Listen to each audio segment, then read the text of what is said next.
Can I request all participants start posting whatever Swamiji is showing for all of you? Okay, I saw snow, birds, blue sky. Okay. Ma Gori Rupni, how about you, ma? Ma Siavu, Ma Kylie Wong, can I request all participants to post what did each and every one of you are able to see?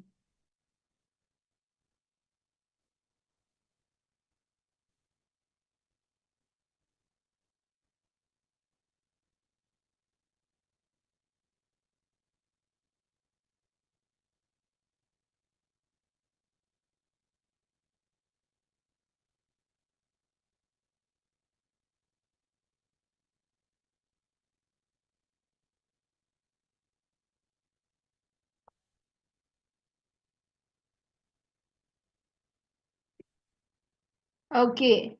Plywood yellow. Okay. Magori Rupni, what did Swamiji show you? Ma Kylie Wong, Nithyananda. Welcome. Okay, so now let us verify the answer. The image projecting to you is a house and it is covered with snow. And Ashni, you are spot on. Clothes. Spot on, Ma. You saw snow. So actually, you can see it's a picture of the snow which is being projected for all the participants, and this is, you can see the image that is being projected. It is a house covered with snow, and there are even trees. It's a very snowy day, and it's night, and the color on the of the sky, it's like a really dark blue. So Ma Ashni, you got the colors correctly and you were able to see, you were able to identify snow. So that is spot on. Actually, Ma, you're seeing that every day you are becoming more and more adept at this power. Ma Ashini, you'll see, Ma, you'll become very good adept in this power manifestation. Ma. Just keep practicing, Ma. Just keep practicing and again, you'll see that you'll like just like how the Barisans, right? Like how you see the Barisans demonstrating, like seeing through it, exactly like that you'll be able to do it. Now, let us all do another round. Can I request all the participants to tie your eyes again?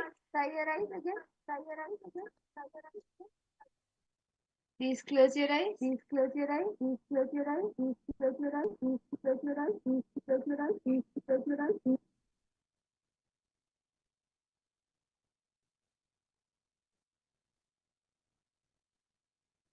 Now, start chanting the Mahavakya intensely. Now,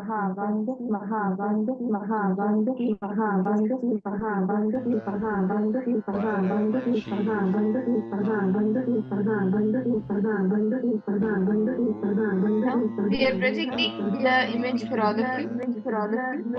Connect to Swamiji, chant the Mahavakya, and identify what is this image. What are the components of this image?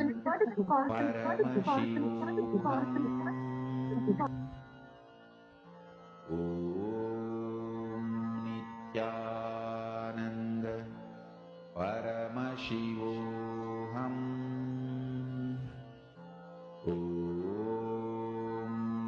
Nithyananda Paramashivoham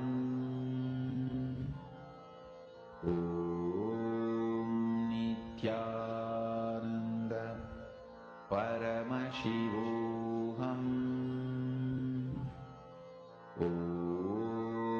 Nithyananda Paramashivoham Nithyananda Paramashivoham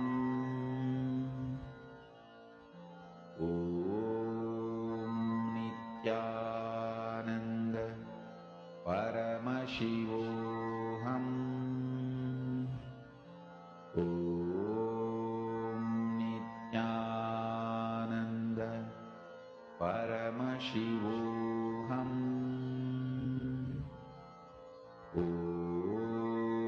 Nithyananda Paramashivoham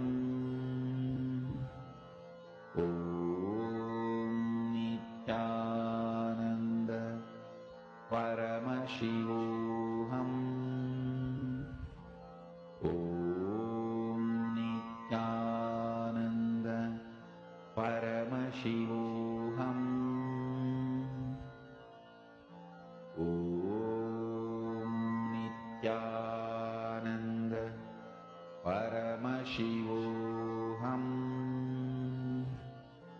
Om Nithyananda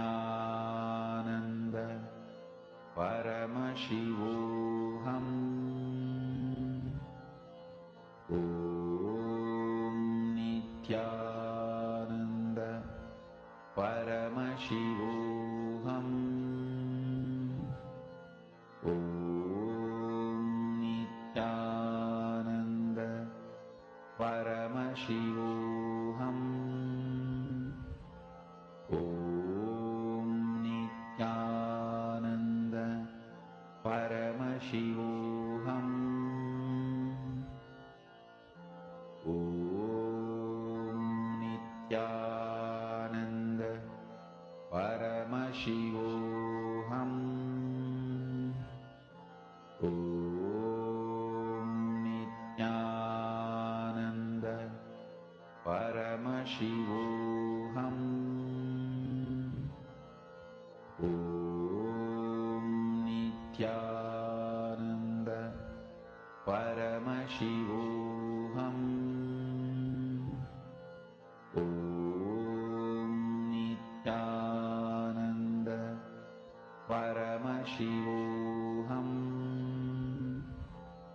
Om Nithyananda Paramashivoham. Om Nithyananda Paramashivoham. Om Nithyananda Paramashivoham. Om Nithyananda Paramashivoham. Om Nithyananda Paramashivoham. Om Nithyananda Paramashivoham. Om Nithyananda Paramashivoham. Om Nithyananda Paramashivoham. Mahamahavagya, spiritual lullaby for samadhi, and Suprabhatam, wake up call, wake up song for Paramashiva. This Mahamahavagya is spiritual lullaby for you to fall into samadhi. Suprabhatam, wake up song for Paramashiva to wake up in you. Just remember this one powerful cognition. This Mahamahavagya puts me in samadhi. This is spiritual lullaby for Please samadhi. relax. Please relax. I request all the participants now to slowly open your eyes, and you can detail out in the chat whatever Swamiji revealed to you, whatever Swamiji showed you. Ma Agori Rupini, Ma Kaili Wong, Ma Shermain, Ma Ashini. Yes, Ma Siyahu, what did Swamiji show to you, Ma?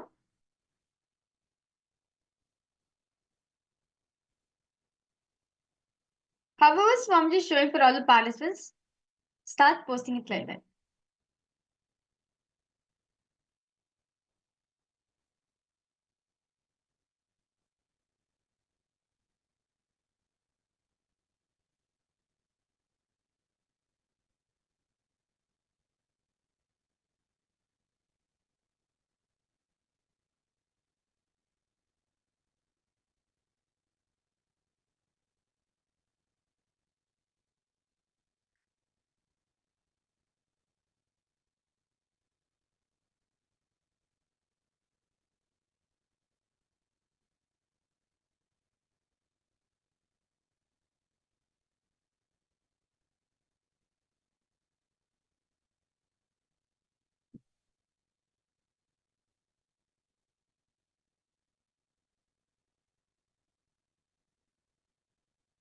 How about for all the participants who's watching us through YouTube? I request all of you to post what is Swamiji showing for all of you. Okay, I saw a flowing river, black rocks, cow, green color. Okay. Yellow, gold, purple, black, white, green, colorful, gorge, track, train, landscape. Okay. Okay. Ma, Siyabu, how about you, ma?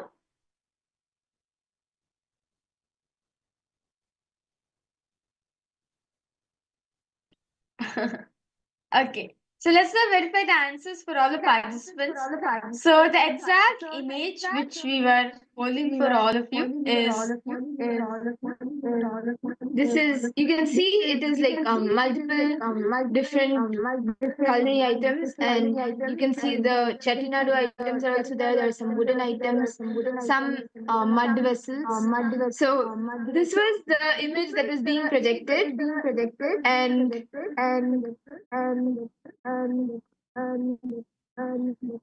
the yes, so there you can see there are multiple culinary items, pots and jars, jugs. So this was the image that was being projected.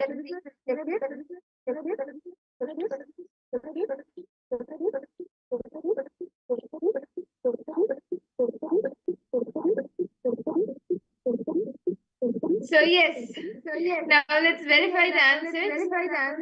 This was the image that was being projected. Yes, Ashini, you're saying you're able to see black color, right? Yeah, it's actually because of the lid. This has black.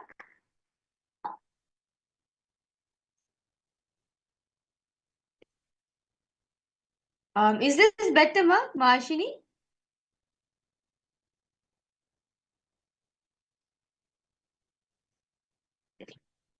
Okay, Yuvinaya, you posted teapots. Yes, it is the teapots. Yuvin Changaya, Nithyananda, welcome for the program. Yes, nice to see you, Aya. Okay, okay. Yes, so actually, Ashini, what you saw, like I can see all the participants, all of you are able to see something black, like some black stone or something. It is actually the lid, black color lid, which is actually shiny, which is reflected like a stone or something like that. And so that was a beautiful round of power manifestation. And now, with that, let us all enter into the first session of our day. Today, all the participants, all of you will be listening and understanding the deeper secrets on how to be your own boss, how to awaken the leadership quality in you. As today, all the participants, all of you are going to be receiving the darshan of Bhagavan Tripurari, Bhagavan Tripurantikamurti, who symbolizes the leadership quality in each and every one of us. So in the first session, all the participants, all of you are going to be understanding Kailasa Loka. What is the Kailasa Loka? And actually, in this session, all the participants, we are going to be having a very special process where all of you are going to be seeing, getting darshan of the Kailasa Loka. So this is going to be an introduction to the Kailasa Loka.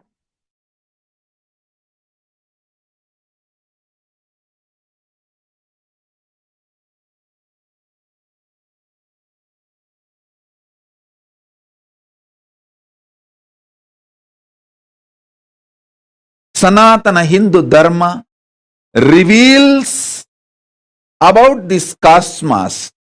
It has vertical time zones, higher worlds, Bhuva, Suva, Tapa, Maha, Jana, Brahma, Vaikunta, Kailasa, the higher worlds and the lower worlds, Atala, Vitala, Sutala, Talatala, Mahatala, Bhatala. I'll project a simple description diagram of these lokas. Understand?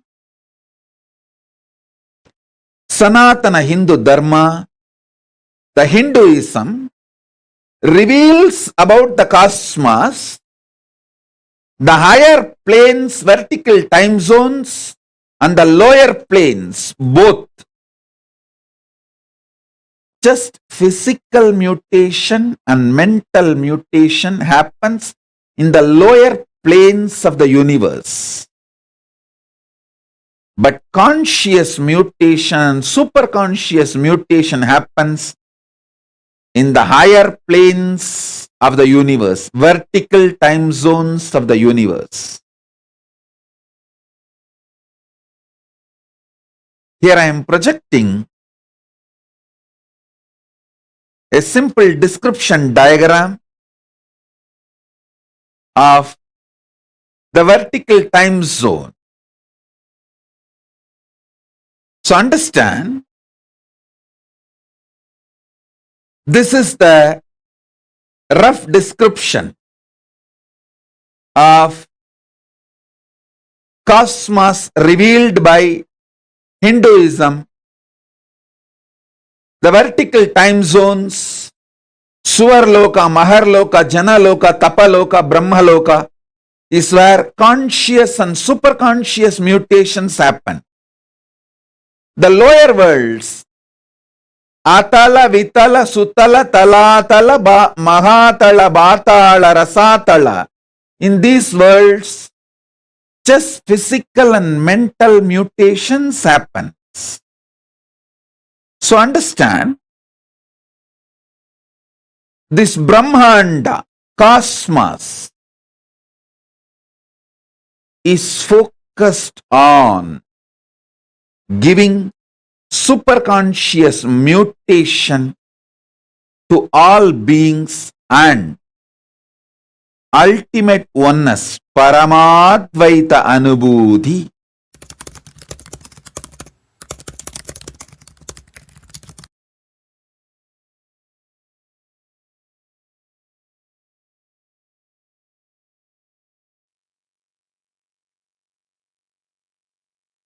Vaikuntha, Kailasa exists in oneness, same time zone, and all the Trinity, Brahma, Vishnu, Rudra, are all in oneness with me, Paramashiva. I'll describe precisely how the Kailasa is. Listen to this description and contemplate on it, connect with it, you will experience it. See, you see many of the photographs taken by NASA and many telescopes from the space station and the science fiction movies and all that. Whole background is dark and the suns, stars, all of it look like a light, flickering light. How you get the pictures, videos of the cosmos? It's like a black, dark background. In darkness, the stars and suns and moons are like a light point. Understand, Kailasa is just the other way. Full of light, extreme light. All the stars, everything looks like a dark spot. Small, small, small flies. First, visualize how this Bhu Mandala looks. This Bhu Mandala is already portrayed and photographed, videographed by NASA and other space organizations, and it is available to you all. It is just the opposite. Whole thing is extreme.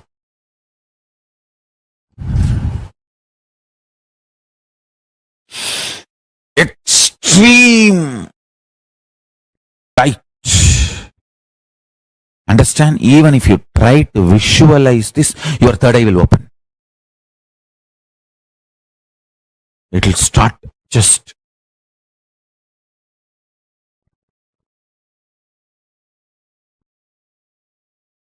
That's all. I tell you, if you just breathe this Kailasa light, I'm going to open that whole Kailasa light to all of you. Now, the whole Kailasa space.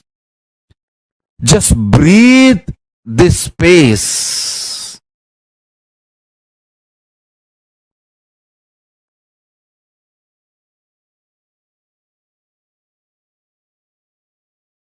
First, the Parama is the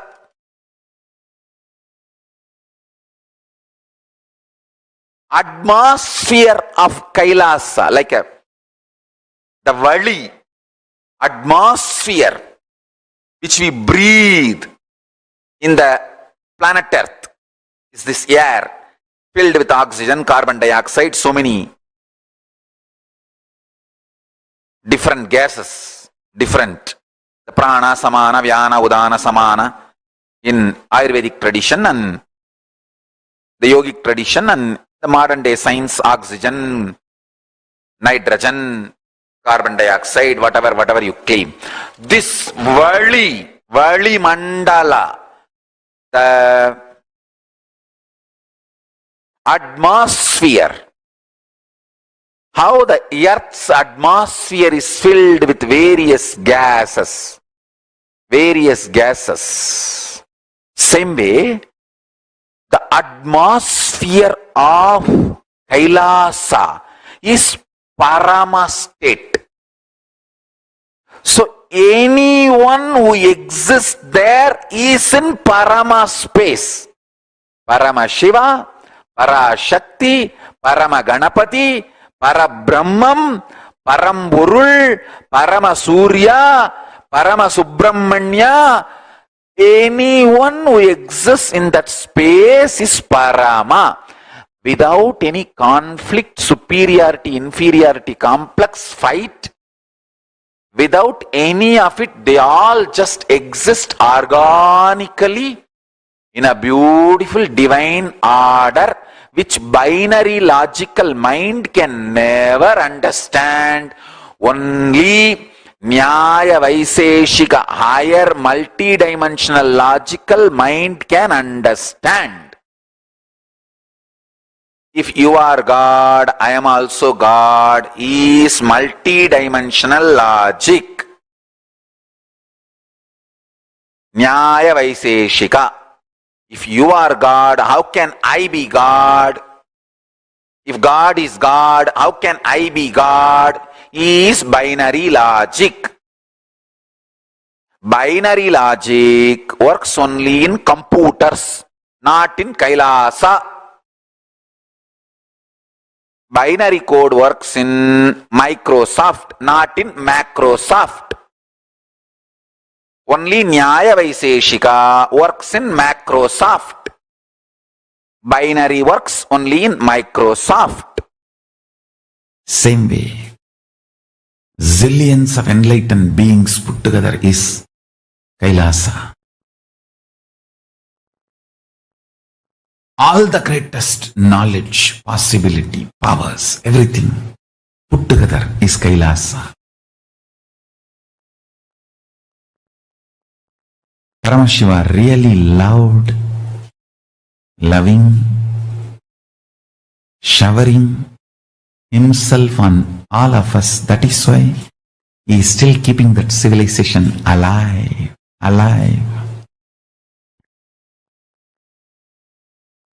Again and again he revives that civilization, even though human beings go and destroy it. By their ignorance they get swayed and destroyed. Then again he revives. Last time he revived by coming to Madurai as Sundareshwara, and with Meenakshi, Parashakti Parvati, he revived the Kailasa Dvatashanta Shyamala Pita. Now he saw again the need for revival once more has arisen. The need for revival has happened is again here back to revive the enlightened civilization. I'll give you the time, the whole sutra.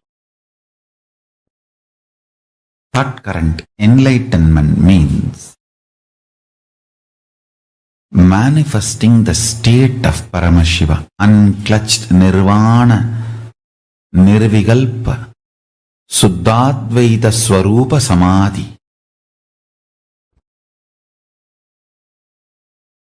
It is not thoughtless state, it is patternless state. Thoughts are different, patterns are different. Thoughts may come from patterns, but thoughts themselves are not patterns. The patternless state of Nirvikalpa Samadhi. Fools are those who fight with thoughts and they fail and they declare that thoughtlessness is not possible. Thoughts are different, patterns are different. The Paramananda Swarupa, Paramaswarupa, Nithyananda Swarupa, unclutched state, Nirvikalpa Samadhi. That is the state of Paramashiva. I have spoken elaborately almost from 2000. I think my first recorded voice is available from 2000, I think. I don't want to say voice was not recorded. I remember still at the age of 3, my voice getting recorded, but unfortunately we don't have a copy of it. But whatever our archives could collect, from 2000 we have my voice recording. From 2000 to 2009, 9 years I was speaking only on this subject because fundamentally people need to experience the state of Paramashiva, like through Kalpataru, Ananda Spurana, Nithyananda Spurana, Bhava Spurana, Bhakti Spurana, Yoga Spurana, Jnana Spurana, Shakti Spurana, Atma Spurana, Aham Spurana. Almost all the Spurana courses and programs. Around 21 Spurana courses I have done. Shakti Spurana. All of them. Including KAILASA initiation. All of them. KAILASA initiation is fundamentally initiating you into the Nirvikalpa Samadhi. Unclutched space. Almost 9 years I spent initiating millions of people. Every nook and corner of the world. That 9 years, the way I traveled all over the world to reach out to people. Organization was started in 2001 in Tiruchengodu, but my public life started in 2000 itself in Tiruvannamalai, doing the Chandi Homa in Tiruvannamalai, Rajarajeshwari temple, which is just in front of our ashram. Those days it was in our devotees' hands. From 2000 till 2009, I can say, I was working, creating millions of people to experience the state of Nirvikalpa Samadhi, state of Paramashiva.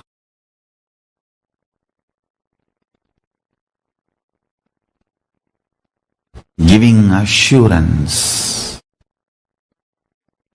support, initiation, ultimately experience itself. Using multiple methods, techniques, writing books, almost 24/7. Literally like Shiva Bhuta, I worked.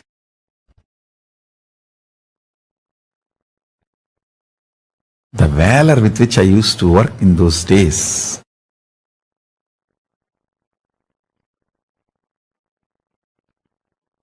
In one statement, if I have to describe how I was in those days, தொந்தரவு பண்ணலன்னா சிவனே நிறு, பண்ண சிவனாயிரு.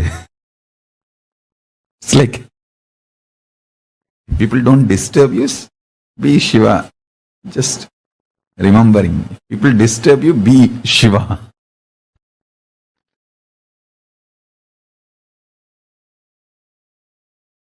Just experience Kailasa because it is too beautiful. And one of the important point is Kailasa does not have a gate. It neither has a gate nor has a door. It is a open, free entry for all. There is no qualification, predetermined condition for Kailasa.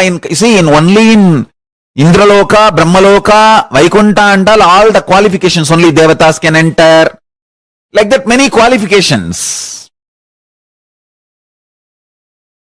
But in Kailasa, Bhuta, Preta, Pichacha, all kinds of people are allowed, free. Some Bhutas make even Paramashiva run around. He is such a Bholenatha, he opens himself for all, and this bloody Bhasmasura goes and takes the boon that on whosoever head I put my hand, and they should be burnt to ashes. How can Shiva be burnt to ashes? But this fellow tries to play game with Shiva. Using the same boon he got from Shiva, Paramashiva plays the game just to prove that his boons are real. Just for that, he also runs around and tries to show the drama. Not that he has to save himself from Bhasmasura. How can fire be burnt? But he has to prove that the boon he gave is really, really real. Bhasmasura should feel job satisfaction that he did tapas and he got the boon. So just for that, to keep that principle alive, he also tries to run around, and then Vishnu comes and burns the Bhasmasura. All of you know that remaining story. Even that kind of fools get free entry. That's all I am trying to convey. Sometimes people ask me, what's the difference between various states of consciousness and various planes of the universe? Understand? If you go to dream state and come back, what you see in the dream state, what others see in their dream state will not be same. Both of you may be sleeping in the same room. But when you go to dream, the world will be different. When he goes to dream, the world will be different. But conscious planes, the multi-dimension planes of the universe means like a Tapoloka, Satyaloka, Kailasa.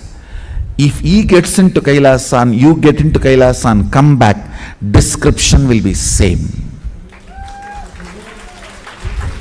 The scene will be same. Listen carefully. The various states of consciousness is more like the subjective truths. Planes of the universe means subjective truth becoming reality in the universal plane. Understand? How? Now all of you experience the same in this Jakrat plane. This wall is same for all of you. This mic is same for all of you. The interpretations about the mic will be different. The knowledge about the wall will be different. Perception about the wall will be different, but wall is same. Understand? Truth is same. The facts you derive will be different.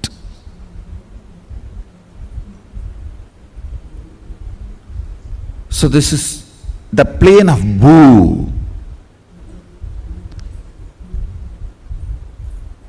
If you enter into the planes of Swa, tapa, satya,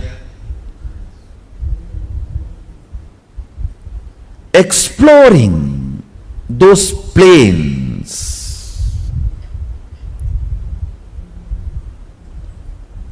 through the various states of consciousness. I should say, if we need to send a rocket to Mars, the fuel we need to fill is states of consciousness. If we need to reach KAILASA, we need to fill our being with Turyatita. The fuel is the states of consciousness. The place to reach, the plane, is those lokas. If you think in your life, grabbing, stealing from others is the best strategy for success, your identity in Patala gets strengthened. If you think the win-win is the best strategy in any deal, whether relationship or business, in every deal of your life, you also should win, other person also should win. The win-win is the most successful, long-term, peaceful, right strategy. Then, your identity in Swargaloka gets strengthened. If you feel no, giving up, sarva parityaga, tyaga is the best strategy for all the auspiciousness in the life. Tyaga is the best strategy. The greatest powerfulness in the life. Then your identity in Tapoloka gets strengthened. If you feel integrity is the best strategy. Your identity in Satyaloka gets strengthened. If you feel integrity to Guru and the God is the best strategy. As I say,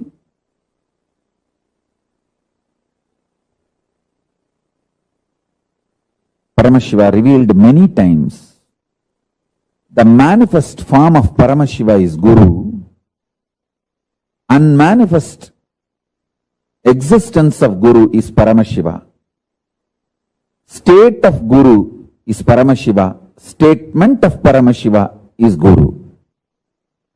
Statement of Paramashiva is Guru, state of Guru is Paramashiva. Avyakta of Guru is Paramashiva, Paramashiva's Vyakta is Guru. Manifest component of Paramashiva is Guru, unmanifest existence of Guru is Paramashiva. Understand? The extraordinary powerful existence,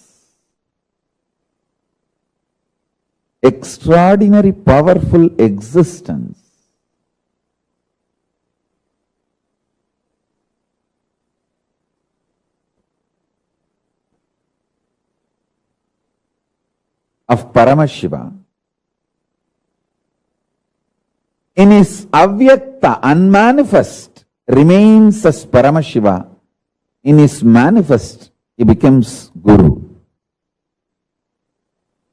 Some of the powerful cognitions I repeat, so it enters into your very core cognitions, your very being, your very core.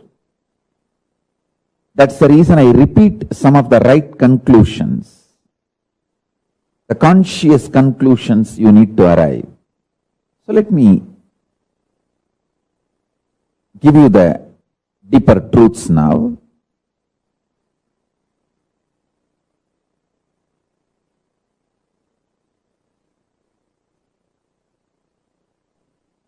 Level by level, understand. About your body.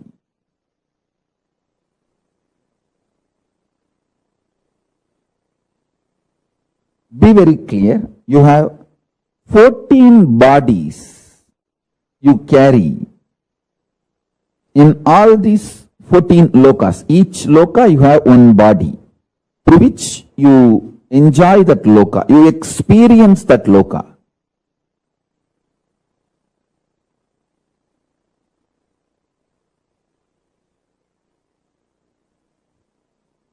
Actually, the body you carry is the base from which you enjoy that loka.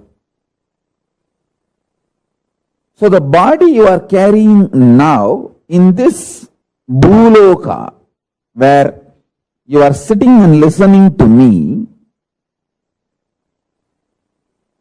this body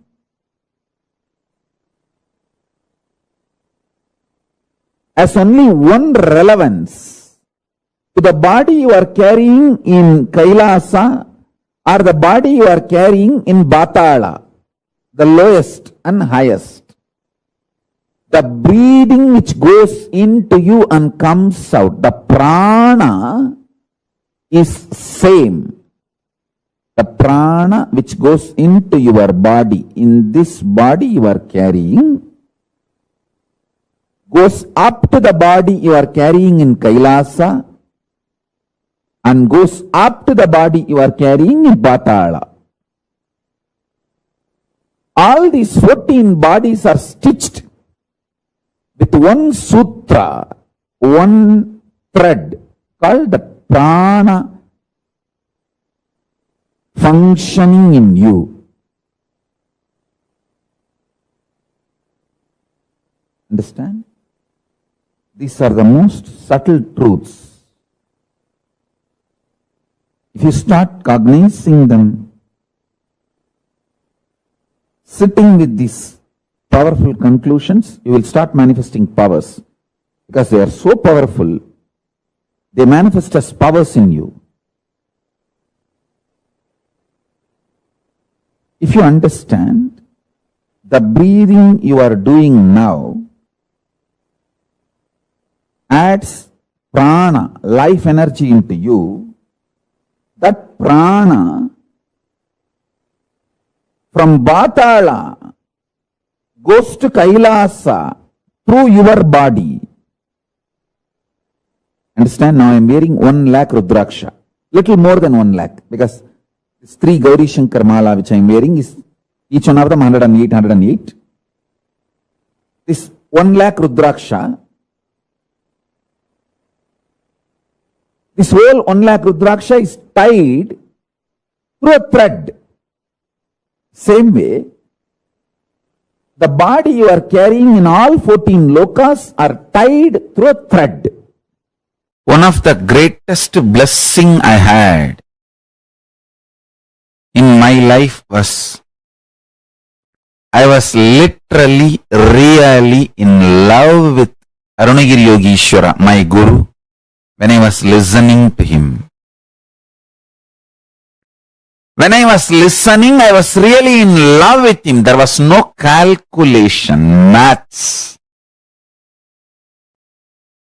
All I know is I am blessed even to get this space with him. Over.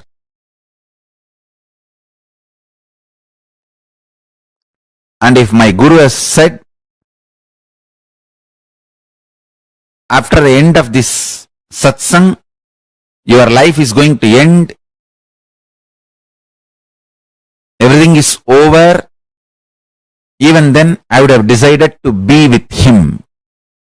I would have said, that is absolutely okay for me. Take the life, let me be here with you. I was ready to pay my life to have that one sitting with him. I was very clear. My life is too small to pay for his presence. I was absolutely clear. If he demands my life, I will without even having second thought or any maths, I'll just give him. Because I know the logic with which he was functioning is worthy of paying millions of lives. Understand?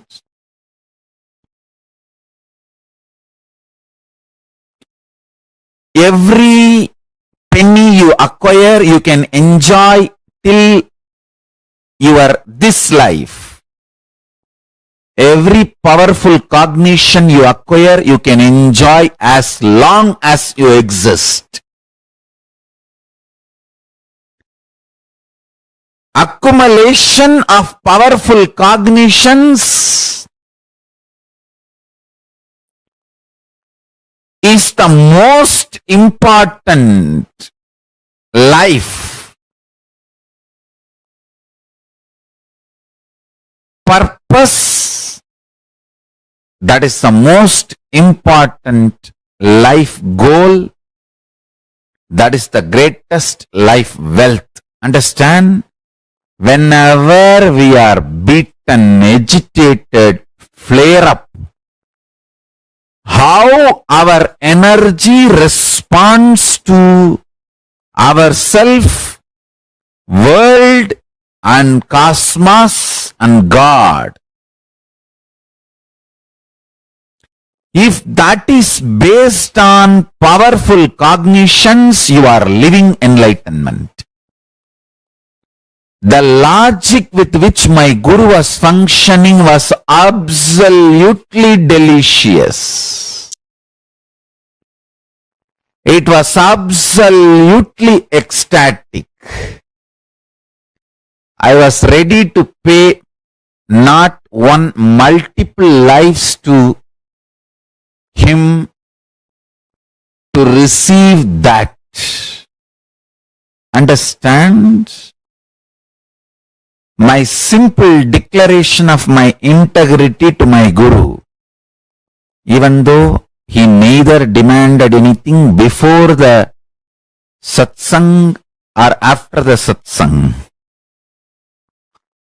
he just mapped KAILASA into my inner space, lifted me to KAILASA, brought KAILASA to me.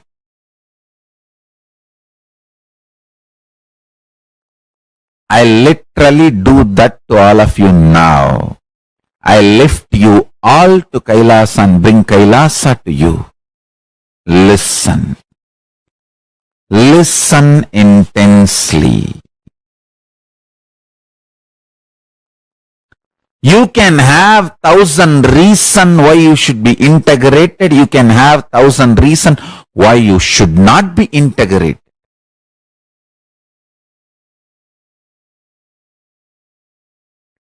If you decide for integrity, you can lift yourself to KAILASA and bring KAILASA to you. It is all about your simple decision. That's all. Nothing else. Decision. Simple decision. When you make simple declaration of integrity, the spiritual umbilical cord connection between you and Paramashiva is immediately connected. Like an electric shock, the Kailash energy enters into you.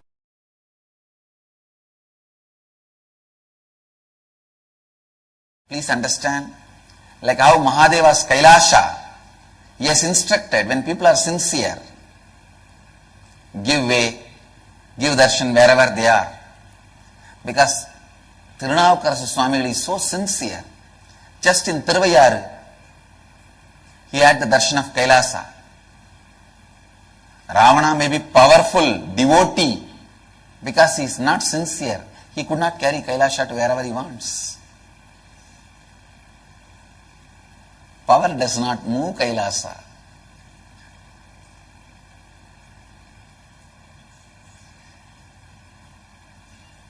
Many people try to take me through power to wherever they want, but I neither moved nor went. It can't move. But for many people, wherever they are, I went and gave them darshan.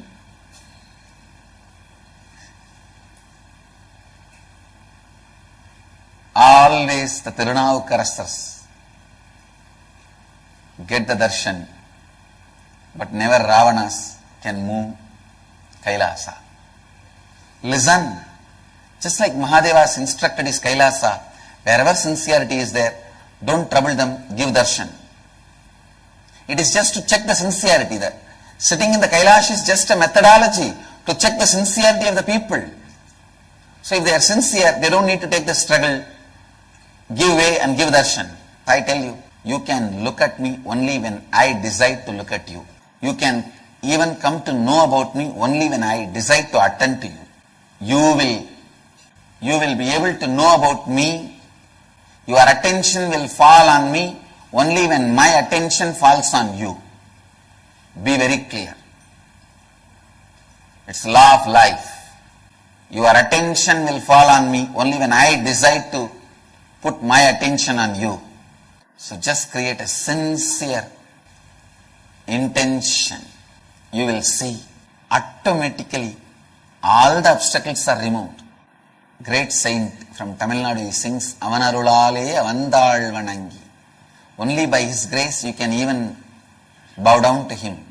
Only with my participation you can even come and participate in your inner awakening. Today, with my integrity and authenticity, I am opening my participation with all of your lives.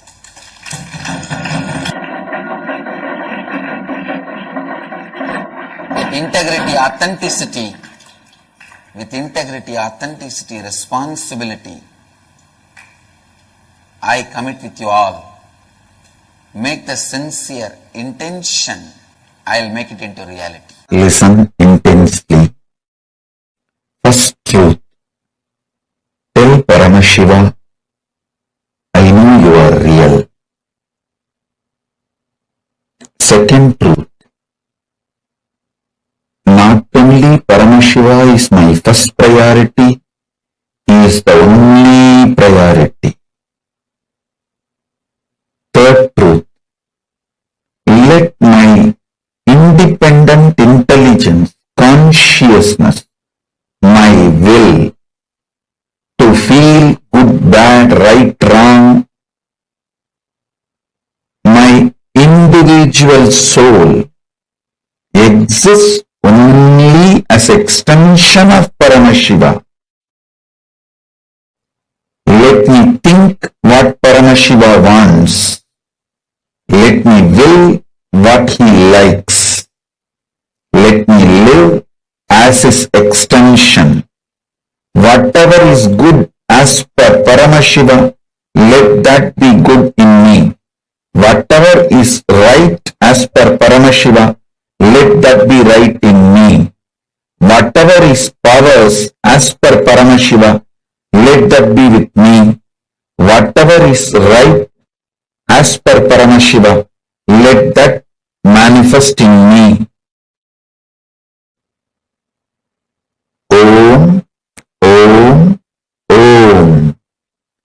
Paramashiva is not just my first priority, he is my only priority. The Lord of all these multiverses, the ultimate of this universe, cosmos,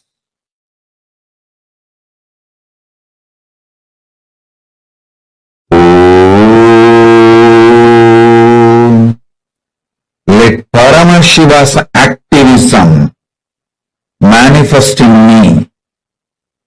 Let me breathe only the way he wants. Let me think only the way he wants. Let me live only the way he wants. Let me desire only the things he wants. Let me enjoy only the things Paramashiva wants. Let me live only the way Paramashiva wants. Let me manifest only what Paramashiva wants. Let me attract only what Paramashiva wants. Let the activism as defined by Paramashiva manifest in me. Let intelligence as Paramashiva wants happen in me. Let wealth as Paramashiva defined happen in me. Let life as Paramashiva defined happen in me. Let health as per Paramashiva happen in me. Let breathing happen as per Paramashiva in me. Paramashiva is the only priority. Let Paramashiva be the only priority. Oh, let the inhaling happen as Paramashiva inhales. Let exhaling happens as Paramashiva exhales. Let my heart beat as Paramashiva's heart beats. Let my stomach digest as Paramashiva digests. Let my brain flow, visualize as Paramashiva visualizes. Let my will cognize as Paramashiva cognizes. Let my existence manifest as Paramashiva manifests. Let Paramashiva's existence be my existence. Let Paramashiva's intelligence be my intelligence. Let Paramashiva's energy be my energy. Let Paramashiva's inner space be my inner space. Let Paramashiva's life be my life.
Nithyananda, to all the participants.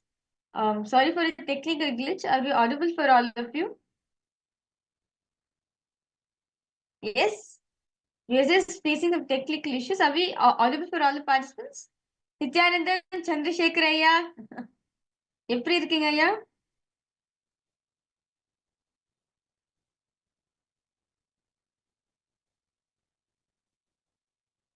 We sincerely apologize for the technical glitch. I hope each of you are able to hear us right now. Okay, yes. Margori Rupini, can you hear us?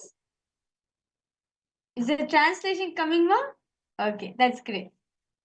So, in this session, all the participants, we learned about the Kailasa Loka, right?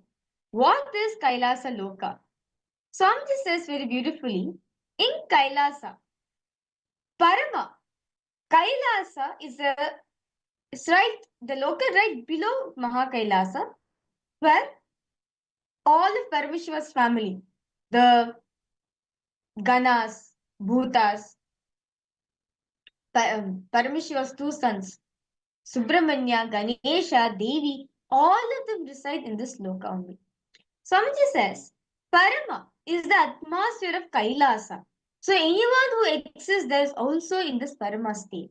And Swamiji also says, see, in Kailasa, one of the most beautiful points to take note over here, there is no door or a gate over it. It's an open entry for all of you. The only thing you need is integrity. If you have integrity, if you just decide to have integrity, immediately you are taken to Kailasa. Not just that, Kailasa comes to you. Very beautifully to tell, to relate this, we have the 63 Nayanmas, right? So we have the 63 Nayanmas. Out of the 63 Nayanmas, we have the 4 main Nayanas, which is Upper, Trinavakasar, Sundaramurti Nayanar, Trinyana Sambandar, and Manikavasagar. These are the 4 Nayanas, right? These are the 4 great saints of Paramashiva, the great devotees of Paramashiva. So, Tirunavakar sir, okay, he is also one of the devotees of Paramashiva. He wanted to reach Kailasa. He wanted to physically see Kailasa, experience Paramashiva before he leaves the body. And Tirunavakar sir will say that whatever it takes for me to reach Kailasa, I will do it, no problem. So he starts his way to Kailasa. Paramashiva knows everything, right? So he decides to test it. So, what happens? As we are walking, his eyesight will start working. But still, that does not stop Tirunavakar sir. He'll touch the trees and everything, he'll go. Then soon, sound will stop working for him. He'll touch here and there and he'll go. Like this, slowly, one by one, each organ, each sense organ starts to lose. Then he'll stop feeling his leg. Then he'll crawl and he'll go. He'll start feeling his whole legs. Then he'll start rolling. And I was thinking, like, what, like, such a great saint. I'm saying Upper. Tirunavakar Nayana is a very great saint. And why is he rolling the ground like this? And he's saying that I want to reach Kailasa. If I have to go in this way also, no problem. I will reach. And as he was rolling, right? His body will be bleeding. Everything will be going, like, literally, like you can't imagine the state. He was literally bleeding here and there and everything. Then one day he says to Paramashiva, even if this is there, even if you take everything from me, but still I will reach Kailasa. It's the exact moment Paramashiva appears and gives him the darshan of Kailasa to him. He gives the darshan of Kailasa to Tirunavakar. This is to understand the simple attachment, the simple obedience, the simple integrity. Just one decision Tirunavakar sir had. that I want to meet Paramashiva. I want to see Kailasa. I want to have darshan. Kailasa himself came to him. Understand? Kailasa Loka himself came to where Trinakar sir was. Till date, the exact location, the exact spot where Trinakar sir saw the vision, saw the darshan of Kailasa, there's a temple which is over there, which symbolizes this story. So this is for each and every one of us to understand. Just having simple integrity, one decision is enough to be integrated. Having that integrity, Kailasa itself will come to you. Are all the participants understanding? Just having simple integrity, you can manifest the Kailasa Loka. The Loka where Devi, and all the Bhutas, Pretas, and Bhagavan Ganesha and Subramanya themselves reside is the Kailasa Loka. And see, actually, in all the lokas, we already have an identity established. All you need to do is experience that space, get into that space by dropping all the self-doubt, self-hatred, self-denial, the obstacles that you are facing now, which is stopping you from having that simple integrity. Are all the participants understanding? So you understand, all of us know that we have existence each of the 14 lokas, right? See, Swamiji says, see, it matters where you want to spend your future. I request all participants now to pen down in the last 24 hours the aspects where you followed Guru Vak, integrity to Guru, Swamiji, and where you missed your integrity to Swamiji. As Swamiji says, it is only with pure integrity, you can even experience Kailasa Loka. So I request all participants now, let us complete, as today all of us are going to be receiving the darshan of Kailasa. So it is important for all of us to restore our space of integrity. That's when Swamiji says, even though you miss it, space of integrity, so you don't have the self-doubt, you don't have the lowest confidence on yourself. So I request all participants to please write down, pen down detail, where you missed your integrity to Swamiji. And where were you integrated to Swamiji in the last 24 hours? Where all did you miss the integrity and where all were you integrated to Swamiji?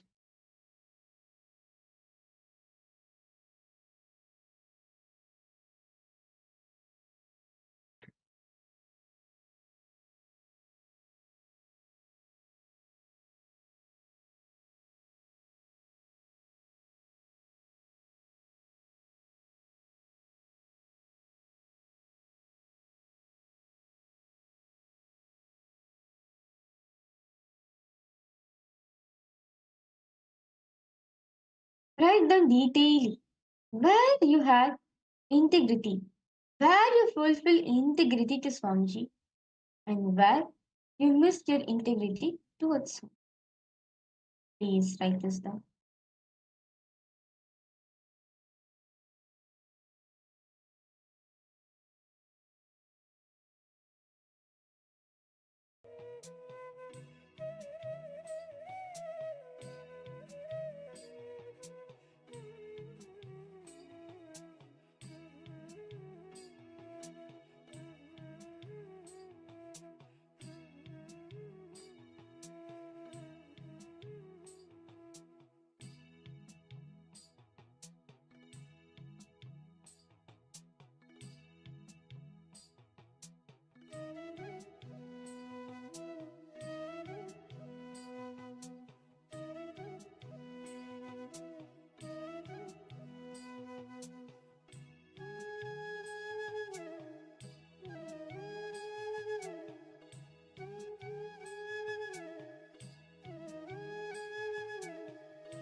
elaborately pen down. In the last 24 hours, where all you were integrated responses and where all you missed integrated.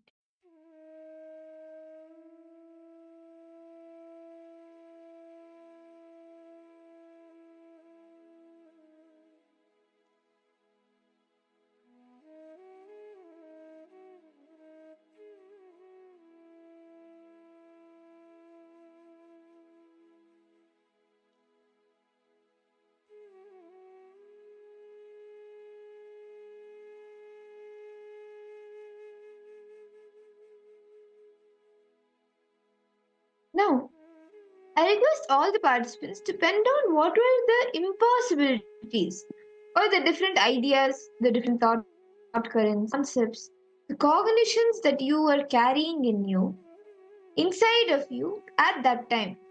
For example, you got afraid about your future. And so suddenly in that panic mode, in that situation, that if the situation doesn't resolve, what will happen to the outcome? What will be the outcome of your project, your image, or your promotion at work? What will be the consequences? And because of that, what, like, when you took the thing,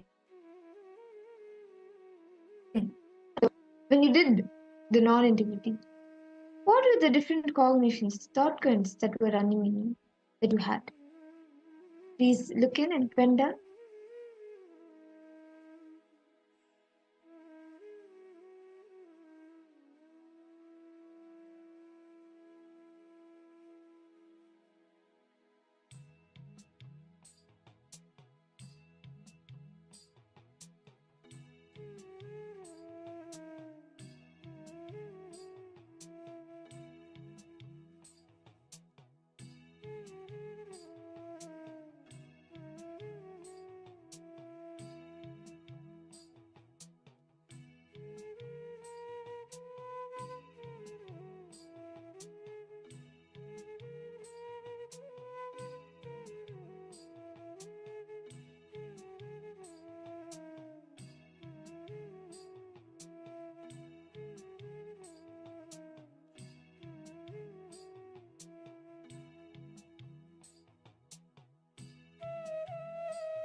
Really pen down all the impossibilities you felt.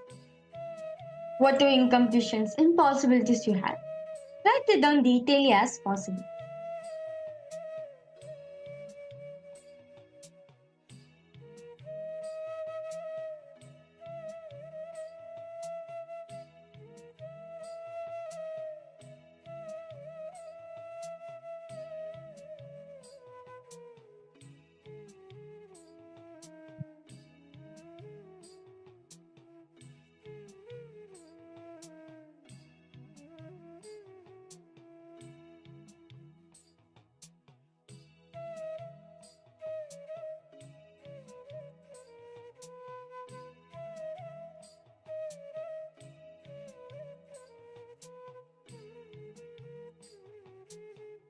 Elaborately pen down, look in.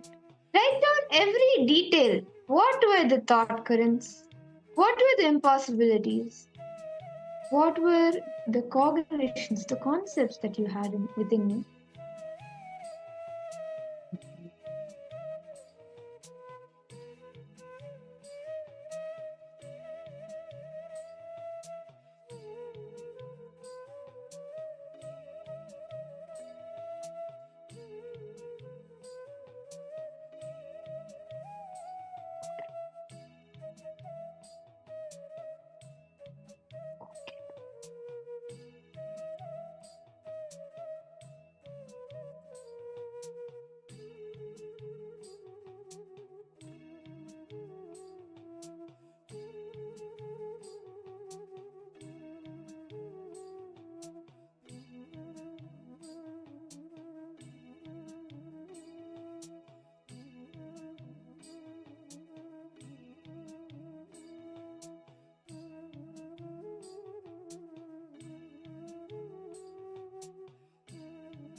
Yes. Nithyanandam to all the participants. Hope all of you are done writing.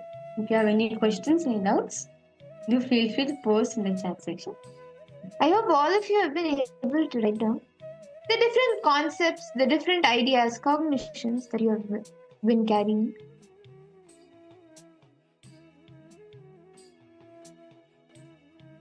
Can I request all the participants now? Intense completion by reliving every incident. That is, relive each incident, each cognition. When did it first start? Relive it. And decide for integrity. Once you complete, just decide for integrity. Decide, let me be integrated. To relive each incident, relive each incompletion, each cognition.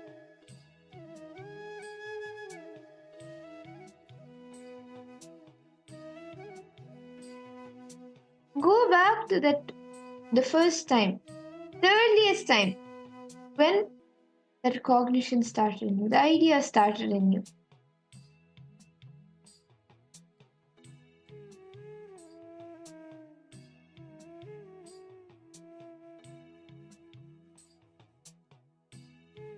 Ma Kaili Wong, Chandrasekharaya, Ma Siyavu, Ma Shulini Durga. Each of you can pen down.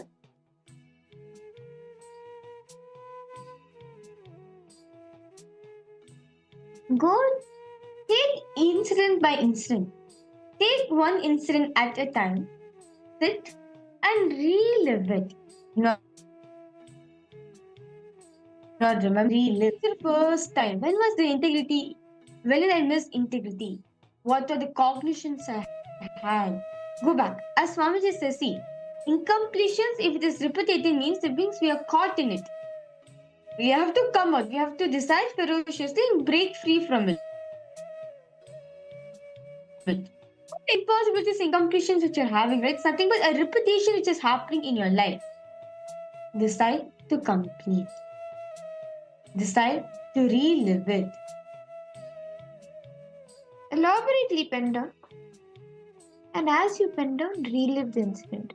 Go back to that same time, same environment, same maturity. Just drop the current understanding you have about that situation. Drop the current understanding. Just go back to that same time and relive the entire incident.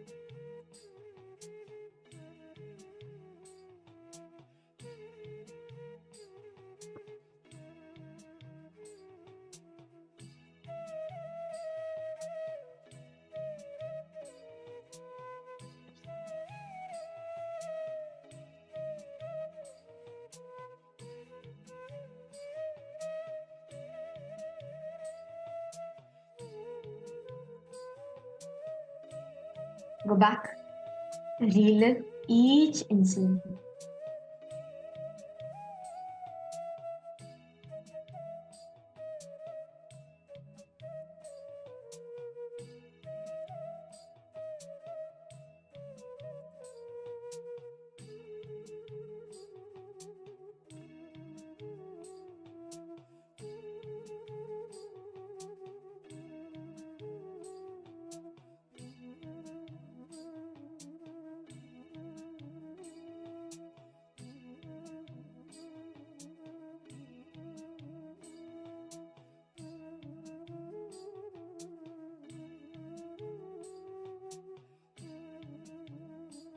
Elaborately pen down. Just look in. Go back to that earliest incident and relive the entire incident. Do not remember. Do not remember the emotions, the pain, the incident. But relive the entire incident and any emotions that may come up, let it leave you. Let it get relieved.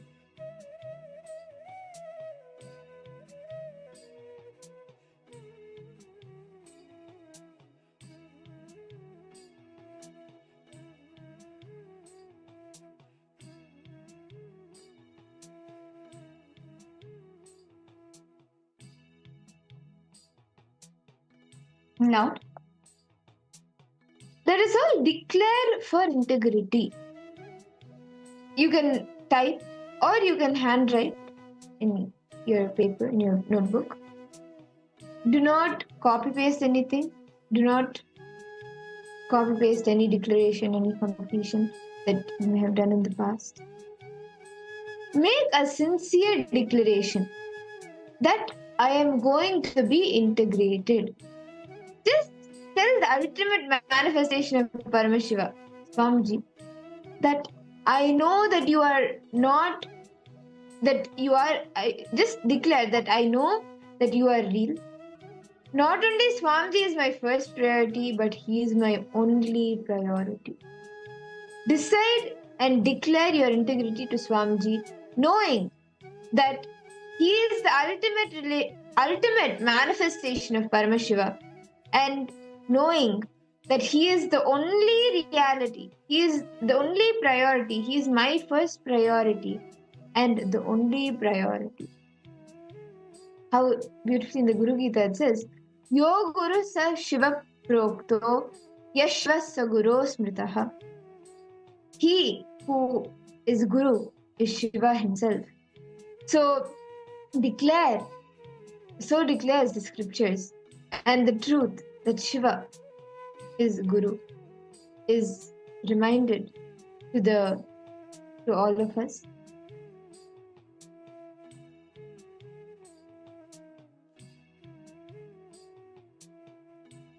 With this, just make a declaration and make the declaration. Let my independent intelligence consciousness, my independent intelligence, which is my consciousness, my will to feel good, bad, right, wrong, my individual soul will exist only as an extension of Paramashiva, only as a manifestation of Paramashiva. So let me think that what Paramashiva wants, let me will only what he likes. Let me do only what he likes. Let me live as his extension. Whatever is good as per Paramashiva, let that be good in me. Whatever is right as per Paramashiva, let that be right in me. Whatever are his powers as per Paramashiva, whatever powers he manifests, let those powers be with me. Let me manifest that. Whatever is right as per Paramashiva, let me manifest that. Just make a strong declaration. Make a strong declaration that that you will be integrated to Paramashiva. He is your only priority. Declare.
with that.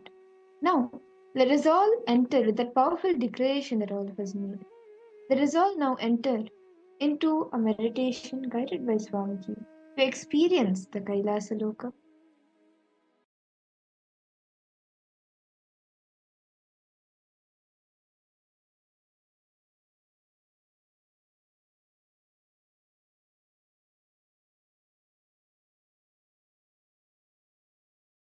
I'll describe precisely how the Kailasa is. Listen to this description and contemplate on it, connect with it, you will experience it.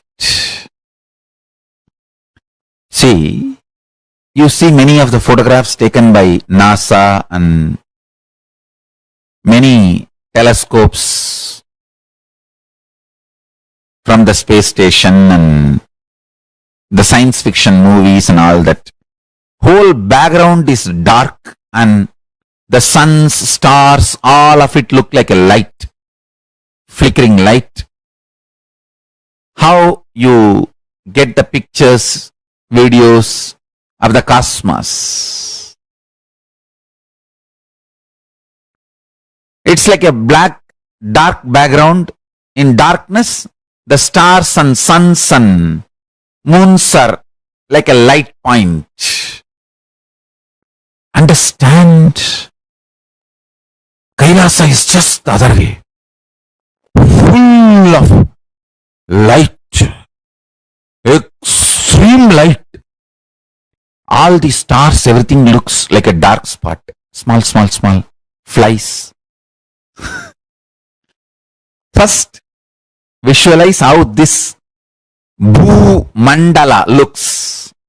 This Bhu Mandala is already portrayed and photographed, videographed by NASA and other space organizations, and it's available to you all. It is just the opposite.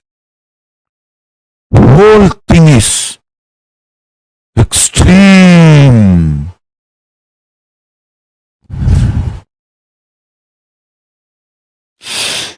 Extreme light. Understand? Even if you try to visualize this, your third eye will open. It will start just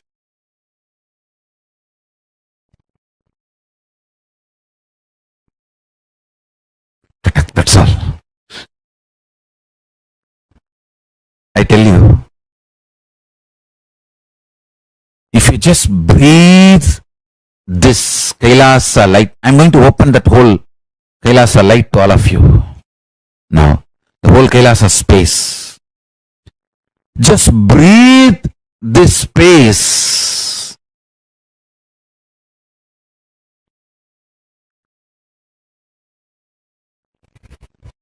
Please sit straight and close your eyes and internally hum the Mahavagya. No need to chant, but vibrate, reverberate yourself in Mahavagya. Om Nithyananda Paramashivoham, and see the whole cosmos as extreme light. Inhale that light of Kailasa and exhale that light. Be filled with that light. Disappear into that light. Kailasa Jyoti. Sutta Swayam Prakasa Jyoti.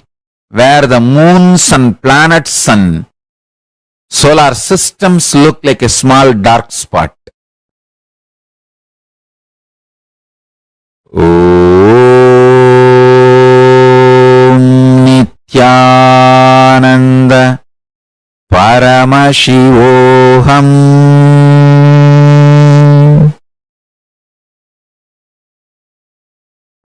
Om Nithyananda Paramashivoham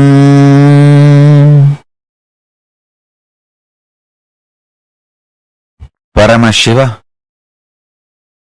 is opening himself to all of us. Inhale Kailasa. Exhale Kailasa.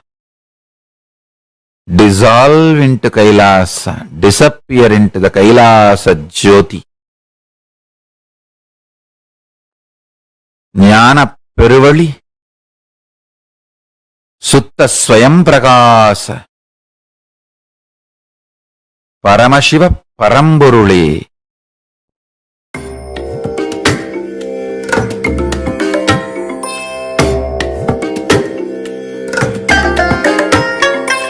I bless you all. Let you all open all your three eyes and manifest the powers of Mahasadashiva. Om Nithyananda Paramashivoham. Om Nithyananda Paramashivoham. Om Nithyananda Paramashivoham. Om Nithyananda Paramashivoham. Om Nithyananda Paramashivoham. Om Nithyananda Paramashivoham. Om Nithyananda Paramashivoham. Om Nithyananda Paramashivoham. Om Nithyananda Paramashivoham. Om Nithyananda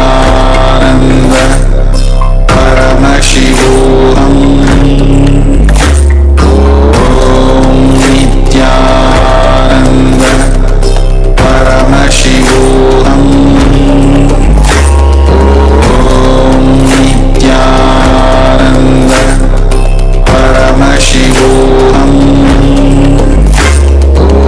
Om Nithyananda Paramashivoham. Om Nithyananda Paramashivoham. Om Nithyananda Paramashivoham. Om Nithyananda Paramashivoham. Om Nithyananda Paramashivoham.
Nithyananda, that was a powerful meditation that all of us just had on experiencing the Kailasa Loka.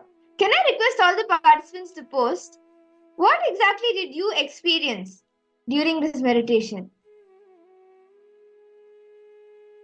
What is it that you experienced, and what did the, can I request all participants please share your understanding, whatever you understood so far? And if you have any questions or any doubts, do feel free to post in the chat section.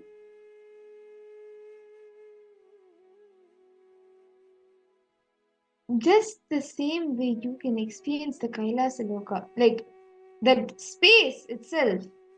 We all have identities in all the lokas, but the space that you experience in the Kailasa Loka is a, like, actually every loka is unique, and the Kailasa Loka you get to experience a different version of you. And we all just did a powerful completion process where we completed and we declared that you will always be integrated to Paramashiva, to the form Paramashiva has manifested in as Swamiji.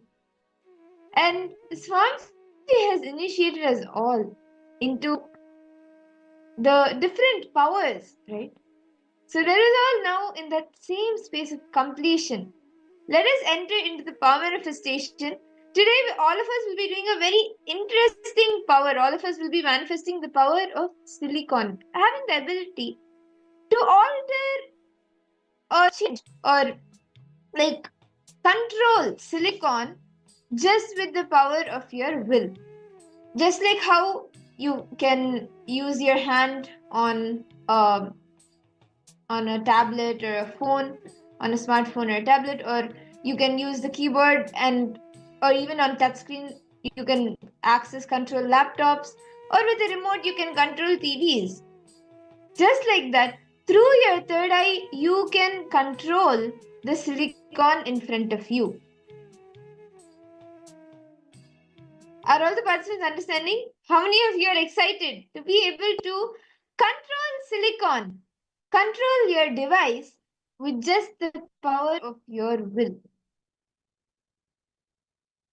How can I do that?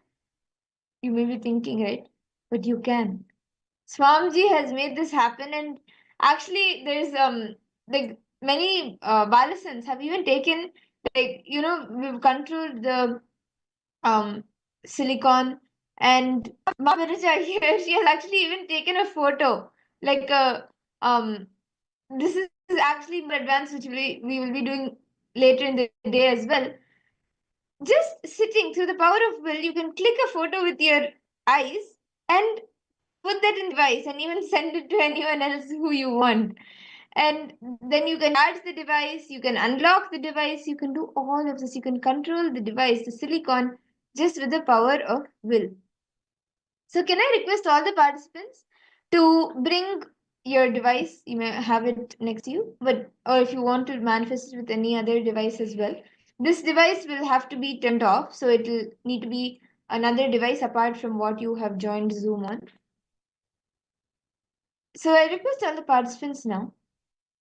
You can just switch off the phone. Don't. You can turn off the notifications and any other you can put it in silent mode, so even if any calls come, you like the phone doesn't vibrate or turn on. What you will be doing is just the power of will. You will be turning on the phone. You will be turning on the phone and unlocking it, like whether it's a swipe or a password, whatever it is, you will be unlocking the phone just through your power of will. Okay, so let's all start. Can I request all the participants to bring your device, and you can confirm in the chat once you're ready. And you can take a timestamp camera if you are able to set up a camera. You can please set up a timestamp camera to record the manifestation as well.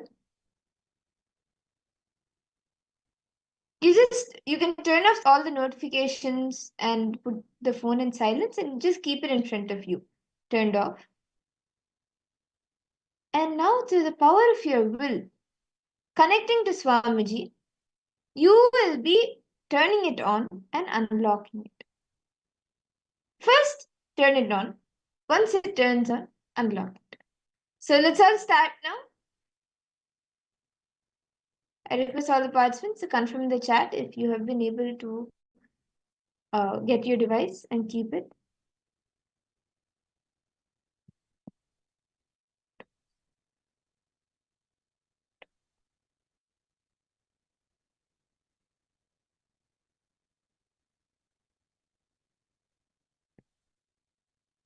Okay, Ma Guru Rupini, Chandrasekharaya, Ma Shulini Durga, Ma Kaili Monk, have each of you have you gotten your devices?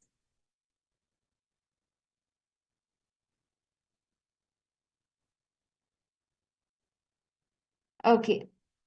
So now let's all start the manifestation. Please sit straight. Connect intensely with Swamiji. Chant the Mahavakya. Om Nithyananda Paramashivoham. Om Nithyananda Paramashivoham. Om Nithyananda Paramashivoham.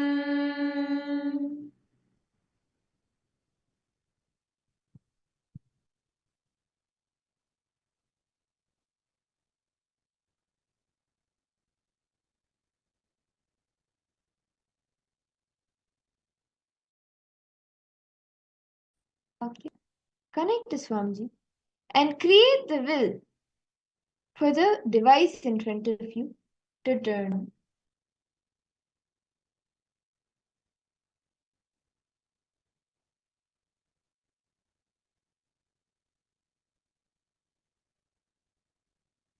Just focus. Chant Mahavakya intensely.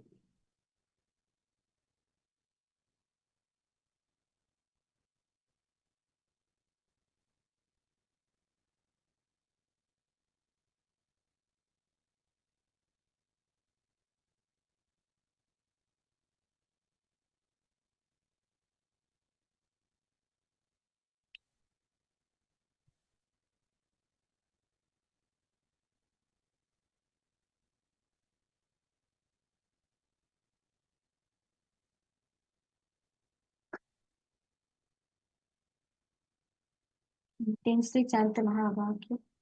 Drop all the SDHD, self-doubt, self-hatred, self-denial which you carry towards yourself. Drop even the powerlessness at Swami's feet. Chant the Mahavakya intensely.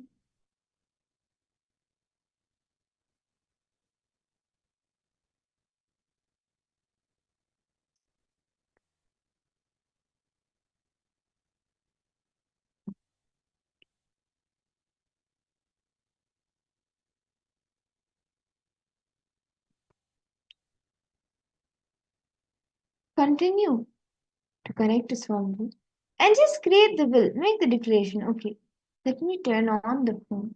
Let me turn on the silicon.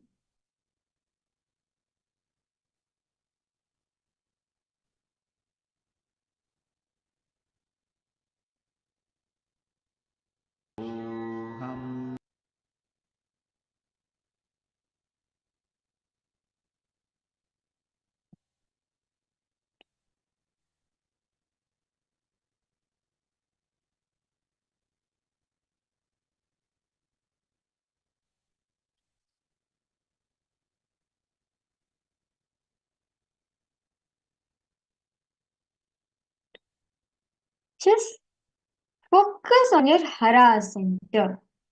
Understand? For this power, you just need to focus on the Hara center, which is above the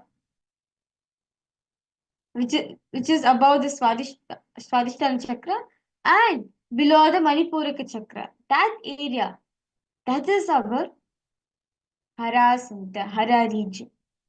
Just by focusing awareness on the Hara center, just bring intense awareness to this area.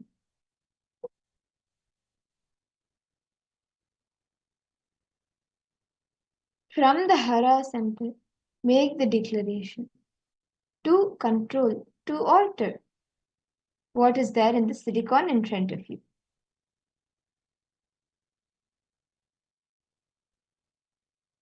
Just chant the Mahavakya intently.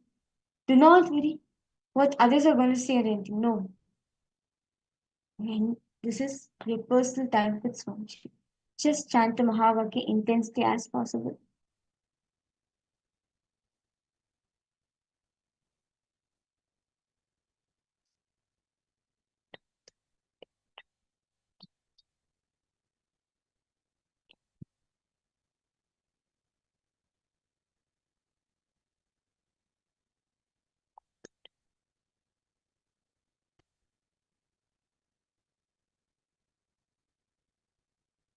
Continue to chant the Mahavakya. Just connect to Swamiji.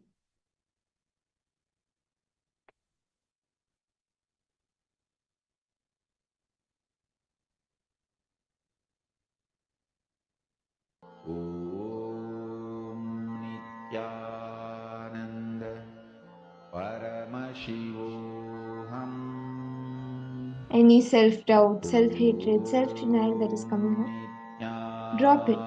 Again declare completion. Declare completion. Declare that I am a manifestation of Swamiji. I am a manifestation of Paramashiva. He is the only priority. There is no other priority in my life. Just declare the completion. Nithyananda Paramashivoham.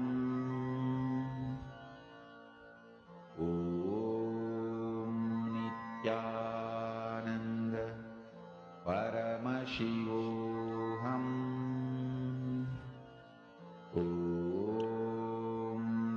Nithyananda Paramashivoham.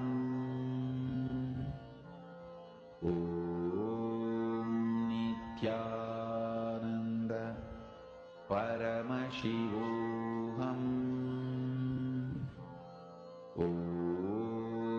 Nithyananda Paramashivoham. Nithyananda Paramashivoham.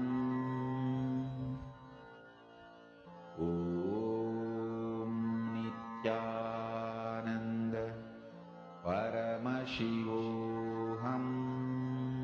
Continue to chant the Mahavakya. Connect intensely to Swamiji. Keeping your awareness in the Hara center. Intensely look at the silicon in front of you. With the will to turn it on.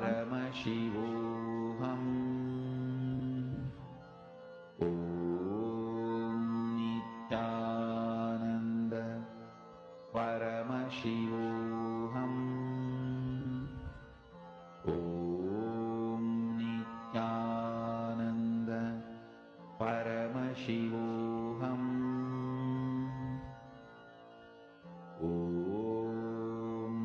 Chant the Mahavakya intensely. Paramashivoham.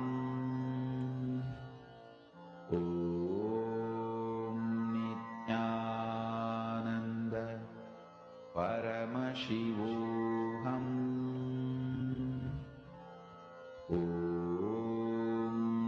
Nithyananda Paramashivoham.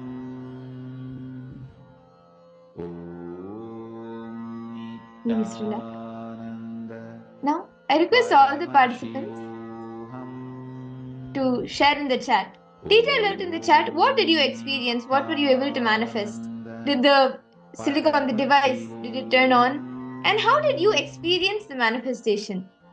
How did Swamiji flow through you? How did Swamiji manifest in you? Can I request all the participants to post?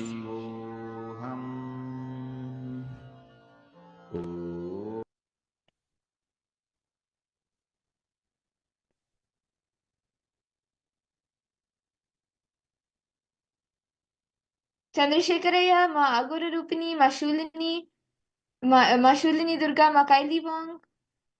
Each of you can post. How did you experience the power? And you can actually continue to manifest the power. Just let the device, the silicon, remain in front of you. Continue to manifest the power as we enter into the next session of our day. This is actually a very big webinar Swamiji gave on how to be your own boss. As Swamiji says, when we are working under someone, right, naturally we become tamasic. That's why Swamiji says Hindus are very smart. They are their own boss. So in this session, Swamiji will be decoding how to become your own boss.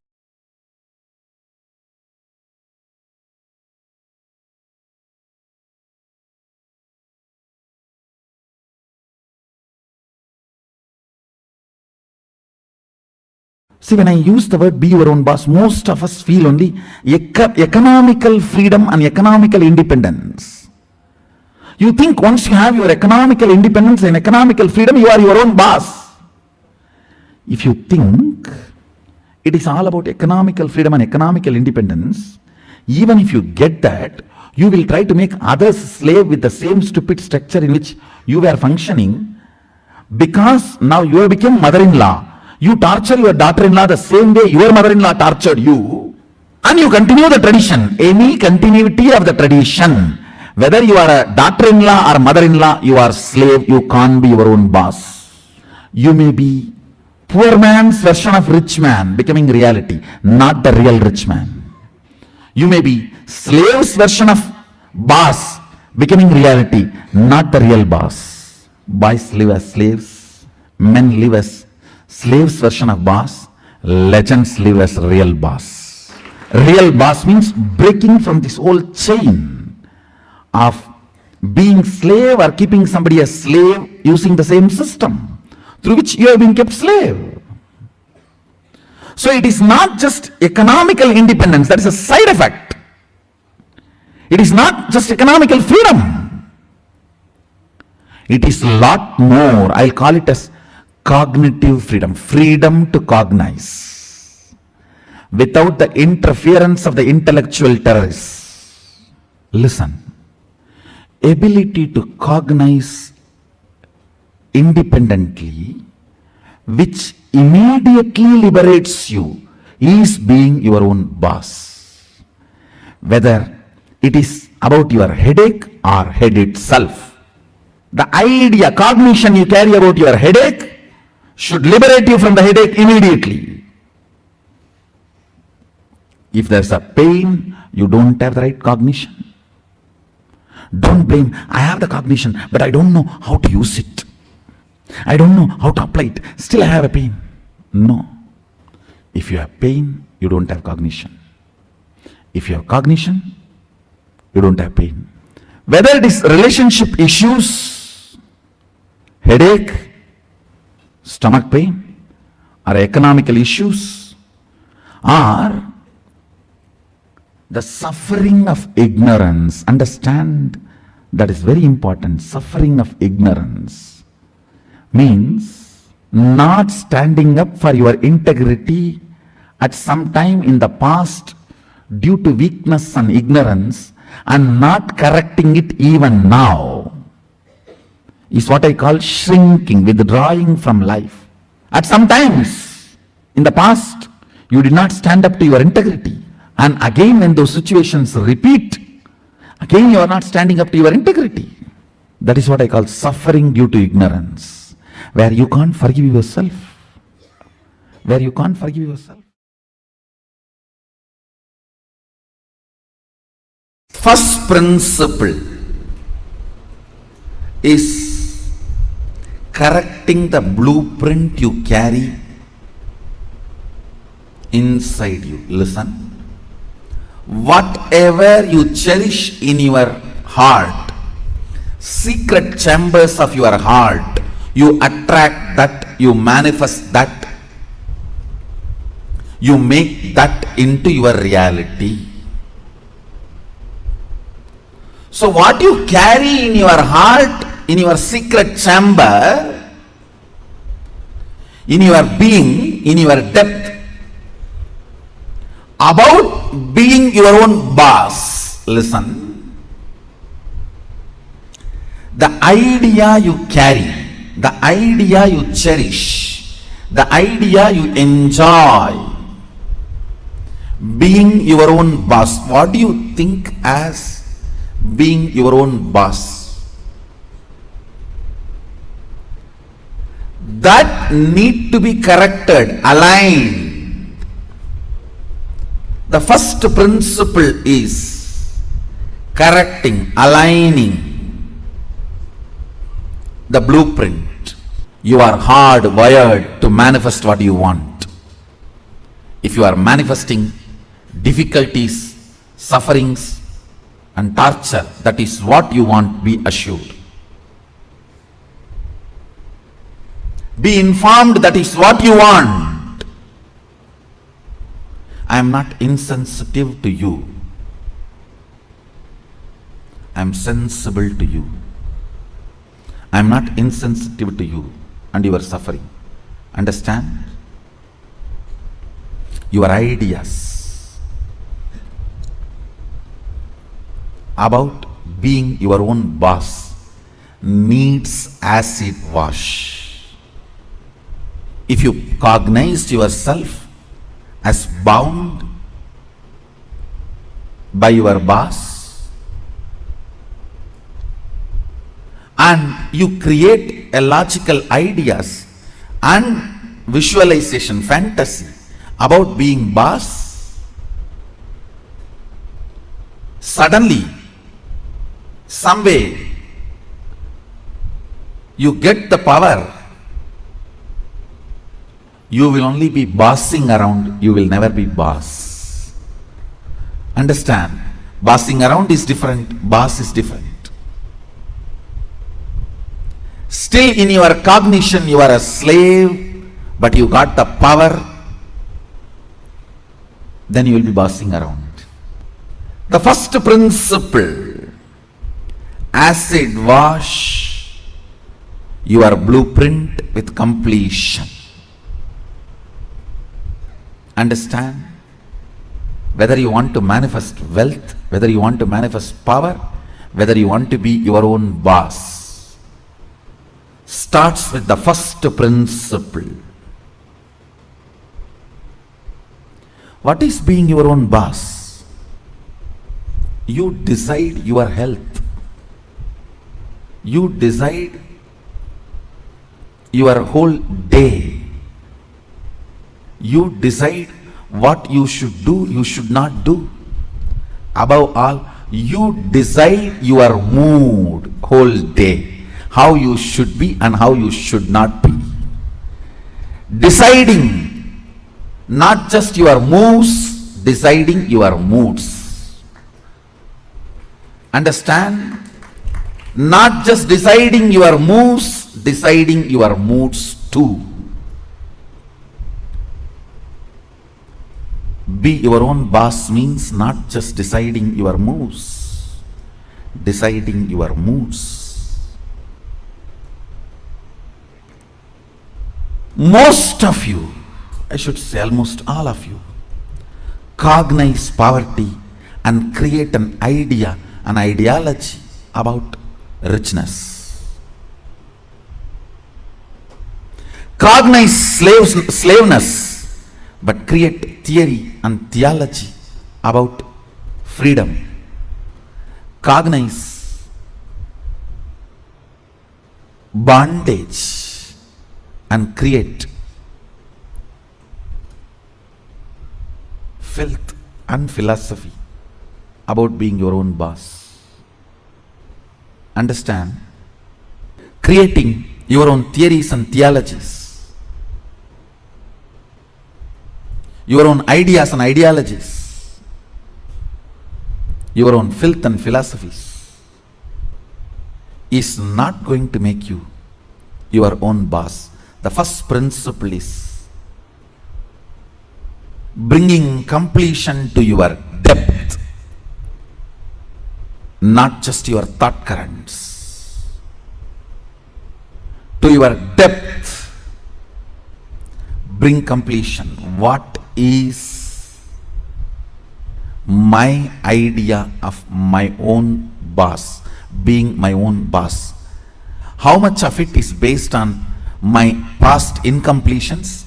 How much of it is based on my integrity to my life? Understand, freedom should be integrity to your existence. When you are integrated to your existence, you will enjoy the pleasures. When body is filled with hormones, you will enjoy peace. When the body is devoid of hormones, you will grow matured when the body stops producing hormones. It will be such beautiful flow of life. Else, powerlessness in the young age, physically, but powerfulness mentally is bondage. In the young age, you feel very powerful in the mind, but very powerless in the body, because the society around you, you feel the whole society is suppressing you.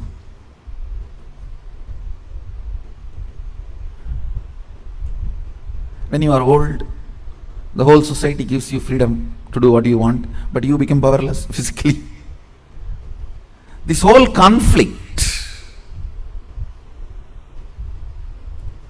will not happen. Understand? The whole conflict will not happen if you acid wash your ideas about richness, your ideas about freedom, your ideas about being your own boss. Being your own boss is not deciding when you will go to your office or when you will go to golf club. It is all about deciding whether do you really need golf. The stupid game. Because your boss was doing that and you are waiting for him to come back, your anger and vengeance against him towards this whole boss idea. When you become boss, you do the same. Making your staff to wait, and you will be tuck, tuck, tuck. Fools. It is not about golfing.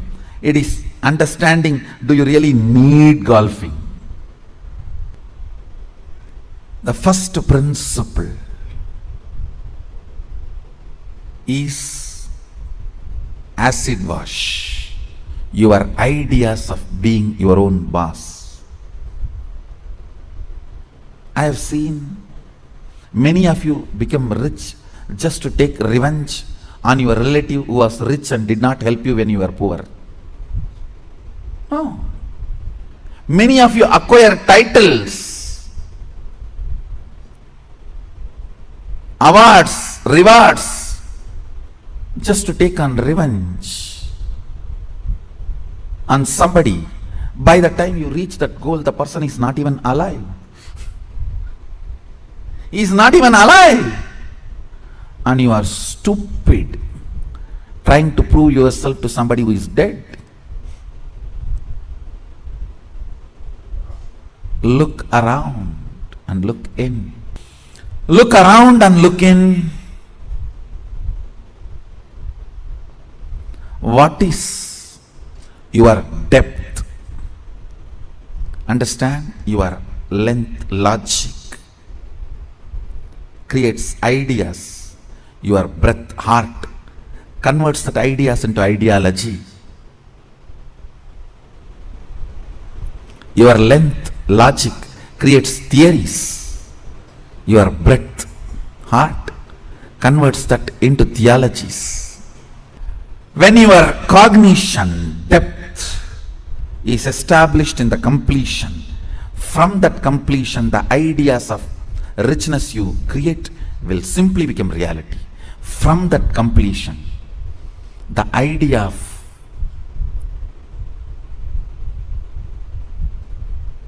power you create, you will simply manifest. From that completion, the idea of being your own boss, you create, you will simply manifest it. Look into your ideas of richness. Look into your ideas of powerfulness. Look into your ideas of what is being your own boss. The moment I utter the word be your own boss, you think I can design my whole day, all my moves. But you don't understand. You will be real boss only if you can decide mood of the whole day also, not just moves of the whole day.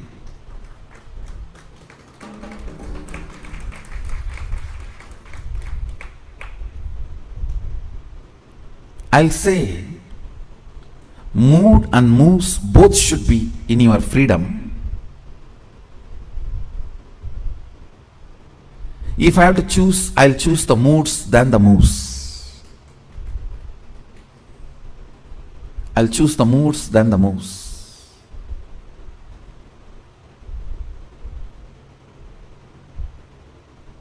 When you are not able to handle your moods, better to be slave of somebody who has the best mood.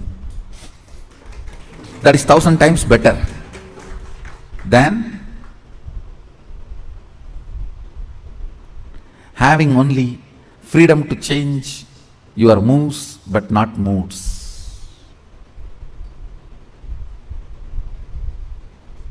Few minutes, dig out your incompletions, ideas you carry about being your own boss. If you suddenly win a lottery and from tomorrow, no why tomorrow, today, from today you are your own boss, what are you going to do? How is your life is going to be? And your ideas, theories, theologies, why you want to be like this? What is the reason you want your life in this way? Think and pen down what you want to be, how you will be your own boss. Second, why you will be like that. You may think, I'll be in the golf court all the time, fully drunk. I think better to be slave than fully drunk and being in the golf cart.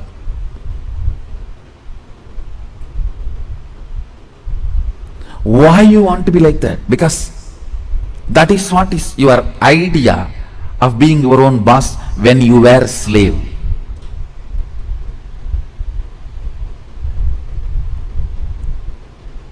If you are slave and create an idea about power, even if you get power, it becomes politics, not power.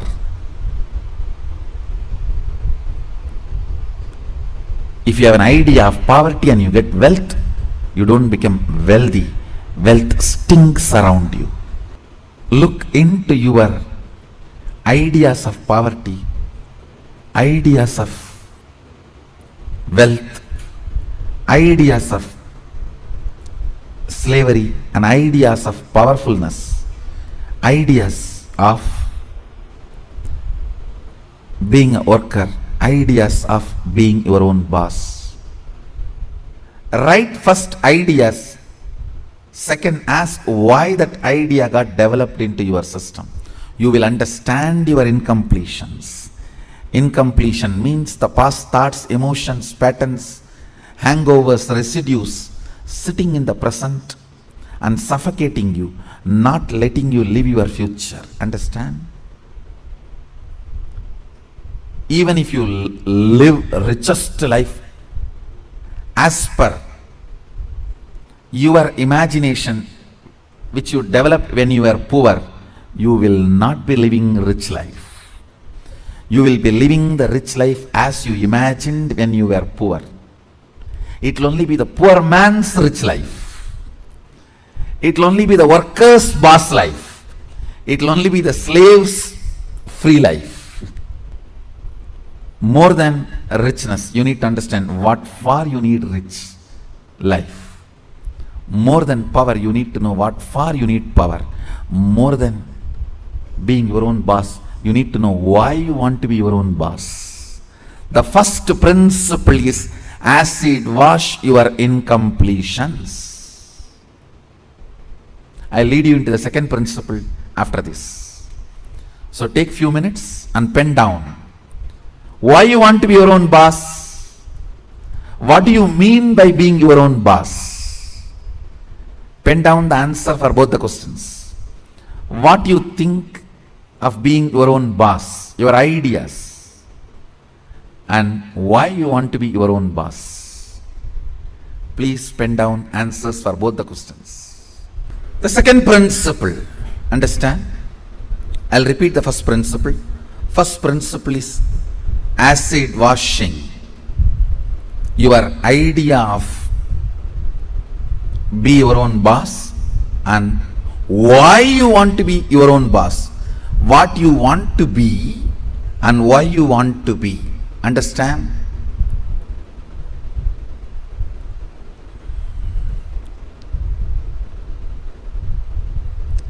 Knowledge, clarity, Saraswati, understanding is the foundation on which anything can be built. People always tend to say, oh, I don't understand all that, Swamiji. You just do, you just say what I have to do, I'll do. You will not do if I just say. Even if I make you understand, you won't do, it's different. Whenever people come and tell me, oh, this is all too much, I cannot understand. You just tell me what I have to do, I'll do. I have always seen those people are worst failures. Understanding is the foundation. It's a basic necessity. Please understand. It is from your understandings you collect cognitions. Cognitions. From cognitions you manifest. It is from your understandings you collect cognitions. From cognitions you manifest. So even in the understanding level, if some things are not there, it is missing, then no way you are going to cognize it and manifest it. So the first principle is why you want to do what you want to do. Even with this understanding, thinking through, internalizing, how many of you realized many of your ideas of boss is silly? Raise your hand. Relax. Understand. If you cognize you are sexually suppressed and your idea of freedom, the moment you grow, first thing you will do, you will become a womanizer. If you cognize you are deprived of food, playing, anything, the moment you get a chance, first thing you will do is going to the other extreme. No extreme is freedom. Understand? No extreme is freedom. Powerfulness is freedom. When Sadashiva describes about the dress in the Agama, Sadashiva beautifully describes about food, dress, place of stay, such precise definitions.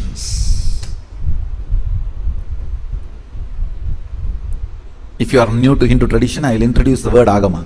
Agama means Sadashiva expressed, Devi received, and Vishnu adopted that as a software to run the universe. Agama is oldest and most updated software to run the universe. Oldest and most updated. Incarnations are the updations. Now listen to the second principle.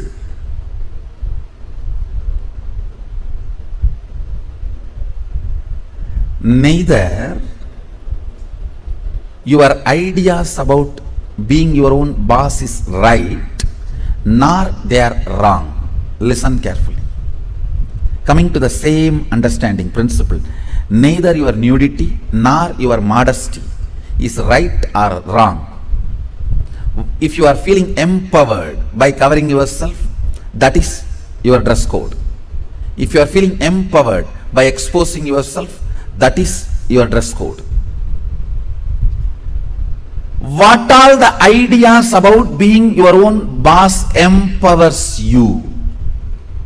Listen, when I say empowering, making you feel powerful, joyful, ecstatic, I tell you, sometimes you do some politicking and jump into the seat of the boss. Then you know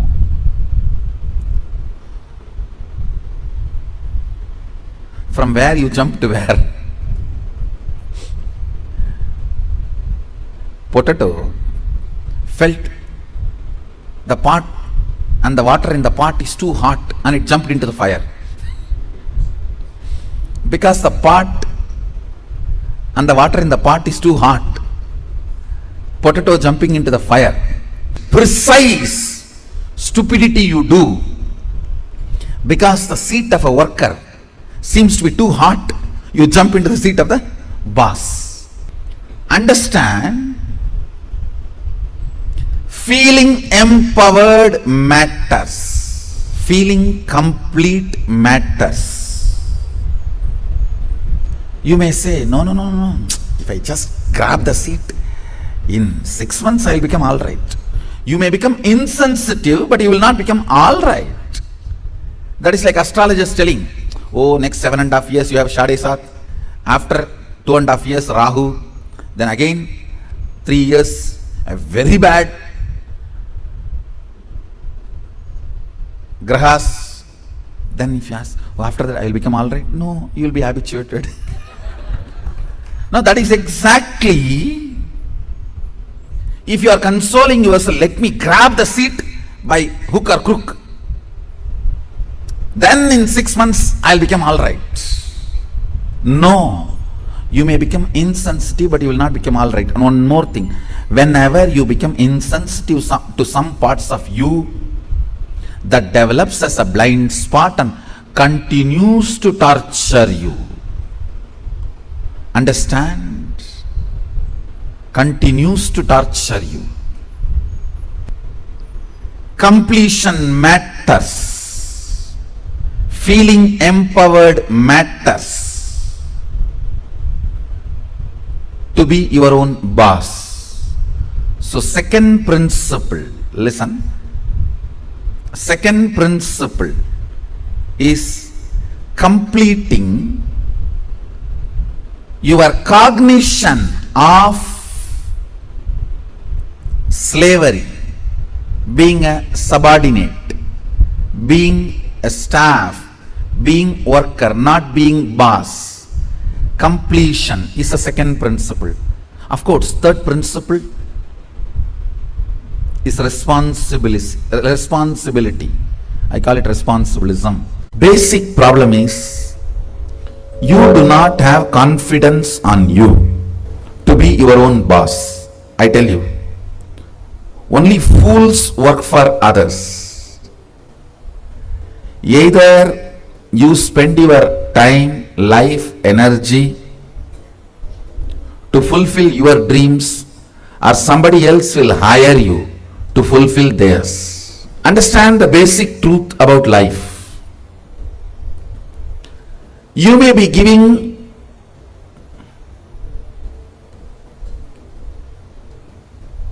little energy to your time. See, you have time in front of you as days. You may be giving little energy to it, but you are not giving life to it. When you give little energy, you come up with some products. How to use your time. Then it's money for somebody. Understand? Time is money for somebody. Time for your boss, your time is money. For your spouse, your time is attention. for your boyfriend or girlfriend, your time is love. But actually, your time is life for you. Understand? Your time is life for you. You may be giving little energy to your time, but not life to your time. That is where this whole problem is, I tell you. Even if you think you will be a worst failure, be your own boss.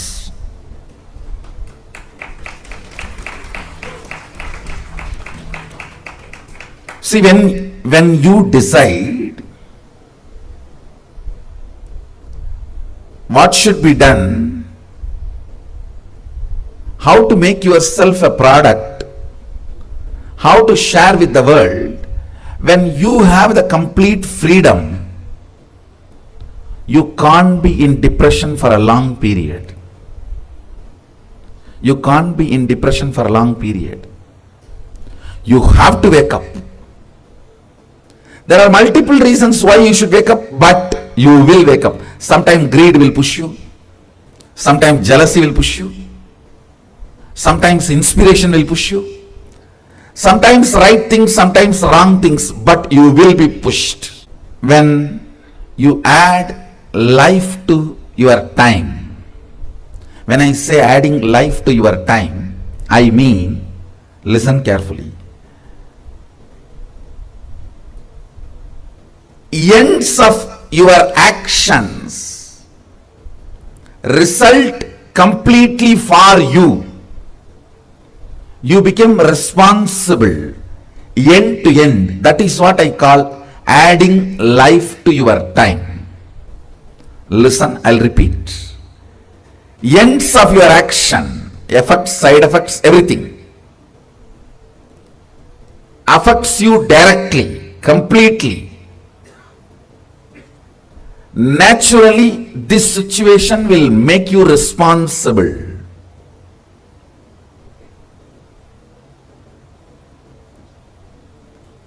The responsibility, knowing that you are only going to be affected by the ends,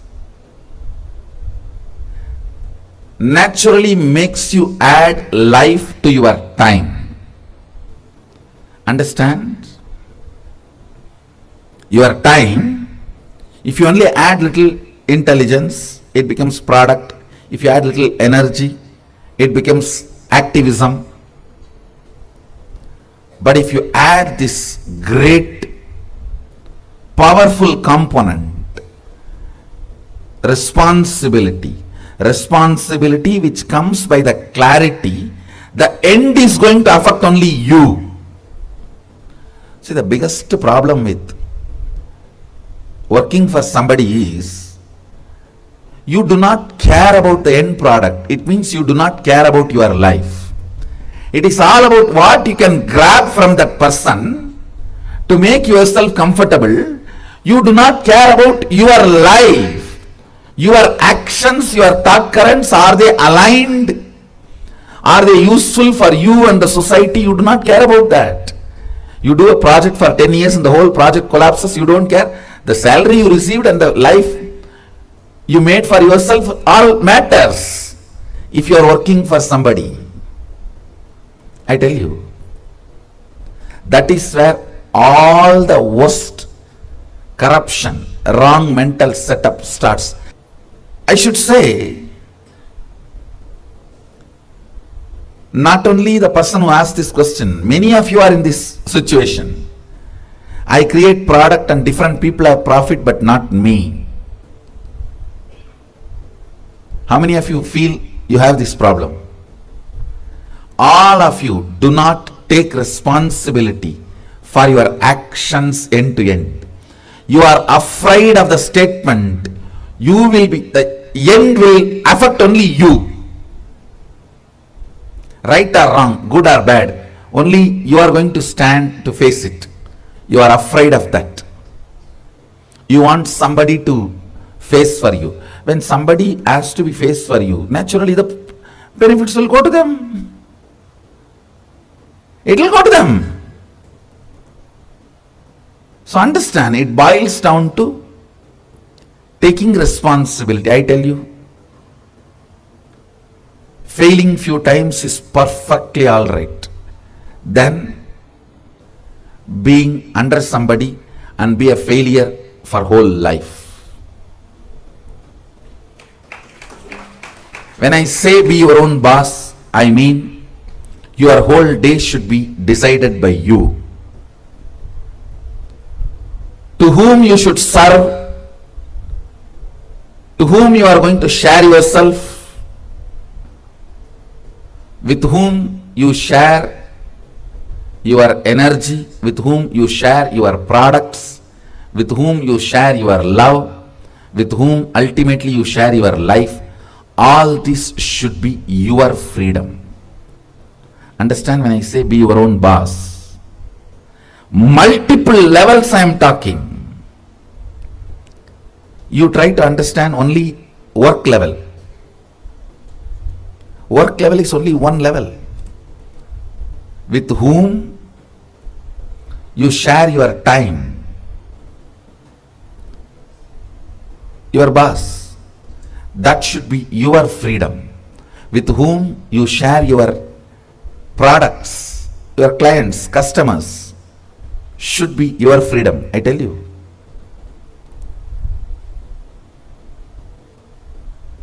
You are successful as long as your customers do not make you compromise on your integrity. Once you compromise on your integrity, they will be the first failures. Understand? Not you, they will be the first failures. Like pharmaceutical industries. The customers have made the company to compromise on integrity. Who suffers? Customers. Whenever your integrity is compromised for customers, clients, who receives your service or products, they will be the first persons to be affected. Listen to these few things. Same way, with whom you share your love, your life partner. When you are in the mood of demanding love, it's only going to be a constant bondage and torture. When you are your own boss, you know how to share it, how to share the love. Like Sadashiva, he may swallow the whole poison, but he will share the nectar. Understand? All the stress of the things going around you, all the stress of the things happening around you is the poison. The churning of the Milky Ocean, if you know the story, you can understand. The churning of the Milky Ocean is nothing but happenings around you. Sometimes the stress poison comes out of it. Incompletions comes out of it. Difficulties comes out of it. Problems comes out of it. Inevitably, there are some things you can never avoid in your life. The mother-in-law, daughter-in-law problem of India. Indian mother-in-law, daughter-in-law problem. Now, please understand, I am very serious. Even if the mother-in-law is dead, you can't avoid the problem. My grandmother is dead, my mother is still afraid of her. No, really. From my own experience, I am telling you. And I have to remind her once, she is dead years ago. Why don't you forget her? She will shiver, my mother will shiver, even if the mention of my grandmother's name. I said, don't you understand, she is dead? No, there are many problems you can't avoid just by the very nature of the happenings around you. A man who is capable of swallowing all the poisons and continue to share the nectar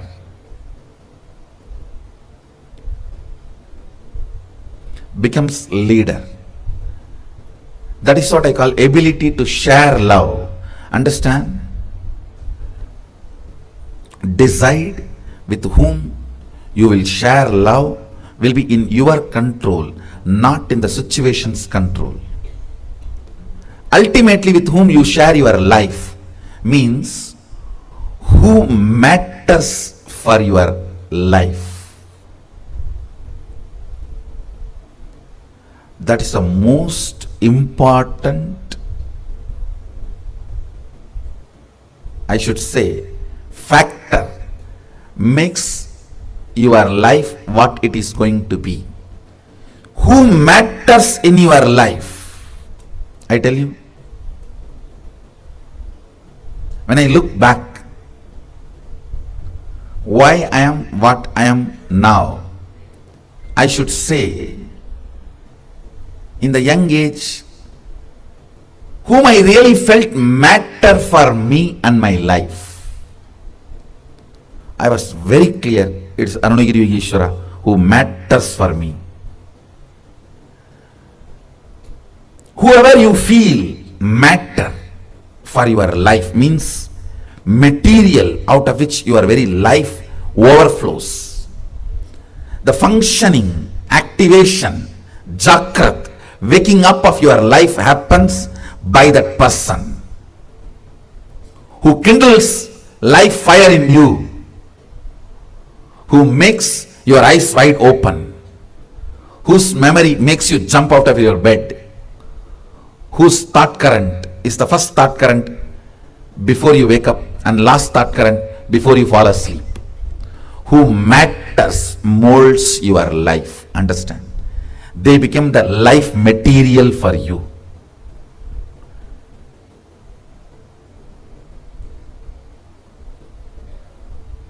You really need to dig out who matters for you, because they are going to manifest through you in next few years. Whoever matters for you, you are in Shaktipada with that person. If that person is a politician, you are going to become a politician. If that person is a cinema celebrity, you may not become cinema celebrity, at least you will be in fantasy of the cinema celebrity. You will be fantasizing. You are a celebrity at least for a few people around you. Your Facebook. I wanted to teach today. The third principle is responsibilism. Understanding the end result is going to be affecting only you, even though you try your best to push it on somebody else. See, end of your life, do you want to be standing and giving justifications, or do you want to be standing and declaring your victories? What is it you are visualizing? End of every situation, do you want to be standing and giving justification? Oh, I tried my best, this fellow failed and that fellow disappeared, he ran away, she disappeared.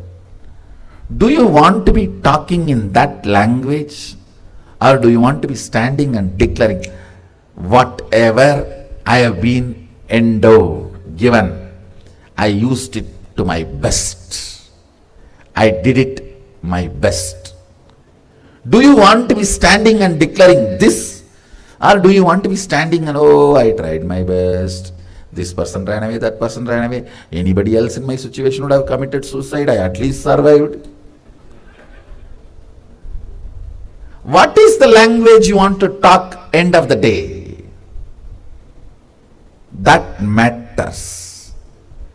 Whatever language you talk, you are responsible. This understanding will make you your own boss. Understand? Just because you stand up and say, oh, this fellow ran away, that fellow ran away, nothing wasn't right, all grahas were against me, all this was against me, that was against me, that was against me, and anybody else would have committed suicide in my situation, at least I sailed through. Even if you talk all this, who is going to be affected by the end result? You.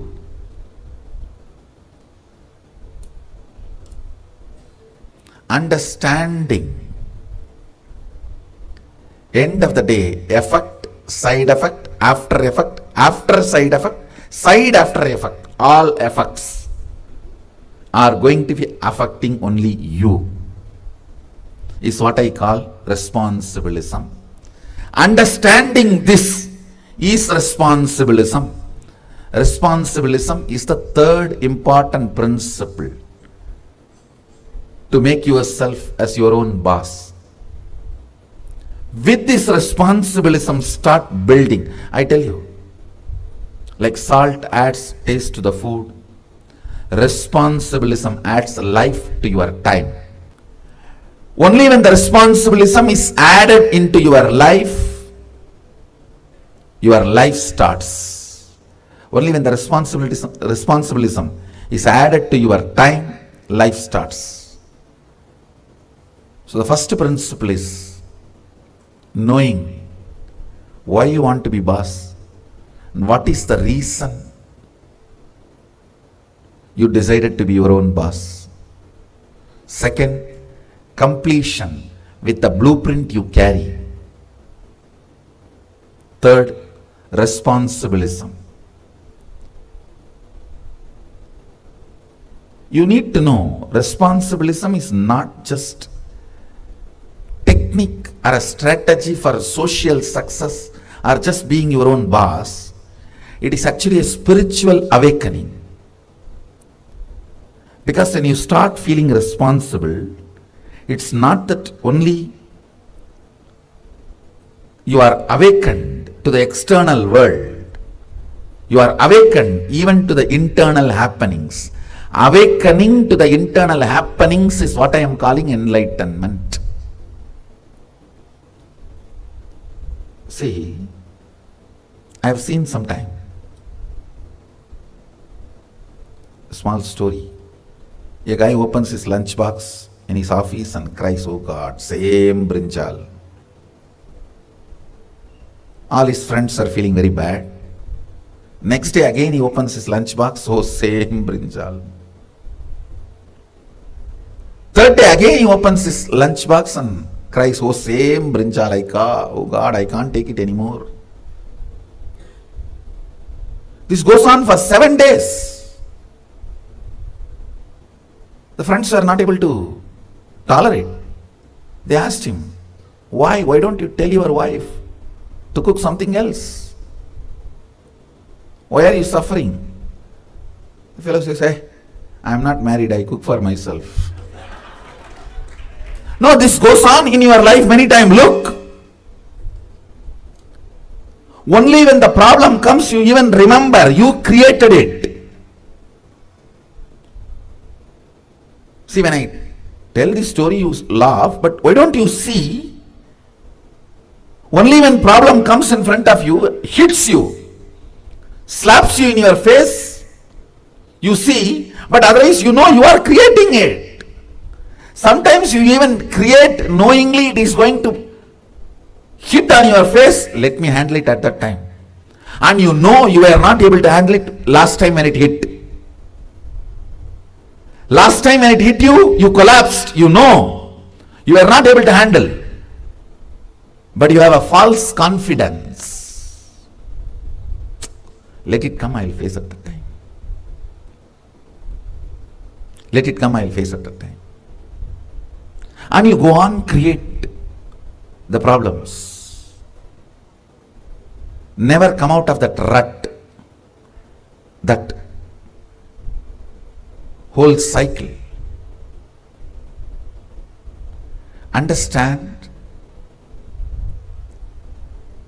when you become responsible, you just wake up and ferociously break these blind spots. Ferociously dealing with your blind spots and breaking your blind spots is what I call responsibility. Responsibility or responsibilism is what I call third principle. Understand? Not just external. Whenever you become responsible, it's not that you attend only external. Even to many of the internal blind spots, you wake up. Knowing that when you are going to open your lunch box, you will be sick, but still you go on cooking same brinjal because you don't want to go to some other shop and get something new, is what I call blind spot.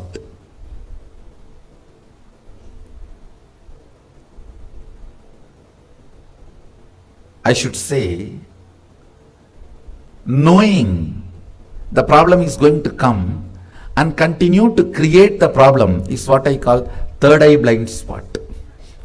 Not just two eyes blind spot, it's a third eye blind spot. Responsibilism opens not only the external, even internal. You know, you will create the situations only which you can handle. Is responsibilism. You will create situations, enter into contracts, enter into the interactions, everything where you can handle your life on your own is what I call being your own boss. Understand? These words may look, going above my head. With the next few process, internalize.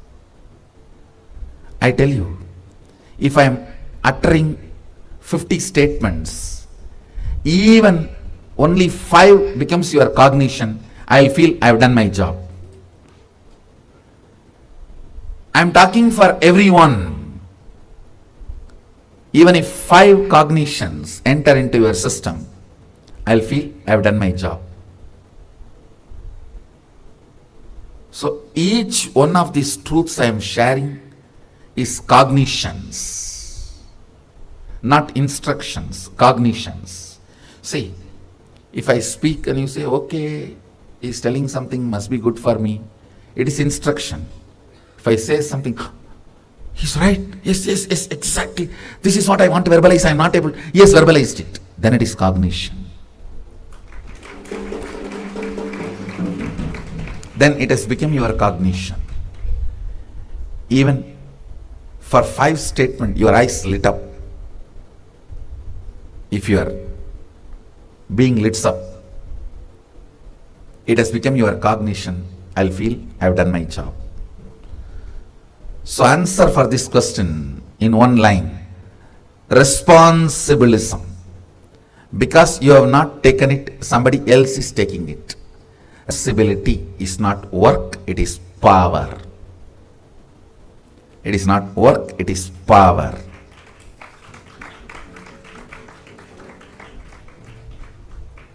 Whoever feels responsibility is work will be a Shudra, the 4th class. Whoever feels responsibility is a power, naturally will make their life successful and they will be their own boss.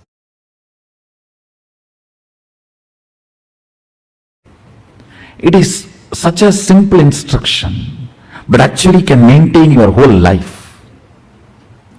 The thing is, now you need to know how to live that instruction. Same way, such simple, straightforward instruction I am giving. Replace your cognitions with integrity. Any idea, thought current you cherish within you is a commitment you are giving to you. Put your whole being to fulfill it or drop it. Same thing with outside. Any word you are giving, put your whole being to fulfill it or drop it. Understand? Maybe looking too simple. When you start living, you will see your whole life will become different, because in every level your action, reaction, cognition, everything will be acid washed. You will start cherishing different thought currents. You will start cherishing different ideas, ideologies. Cognitive shift. Keeping integrity is the only cognition, is the simple, straight way to become your own boss. Understand? What I am talking is like a Vedic truths. When you apply, you will understand the authenticity and power of it. Authenticity and power of it. Being your own boss means being the master of your own cognitions, being the master of your own understandings, being your own source of joy. You can be your own source of joy when your cognitions are centered on you, on very you. Pen down everything you want to do and have to be your own boss, but it has not yet become reality. It can be physical level, mental level, psychological level, physiological level, social level, relationship level, economical level. Just pen down. I'll help you to develop the liberating cognition and develop and make yourself as your own boss. Not just your own boss, your own big boss.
Nithyananda.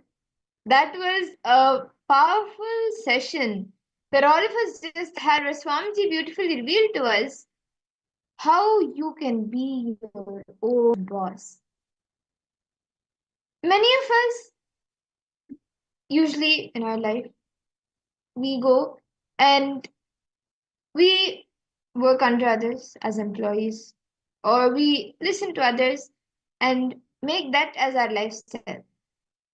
But being your own boss means taking your decisions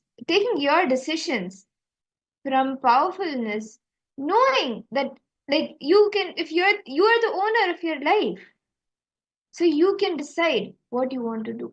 Now, if you take two people, for example, one person is an employee, the other person is the head of a company, the CEO, or even the owner of the company.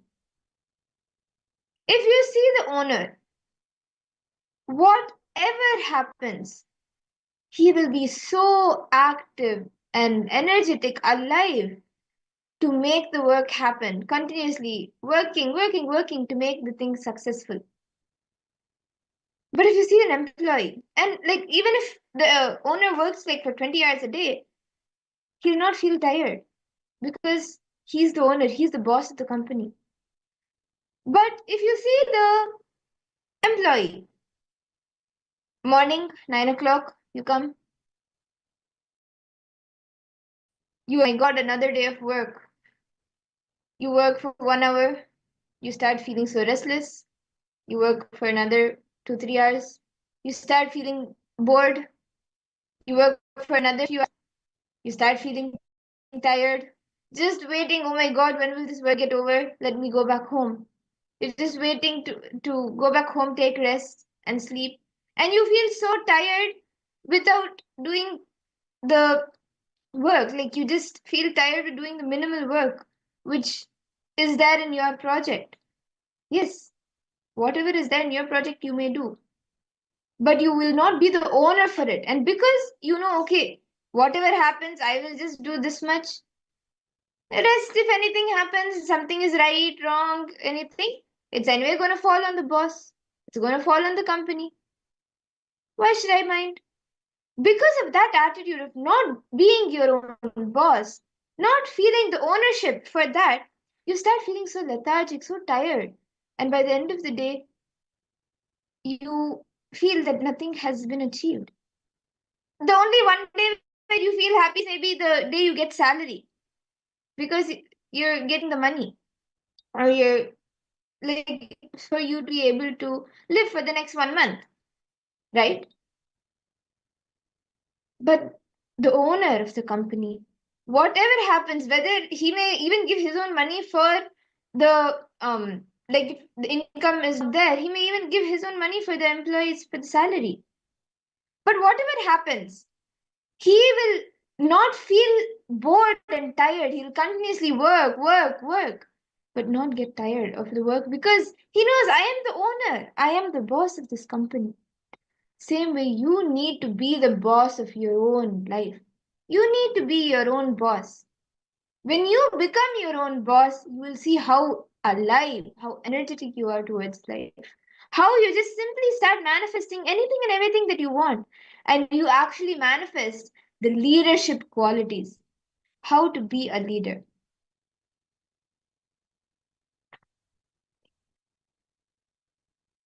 And with that understanding, let us all now enter into the power manifestation. I request all the participants to please bring a device for which you will be doing the power manifestation with. We will be manifesting the power of silicon.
Yes, Nithyanandam to all participants.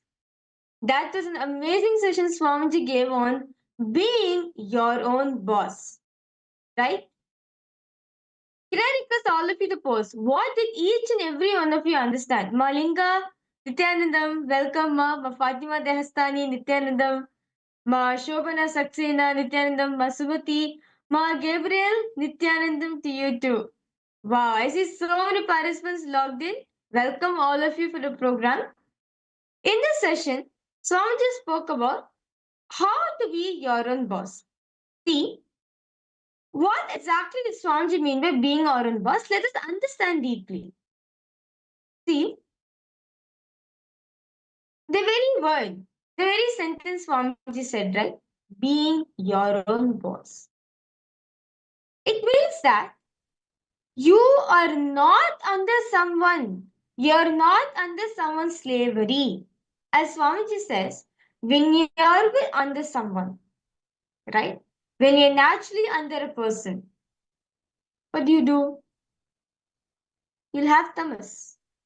You will tamas in your life. Therefore, you're not able to live a life based full of activism. But when you are your own boss, meaning when you're an entrepreneur and you are your own boss, you just need to understand that I am Paramashiva. I can create anything you want in your life. As I am the boss. Swamiji says, see, if you are the boss, right? If you're your own boss, you can literally manifest anything you want. Say you'll be more productive because everything's there in your hands. Everything's there in your plate. You have to take out for it. You have to own up for it.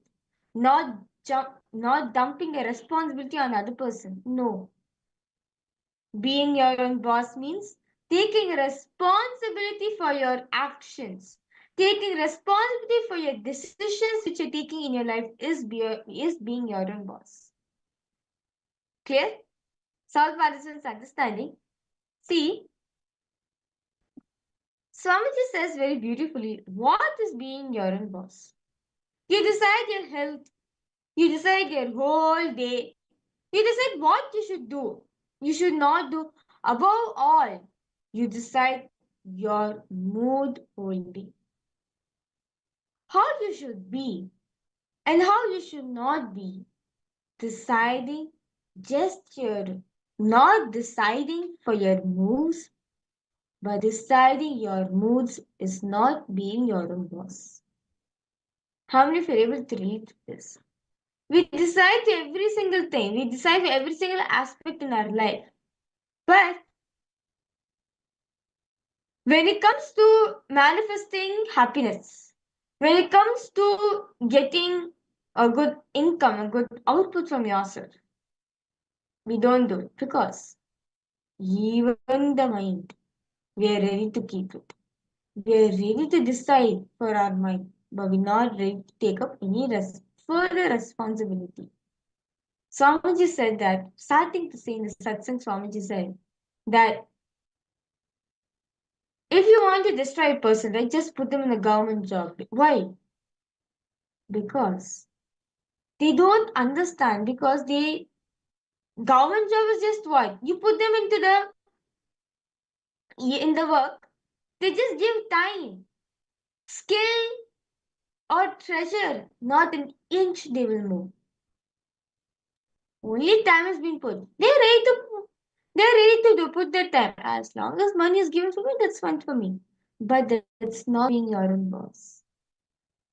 Very beautifully in the Ganapatya Upanishad, verse 6, reminds each and every one of us that Sarvam Jagaditam Tattva Jayate, Sarvam Jagaditam Tattva Stishtati, Sarvam Jagaditam Tvailayame Shati, Sarvam Jagaditam Tvaya Pratyeti, Tvam Bhumirapo Nalo Nilo Nabaha, Tvam Chatvari वाक्पदानि त्वं गुणत्रयातीतः त्वं कालत्रयातीतः त्वं देहत्रयातीतः त्वं मूलाधारस्थितोऽसि नित्यं त्वं शक्तित्रयात्मकः त्वं योगिनो ध्यायन्ति नित्यं त्वं ब्रह्मा त्वं विष्णुस्त्वं रुद्रस्त्वं इन्द्रस्त्वं अग्निस्त्वं वायुस्त्वं सूर्यस्त्वं चन्द्रमास्त्वं ब्रह्मभूर्भुवस्सुवरोम्.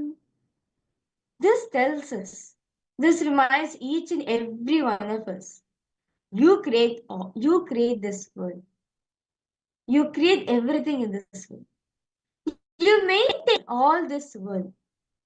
All this world is seen in you. You are earth, water, air, fire, ether. You are beyond the four measures of speech. You are beyond the three gunas. You are beyond the three bodies. You are beyond the three times. You are always situated in the Moola Dhara. You are the being of three Shaktis. You're always meditated upon by yogis. You are Brahma, you are Vishnu, you are Rudra, you are Agni, you are Vayu, you are Surya, you are Chandrama, you are Brahma, Brahma Bhur-Bhuvasvaro. Understanding life is a reflection of you. In this verse, we write that all of us just now listened. It's each and every one of us understand you are your own boss. Whether you believe it or not, you are your own boss. You are the one who's allowing the life to manifest like this. You are the one who's letting life to manifest like this for you. See, like how in the first example Swamiji said, right? Like if you get into the India government jobs, then you forget that you can be your own boss because you get so used to that daily schedule. Okay, 9 a.m. I go, I start my work, 5 o'clock I come back, my day is over. By then you're already so tired, and because you don't see anything manifesting or like moving, you get so bored, you get so tired because okay, if something happens, it'll happen to the company, it'll happen to the boss, not to me. You don't take ownership. Of course, if you take ownership for everything happening around, then you will become your own boss whether anywhere you are. But unfortunately, in that cycle, you get schedule that you don't even see. Okay, now where can I expand? Where can I expand? Where can I be the owner for my own life? And so you get stuck. You don't expand more and more. Can I request all the participants to bring your paper and pen? Let's all do a small internalization exercise. I request all the participants. Just look in. And the first principle, look in, see, and just see. The first principle is bringing completion that all of us need to do. Not just your thought currents. You need to bring completion to your depth. So what are the ideas? What are your ideas of being my own boss? What are your ideas of being your own boss? Write that, pen that down. What are the ideas that you carry of being your own boss? Can I request all the participants to please take a few minutes and write this down?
Nithyanandam to all participants. Hope all of you are done writing. Okay. Now, let's move ahead to the next step. So, in the first step, all of you written down, right, very clearly, all the areas where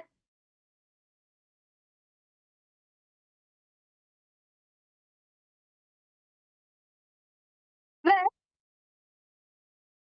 the kind of thought currents we're cherishing, the kind of depth we're having within ourselves, right? How much integrity do we put in our incompletions and in our life? Now, I request all participants now, let's take a few minutes. Dig out your incompletion ideas you carry about being your own boss. If you suddenly win a lottery, what are you going to do? How will your life going to be? And your ideas, theories, theologies. Why you want to be like this? What's the reason you want your life to be in this way? Think and pen down.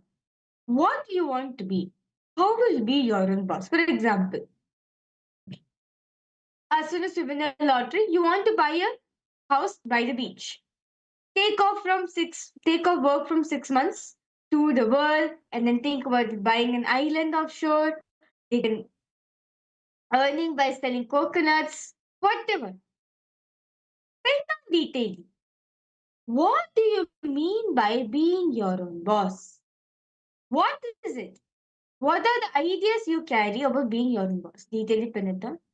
And because all participants, we can start posting also, right? You can start, if you can post what you've written down so far, we can guide you. If you need to do something, if you are finding or want some help in finding out the pattern, finding out the do completion, do feel free to reach on the chat section and we'll always reach out to all of you. I request all the participants to start penning down.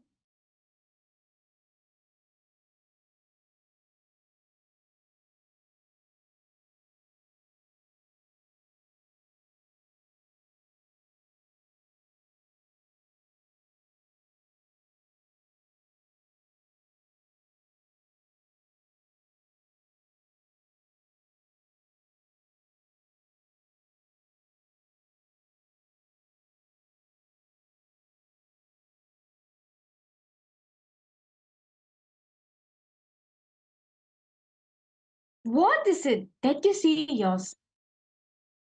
That you becoming your own boss? Write it down detail.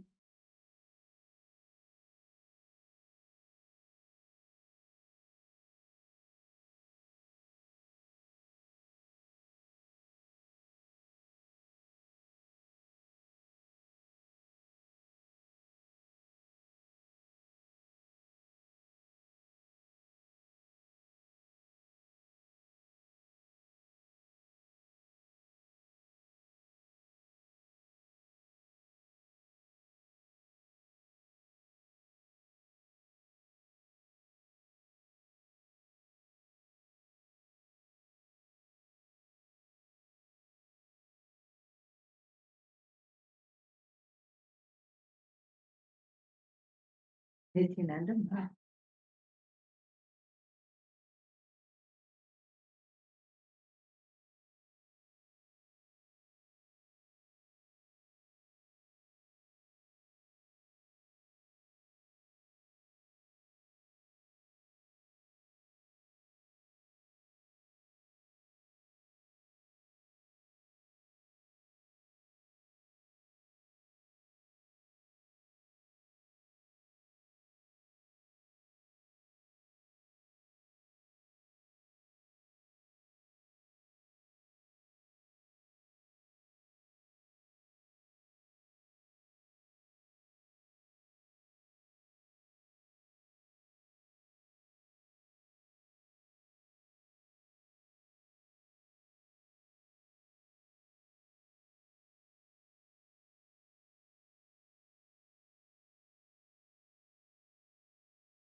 elaborately pen down. Just look in and pen down. And now,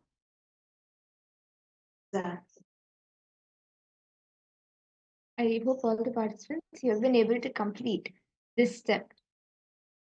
Now, let us all ask this question to ourselves. Why will you be like that? Just for example, because you are tired of being stressed, because you are like tired of being stressed, or because you saw your colleague and you want to do the same, it could be this could be the reason, right? I request all the participants to write down for each of the things that you have written. Ask yourself, why will you be like that? And write down why you would be like that. Find out what's the reason.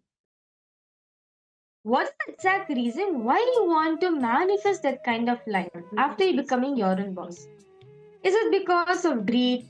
Is it because you've seen some of your colleagues doing that, so you wanted the same thing too? Or like enough of suffering, please. It can be that. Right?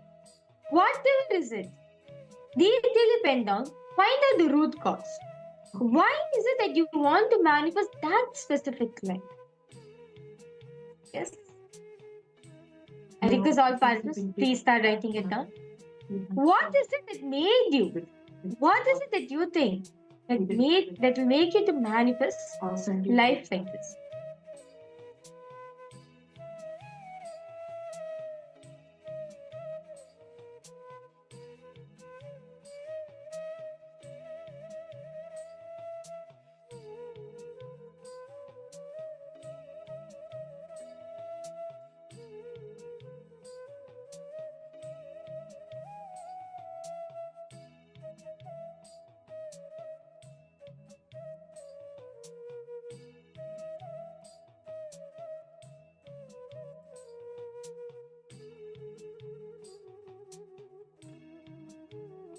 Elaborately pen down and ask yourself the reason. Write down the reason.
elaborately penned down.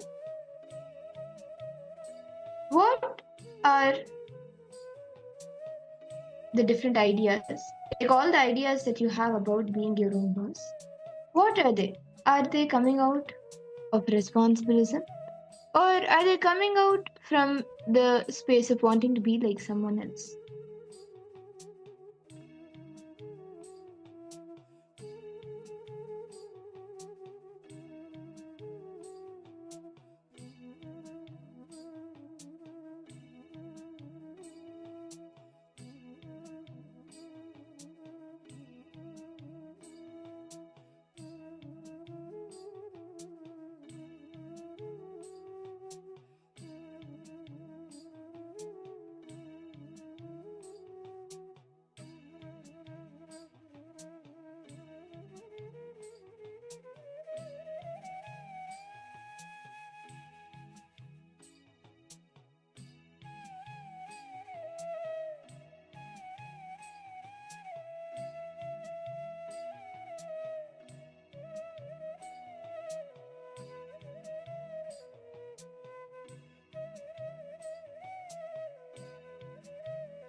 Now, I request all the participants, just decide to bring responsibilism. You know you will create the situation, so only which you can handle. You will create situations only which you can handle. Bring responsibilism to everything.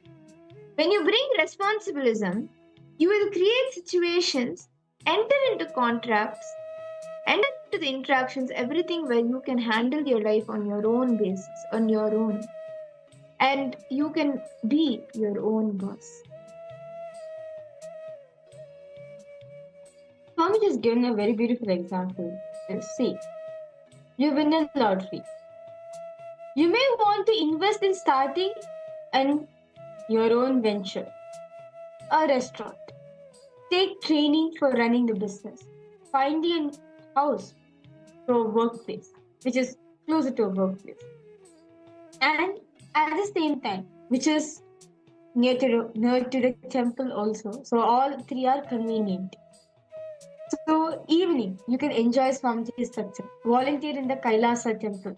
Making powerful cognitions be part of your lifestyle and having friends. So understand, bring responsibilism means what? See, and Swamiji says the very thought, the very thing of responsibility is what? Feeling that you are the source for everything, that you are the owner for every single thing. From that space, responsibility starts. From that space, responsibility starts. So now, as all of us were writing down, right? How, if at all we become our own boss, what kind of life do we want to be? What is the reason why we have chosen that particular lifestyle? Now, just bring responsibilism in it. So I'm just saying, just bring responsibilism. That's it. You know, you will create a situation only which you can handle is responsibilism. Understand? You will create situation. You will enter into contracts, enter into interactions, everything where you can handle your own life is where you can handle your life as on your own is being your own boss. This is the definition of responsibility that Swamiji is giving, that you will create situation which you can handle as you're the owner for it. You have to own up for it. A person who is responsible will own up for his or her actions, for the situation he has been causing around him. Now, being your own boss is what? Taking responsibility for everything happening in your life, whether any conversation or interaction you're having, or any contracts you're signing, or anything. Wherever you can handle your life on your own is being your own boss. Now, all desires, all the participants, all of it written down, right? Just bring responsibility into it. Decide to own up. Decide to take responsibility for it. I request all participants now. Let's decide. Now, for now, each of the desires, right? Each of the desires which I have written elaborately, decide to bring responsibilism into it. Decide that hereafter, I will take responsibility for my actions. I am taking responsibility making in my life. Yes, all participants understanding. I request all of you to post if you have any questions, any doubts you have. Do feel free to post in the chat section.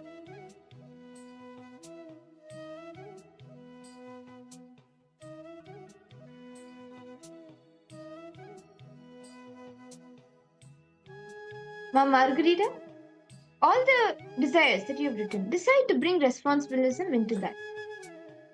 So you and be your own boss. Bring responsibilism so you can manifest that desire. You can manifest the situations and everything, only that how much you can handle.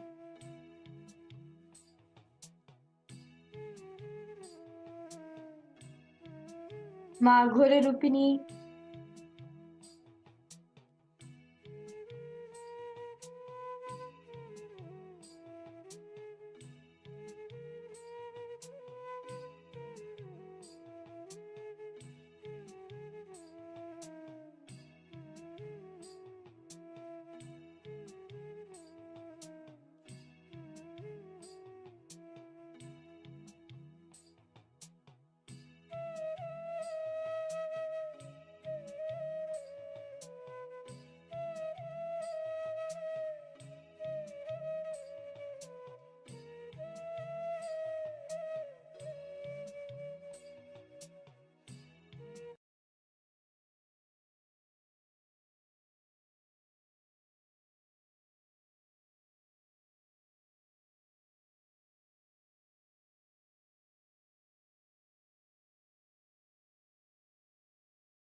Nithyanandam to all the participants. Sorry for a technical glitch. Okay.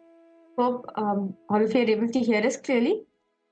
Nithyanandam, Rahulaya, welcome to see you. Yeah, nice to see you for the program. Yes. I hope all of you have been able to make that Nithyanandamaya. Yes, Aya, did you try yesterday's powerful cognition on time on today's work during your work hours?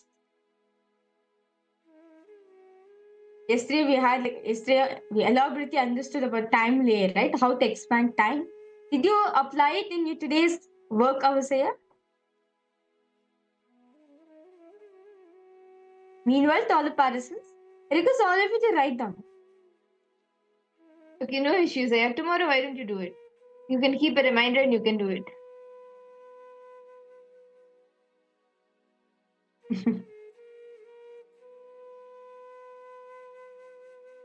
Okay. So I hope all the participants, all of you have been able to make that decision to bring responsibilism into everything that you do, every decision that you make. Bring responsibilism, manifest the situations in a way that you can handle it. And with that, now let us enter into the next session of our day, where all of us will be understanding more about how we can manifest the leadership qualities. Whether you achieve the status of a leader, it's very important for you to also experience the state of a leader. And today, throughout the day, we'll be learning how you can experience that space of leadership consciousness, of Ishwaratva, and how you can evolve as a leader.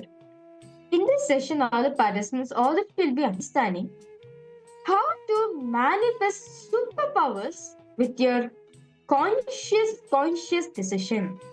How to manifest powers, right? How to manifest the powers of Paramashiva out of your conscious decision. So we'll be now entering into this beautiful session.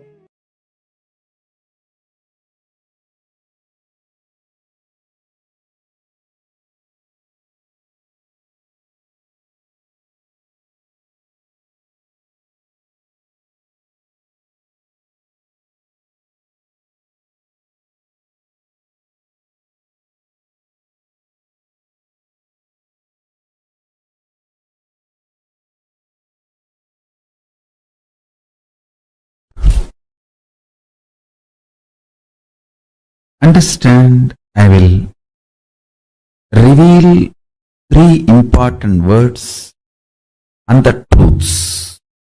First word, natural selection. Second word, artificial selection. Third word, conscious selection.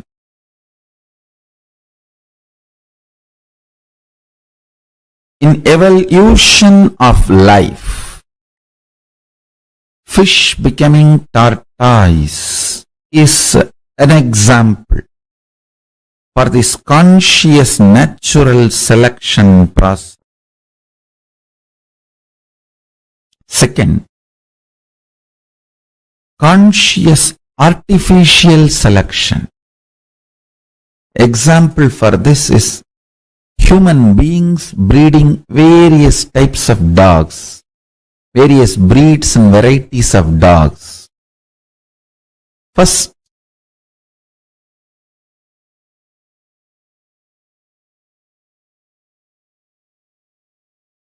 you understand the dogs fear greed and intervene artificially in its natural flow of life, and through the external intervention you start breeding various varieties based on your needs. Dog breeding is conscious artificial selection process. That's an example. Third, Beyond these two, something called conscious selection process. You, human being, consciously choosing consciousness as the foundation of your very existence and liberating yourself, enlightening yourself. Moksha and Jivan Mukti, becoming the reality of your existence, is conscious selection process. Avatars happen for this vision. Listen carefully. For your DNA to choose consciousness and will persistence as a way for evolution, to do the conscious selection, your DNA need to be introduced to its higher possibility. If your DNA decides to do conscious selection and decides to evolve its DNA through the mutation, through will persistence, where it is going to land, what it is going to achieve, your DNA need to be told about the end result. That is why an incarnation happens to inspire your DNA to go through the conscious selection process. Understand? I wanted to tell you one more thing. Don't even expect lubrication. The 3 levels of evolution. Understand? Every day your lifestyle directly affects not just sleep, the quality of sleep directly affects your DNA.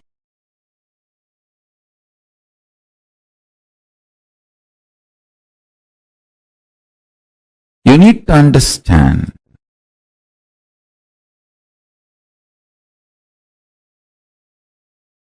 consciously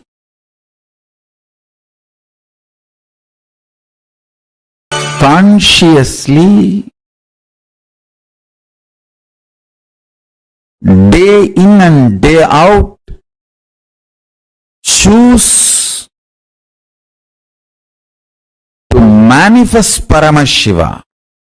Understand?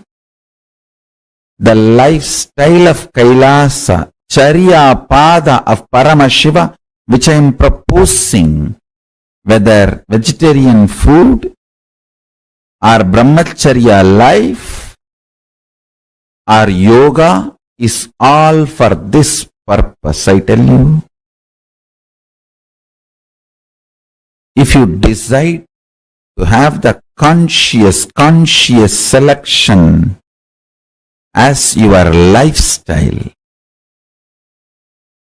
KAILASA is here to provide the ambience, support you completely with the right food, right way of lifestyle. Waking up in Brahma Muhurta helps you tremendously for your DNA to go through the conscious selection process. And I tell you,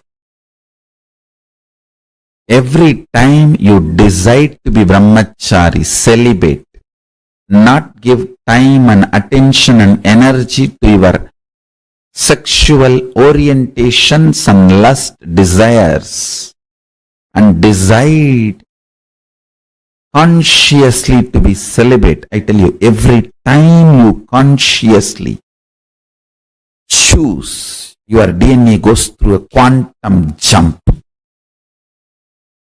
a superconscious breakthrough, gets ready for power manifestation.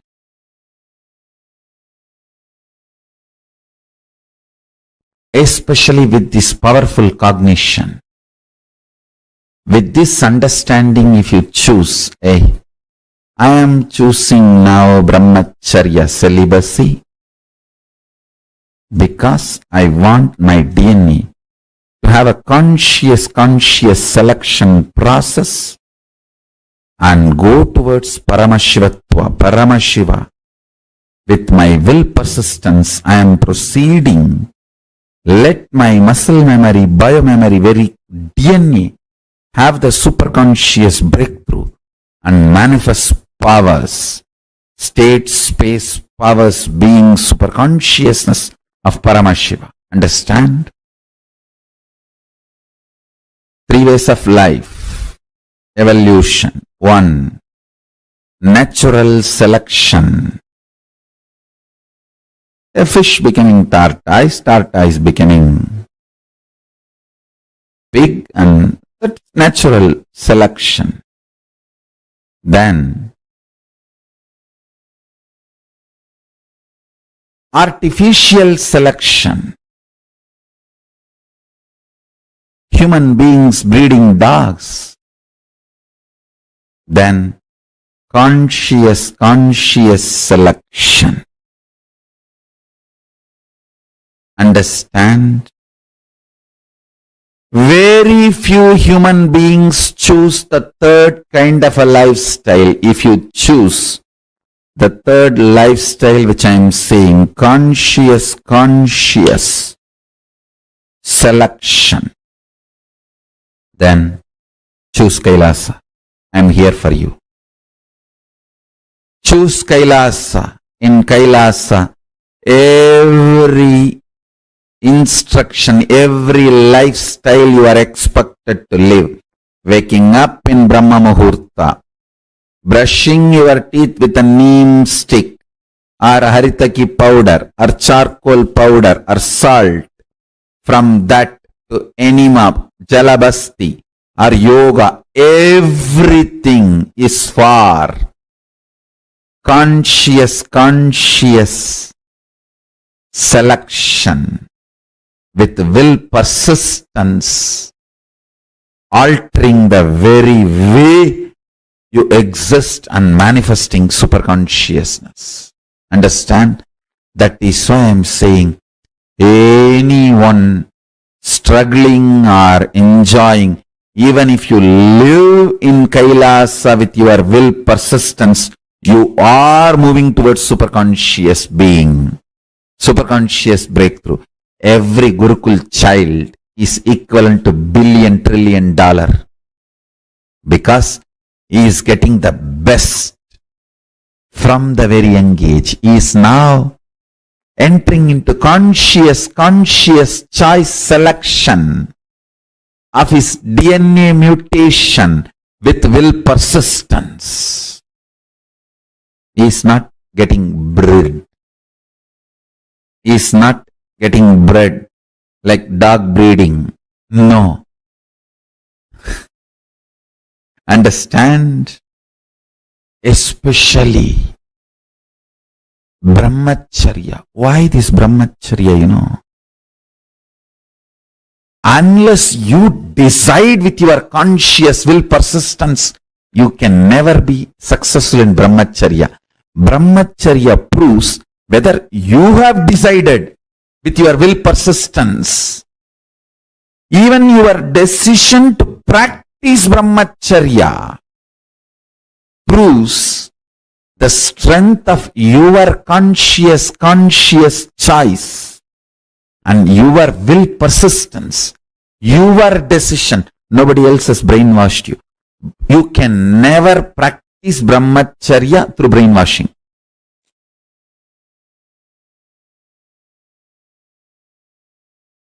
Can leaders be created? Are they born?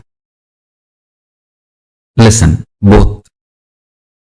Let me define leader. Leader is a person who can manifest his conscious decision with the will persistence and manifest it as reality in the real life by giving a conscious breakthrough to his own DNA through quantum leap from the normal natural selection process and lead his life is a leader. Let me repeat.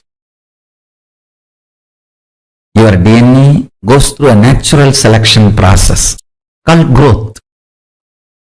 Leader is a person who can use his conscious decision power, will, persistence, and give a breakthrough to the slow growth natural selection process, a quantum leap, manifest what he wants as a reality in his life. Is a leader. If your conscious decision, will, persistence decides you are a leader, you want to be a leader, you are going to manifest. What do you want?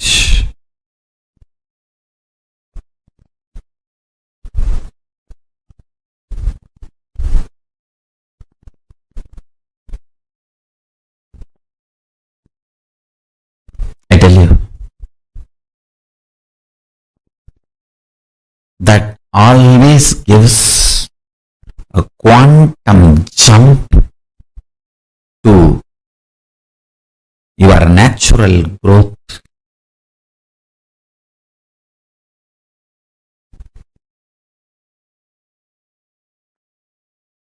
Natural selection process. I really want all of you to understand. I really want all of you to understand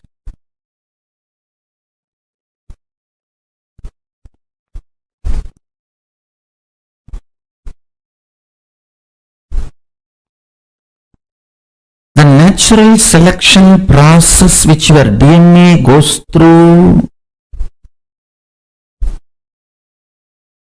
That slow growth is not compulsion or mandation or fate of you. Understand? Till you use the conscious decision power, it can be fate. Once you decide to use the conscious decision power, you can just alter, change, delete, rewrite anything you want. Anything you want.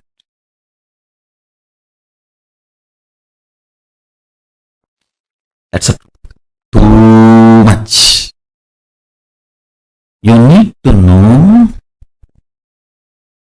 the powerful cognitions you hold are like a nectar. If you hold the wrong, it will become poison.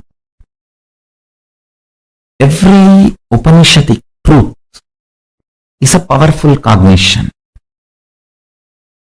If you hold the powerful cognition, you are Paramashiva, ultimate oneness space, where you are free from everything, completely unclutched.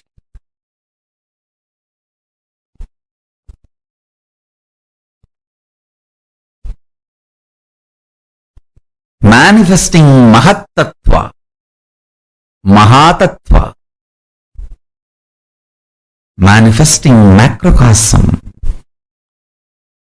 universe comes out of you, lives in you, relaxes in you. Universe comes out of you, rests in you, relaxes in you.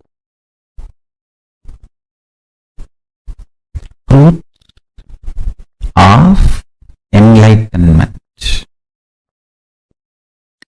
Hold the truth of enlightenment.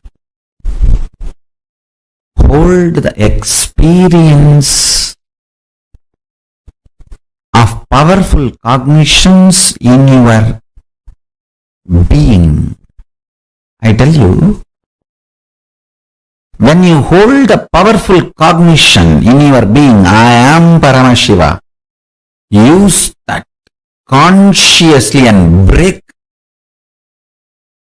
your tiredness, boredom, sadness, depression, blind spots, reasonless guilt, reasonless feeling low, all this stupidity.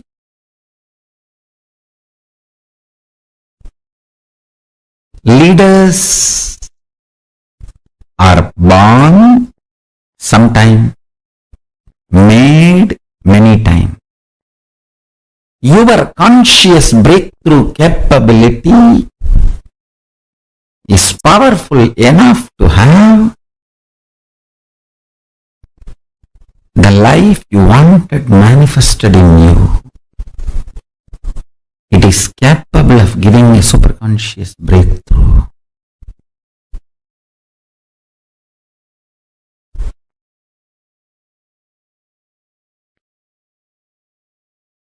Understand our Vedas and Agamas, Dharmashastras. In every level they teach you how to hold the powerful cognition and manifest leadership consciousness in you. You should know Advaita is not something like a remote possibility you will practice later on. No. It is as simple as having a morning breakfast. You can get enlightened by holding the powerful cognition before your next breakfast. How the death is possible every minute, enlightenment is possible every minute.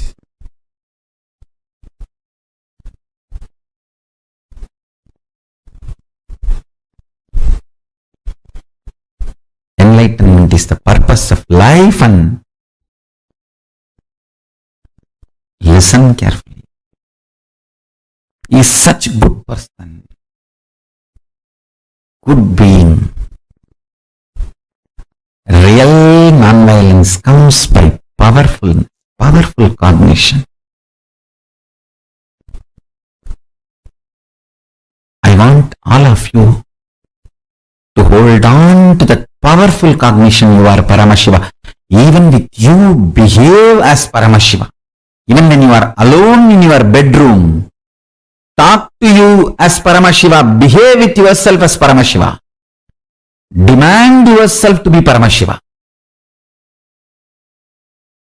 You will be so integrated to His principles, His vibration.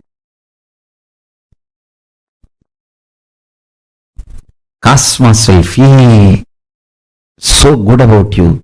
You will feel so good about Cosmos. That is what I call leadership quality.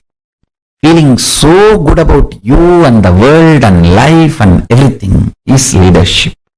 You will feel Brahmanyam Bahuputratam. I am the favorite chosen one of the cosmos. Brahmanyam Bahuputratam. I am the favorite chosen one of the cosmos. I tell you. Feeling that is what I call leadership quality. That can happen just by holding on to the truth. You are Paramashiva.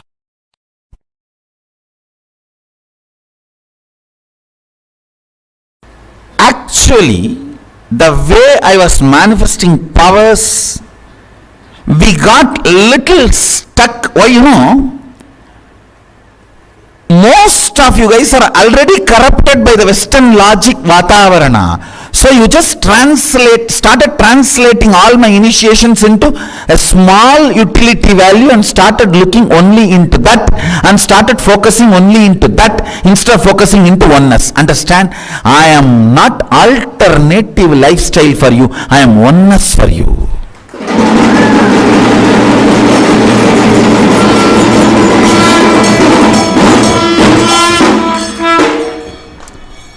when the power manifestors, whether balasans or adults, have started looking at a small narrow view and started perceiving me as an alternative lifestyle, you stopped looking at the source, and power manifestation has stopped with just with the one or two manifestations which has happened.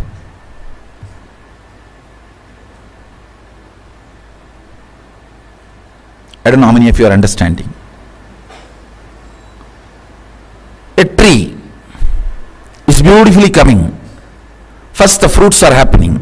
The first flowers are happening. You eat few flowers, so tasty, and you pluck all the flowers. How will the fruit come? So when I initiate you into length, your ability to solve all the logic questions is one flower. But you are so glamored about the flower, entertained about the flower, engrossed into the flower. You forgot the root. When you forget the root and remove the flower from the source, how can fruit happen? Now my job is getting you back to the original length dimension, not just logic. Logic is one aspect of length. Chemistry, biology, geology, all are part of the length dimension. Through the length dimension power manifestation, you can tell how many drop water is in Ganges now. From Tapovan, where Ganga originates, until Ganga Sagar, where she merges into ocean. You can count until the drop. Understand? I am not telling you stories. Length dimension is million times more than the logic. But when you started manifesting one power logic and your head started going crazy, cranky, whether you understood or not understood, whether you accepted or not accepted, you got oriented on one and you got centered on force, left the understanding of power. Understand, as long as powers are side effect of you, you are Shiva. When you get centered, when you give attention to the powers,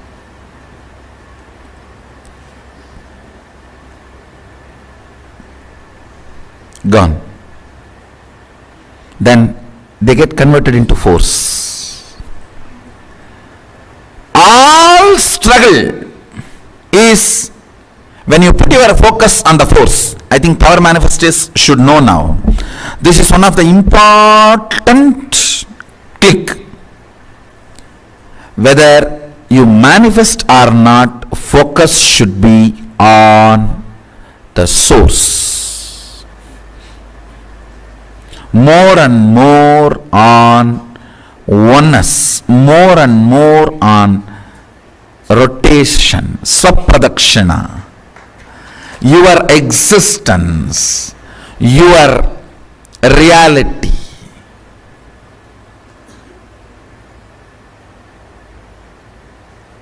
It should be on this, then this will automatically happen.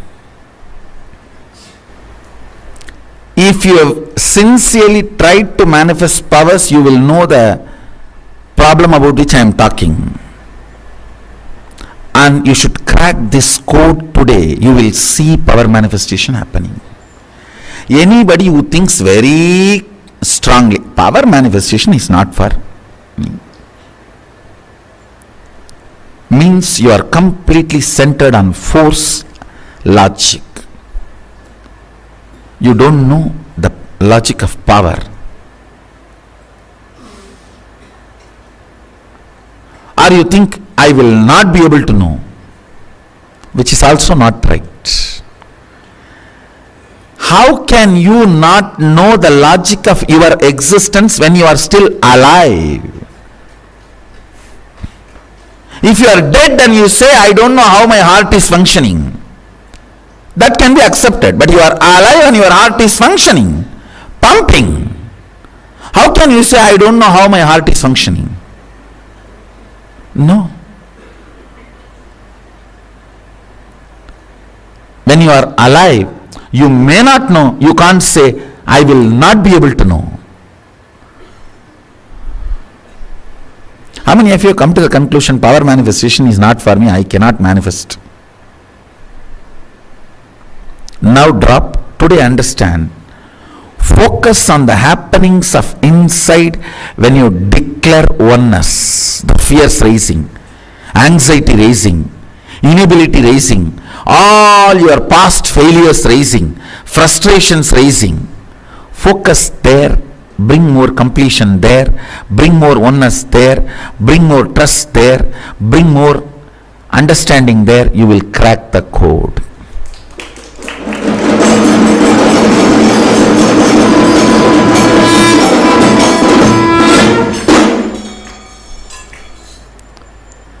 Crack the code.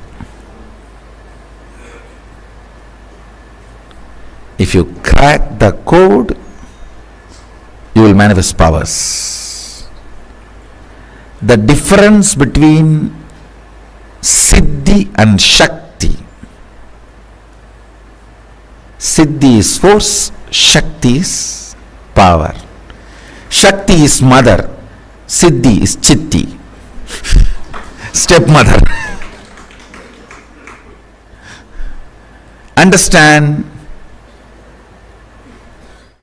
Force is different and powers are different. I think with this click, with this understanding, see, declare oneness from your inner space. Whatever comes out, attend to it, complete with it, work on it, and again go for oneness. You will see powers manifesting left and right.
See, with the right understanding, you can be established in leadership consciousness.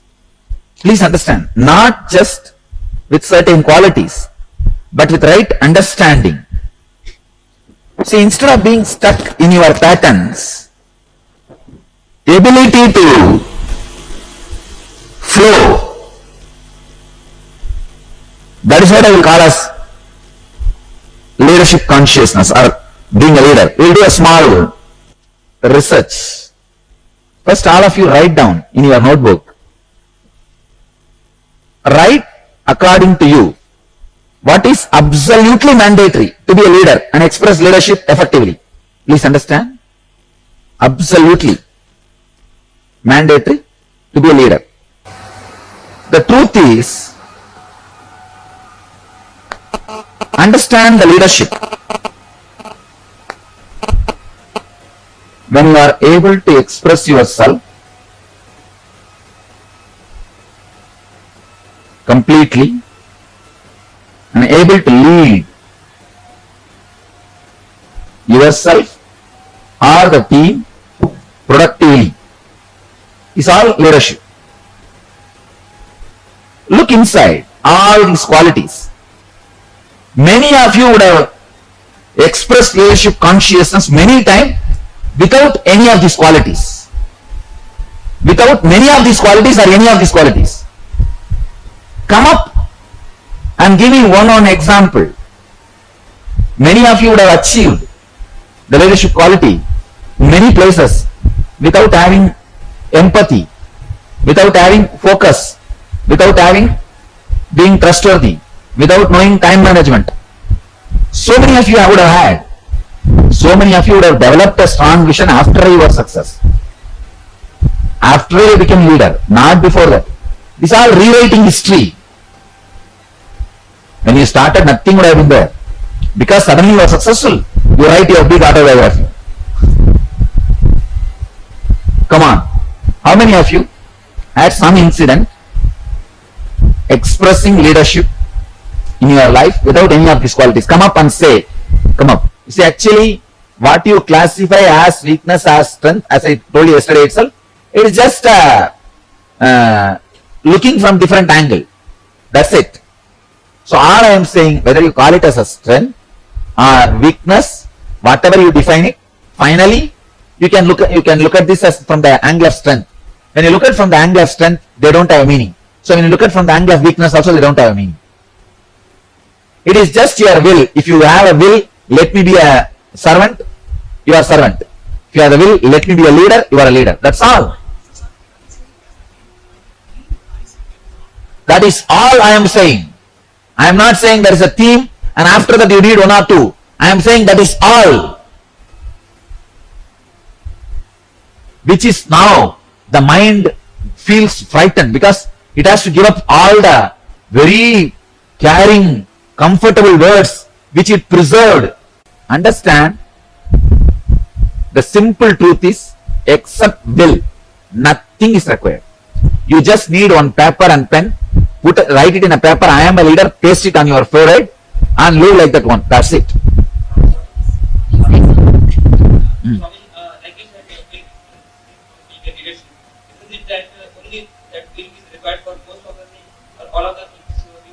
Everything simple decision is, that's all, nothing else. Simple decision. Very simple decision. But your mind does not agree to this. How can things be this simple?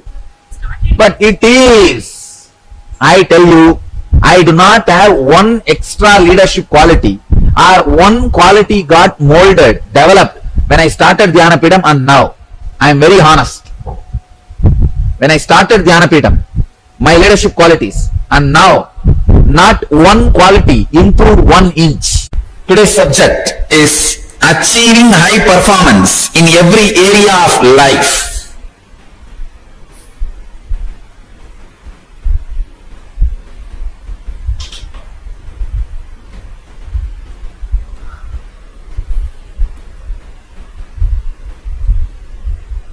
If I have to give basic qualification you need for living enlightenment, please understand, I am giving you a basic one-line qualification to live enlightenment. Be a high achiever, that's all.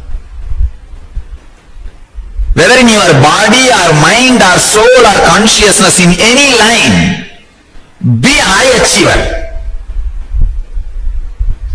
A simple, innocent, flowing high achiever. I don't mean being high achiever by swindling others, no. By putting others down, no. By grabbing others' wealth, no. Not by looting. Be a high achiever In anything you do, if you are sweeping the floor, be high achiever in that line. If you are just making garlands with flower, be high achiever in that line. Be a high achiever in anything you do. Having tremendous curiosity, life. What stops you from living fully? I can say simple reason. What stops you from living fully? Nothing but simple laziness. You don't want, that's all, nothing else. Living fully, oh no, it's okay. Feels too much. What for? You sold your life to your boss. Don't be foolish. You always think, why should I work so much? Why should I think so much? What my boss pays to me, for that this much is more than enough. Don't be foolish. Your life is not just a bargain, or your life is not just given to your boss. Your boss may pay 10,000 rupee and you think, oh, 10,000 rupee worth, if I am productive, that's enough, my life is done. Don't you understand the foolishness in which you are caught? Just because your boss pays only 10,000 rupee, you stop your life worth of 10,000 rupee. Stop this nonsense. That is why I am saying, make your whole life as a non-profit. If you think your whole life as a non-profit, you know the profit which comes is not for the product you deliver, just to sustain your day-to-day expense. This is what I call having the attitude of karmanyevadhikaraste mabaleshu gadachana. Do your duty, don't expect result. This sutra was always misinterpreted like a work, don't ask for money, salary. No. Work intensely, but understand what comes is not equivalent to what you are delivering. It is just to run your basic things. See, money is kind of a one system of the social mechanism. For example, there is a car. The car can run by petrol or gas, now even solar energy. Money is like a one system, one fuel. But unfortunately, if you are stuck with that one fuel and bargain your whole life, trade your whole life for that one fuel, you are fool.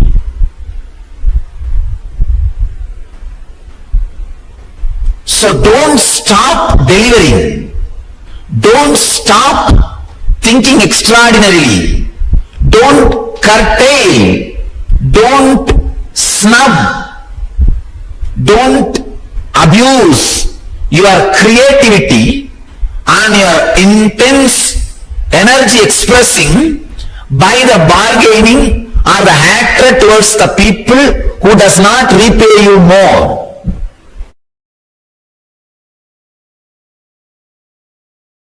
Ishwaratva means functioning from the cognition that I am the Ishwara, source of everything, Lord of everything. I am not teaching you arrogance. I am not teaching you ego. Please understand. I am not teaching you ego. I am not teaching you arrogance.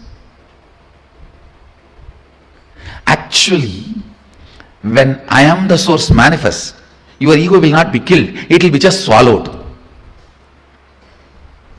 It will be swallowed by Sadashiva. I am not teaching you arrogance. I am not teaching you egoism. I am teaching you the precise truth which will let the bioenergy manifest through your biomemory. Understand? If you decide, I am the source, just by putting your hand on people, you will heal them. Even if you are a doctor and doing thousands of surgeries and healing people, you may get the punya of being a doctor. When you leave the body, you will have so much of punya, you can take it and be in heaven. But if you decide, I am the source, and do the same surgery, you will become Sadashiva. Go on not only saving lives, when you leave the body, you can save yourself.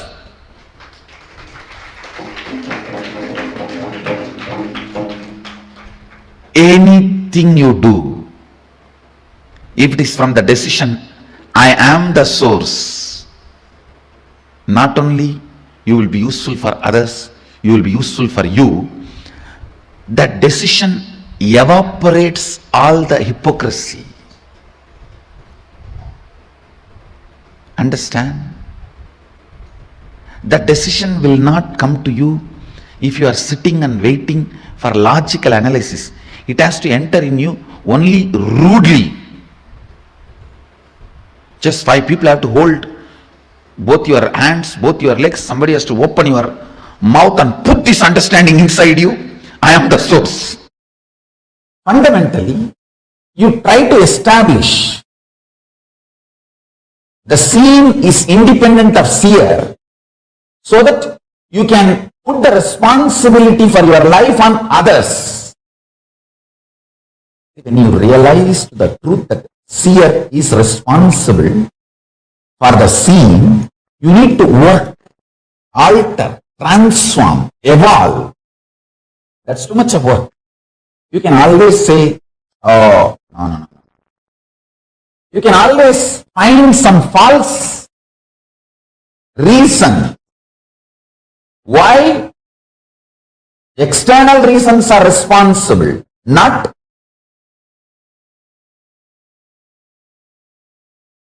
your internal existence. So fundamentally, you try to build a narrative, grand narrative of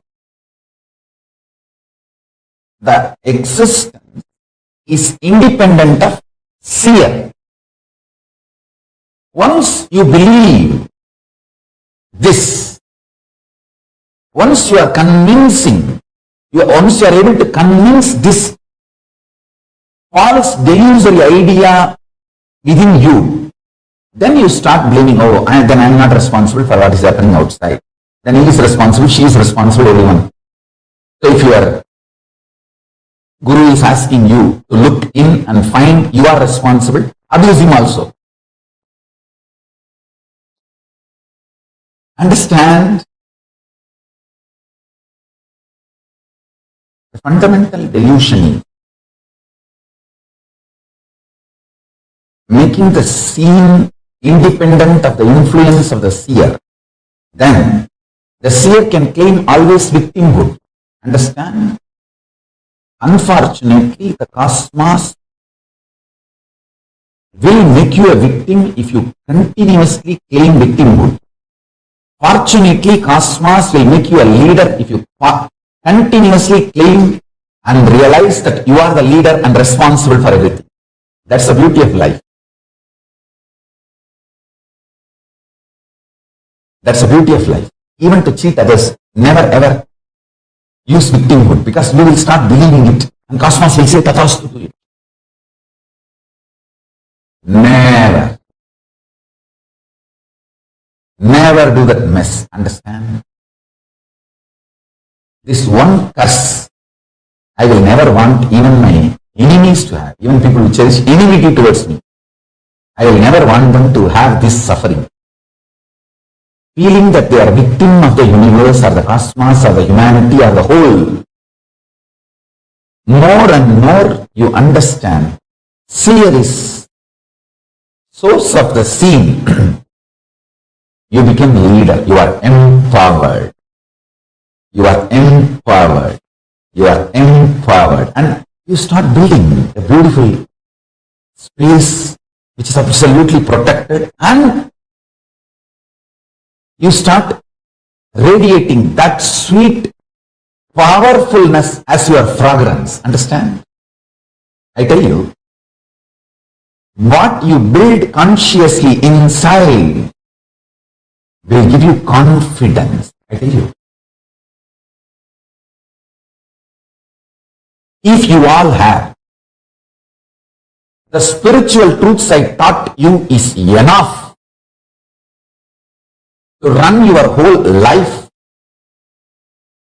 even for your economical needs, then you are a Shivagana. Because that kind of a strength comes only if that becomes your fragrance. But I tell you,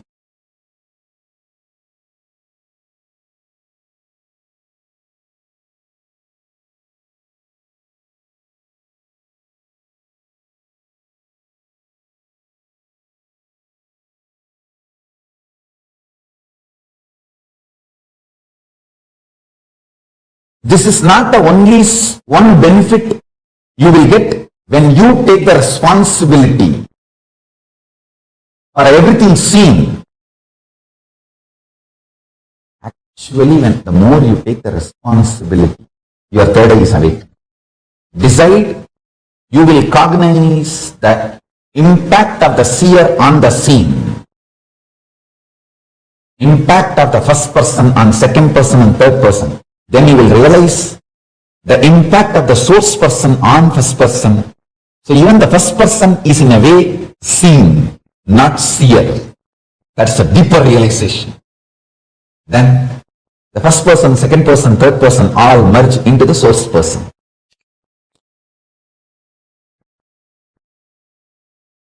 I think I said it. I'm so happy I said it. I will see the power of the seer on the scene and claim my original leader, original Ishwaratva.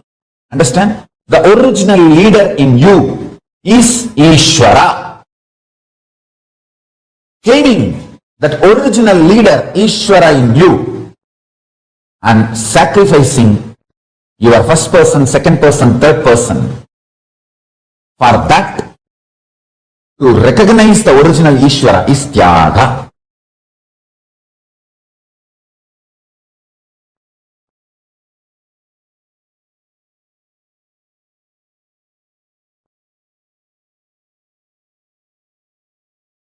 I tell you, I'll give you a simple example. What is Tyaga?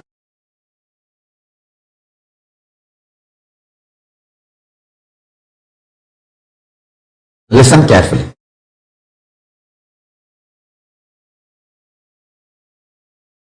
Listen very carefully.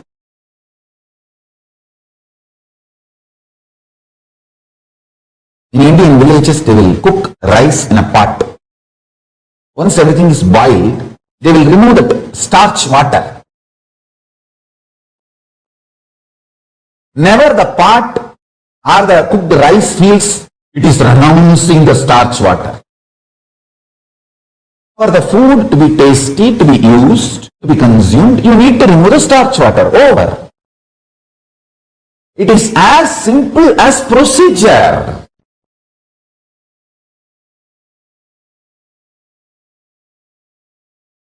When you grow up from 7 to 17, you need to start driving the real car and drop your toy car. Maybe give it to other kids who are still kids to play. It is just a procedure. It is just existence. It is as simple as that.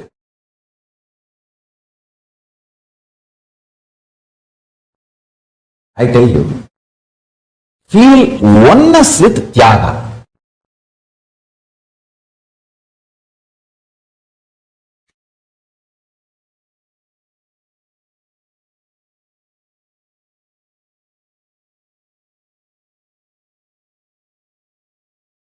See, listen. When you feel oneness with somebody, you will not even have any shyness or that like a, can I ask this to him? Can I tell this to her? You just know. Me, my extension. I really want all of you in your life to have at least one or two relationship in that kind of a space to understand Tyaga. Tyaga is realizing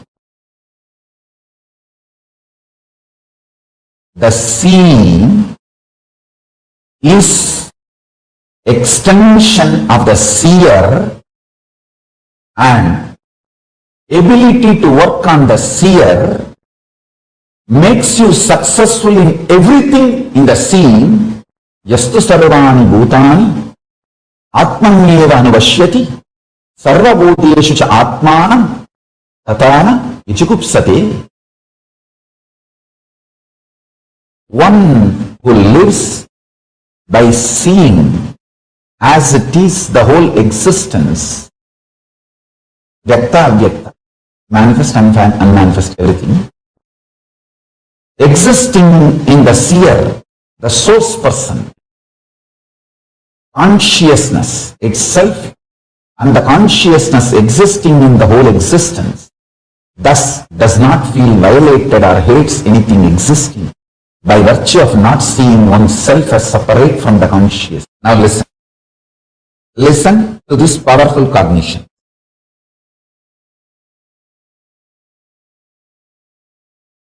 Understanding the impact, influence, power of first person over the second person and third person makes you leader.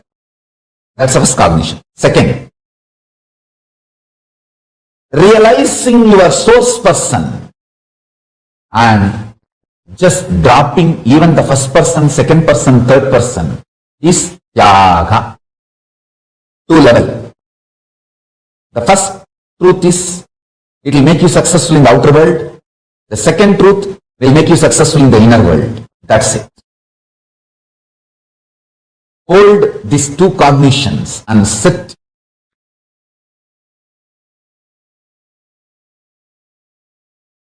If you come to the conclusion that your God is Paramashiva,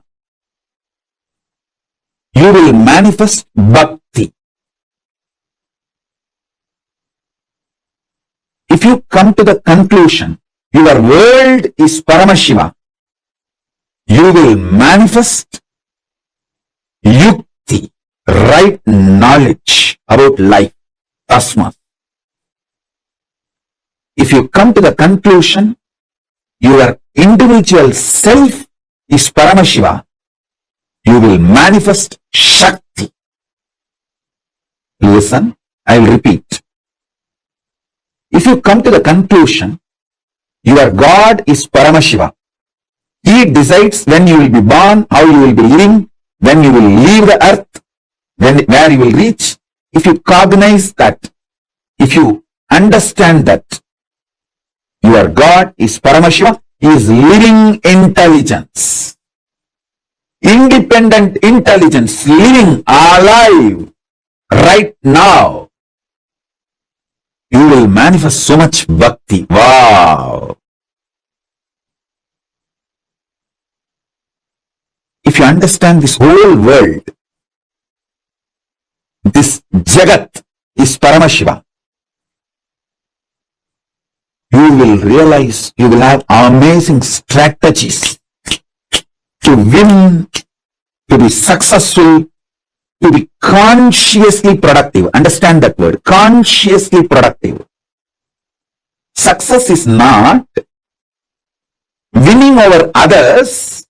That is social success, winning over others.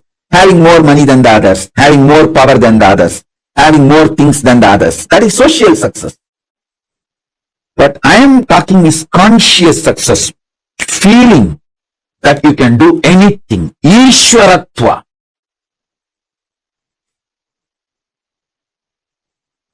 That comes to you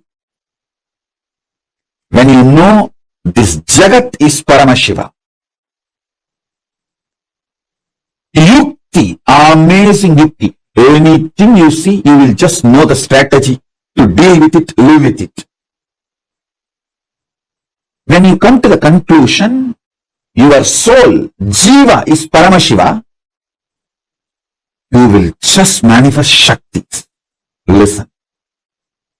Knowing Ishwara, your God is Paramashiva, makes you manifest Bhakti.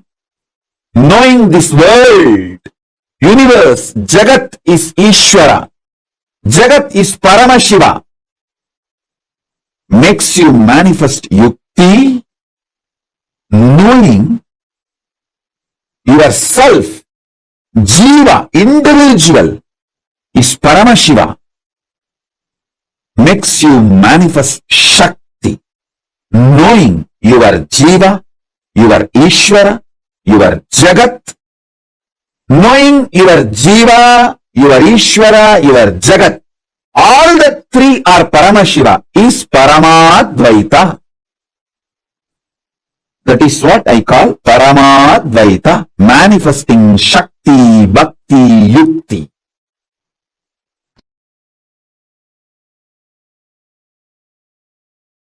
Responsibility and the unique relationship responsibility carries, the unique equation it carries to construct the reality of your choice. Let me define responsibility once more. Please listen. I am defining responsibility. Living and responding means thinking, feeling, acting, cognizing to life from the truth that you are the source of everything. Therefore, you are responsible for all happenings inside you and around you. Responsible. Please be very clear. The person who talks as only one reason of making you responsible, I am responsible to make you experience responsibility as I experienced. Person with eye is responsible to give vision to a blind person. Person with wealth is responsible to guide poor man to wealth. Person with power is responsible to make powerless people to become powerful. Person with energy, he is responsible to make energyless people with energy. Person with knowledge is responsible to make ignorant people knowledgeable. If you have knowledge, the moment you have knowledge, you become responsible to make ignorant knowledgeable. If you are powerful, you become responsible to make powerless powerful. If you are wealthy, you become responsible to make poor wealthy. Listen, I am not saying distribute your wealth. If we are having 10 poor people and you distribute all your wealth to the 10 poor people, we will have 11 poor people, that's all. With you, we will have 11 poor people. One more poor person. No. I am not asking you to distribute your wealth, but take responsibility of educating them and making them rich.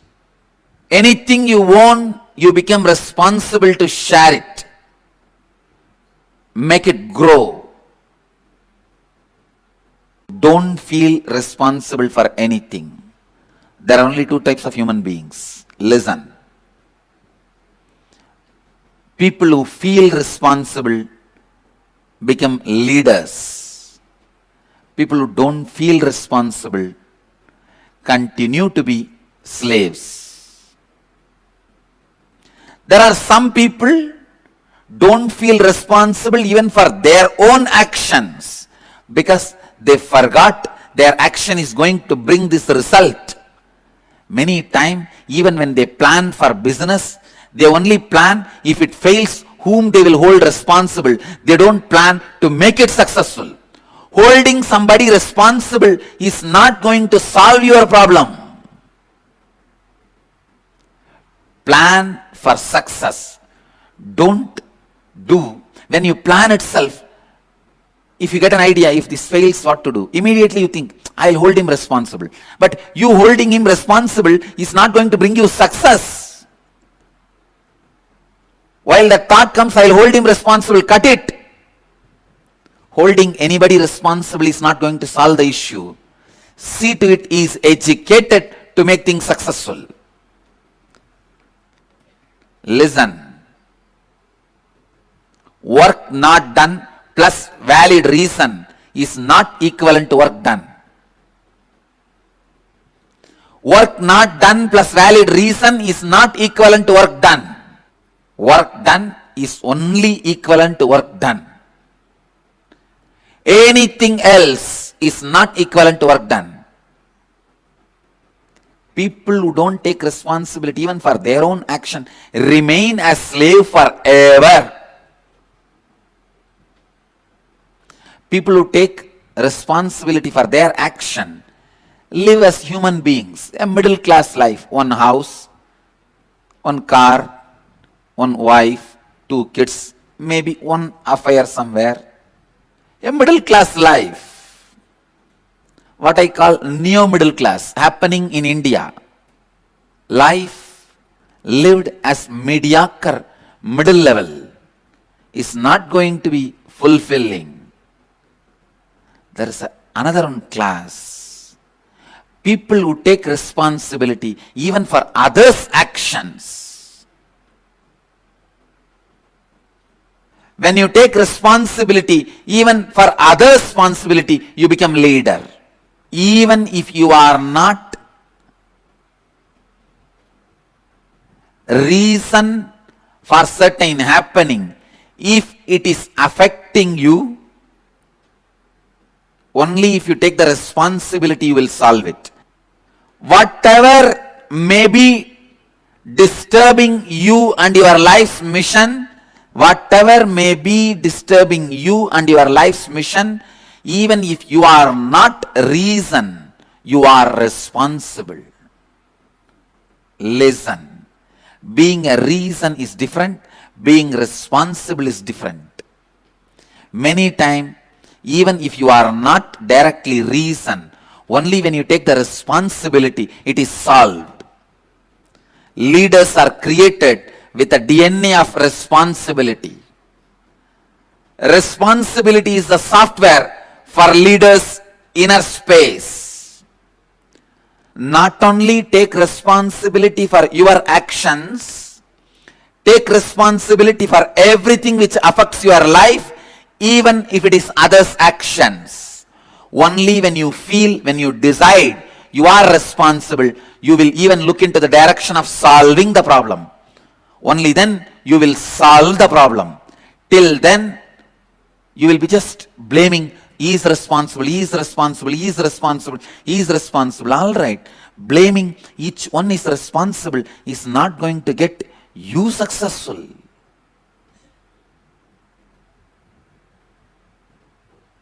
Maybe you can manage your boss, saying, he is responsible, he is responsible, he is responsible.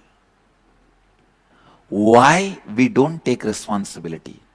First step in our life, if you are receiving 10,000 rupees salary from your office, you think, for the 10,000 I am taking already enough responsibility. Why should I take more responsibility when they are paying only 10,000 to me? Don't be foolish. Taking responsibility is first going to help you to live an expanded life. It is not the favor you are doing for your boss. Listen, first thing you need to understand, the 10,000 which is paid is not equivalent to you and your service.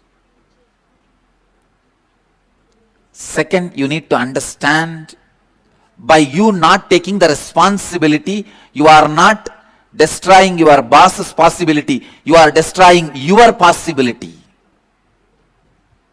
It is like you destroy your possibility and you think your boss will be suffering.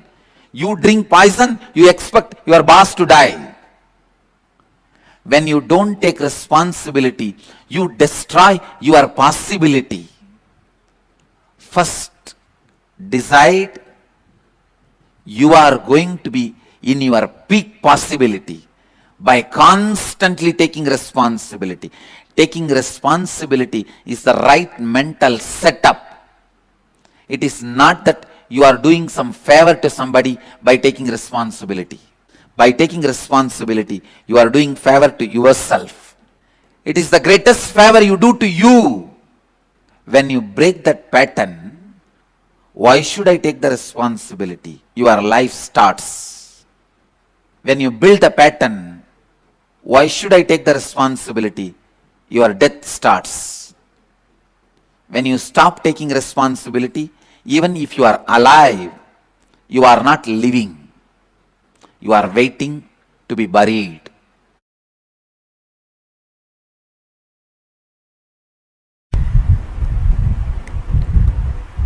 See, first and foremost truth. You have human body. You can believe you are given or you created. Anything is okay. You have human body to taste ultimate superconsciousness. Superconsciousness as a state of pure unclutching, completion.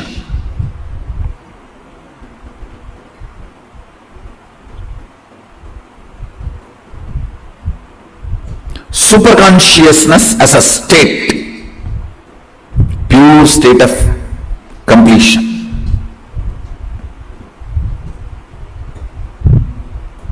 Unclutching, complete completion. Same superconscious operating space. Understand? Superconscious state, operating space. That means completion with others. Not only completion with others can be considered as a being neutral state, neither negative nor positive. Enriching others, where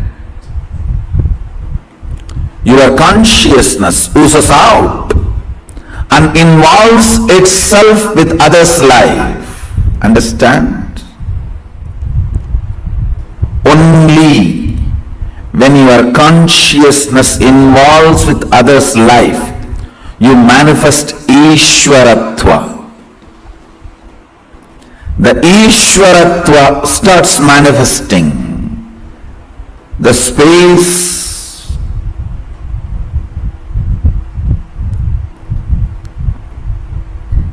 where you lead.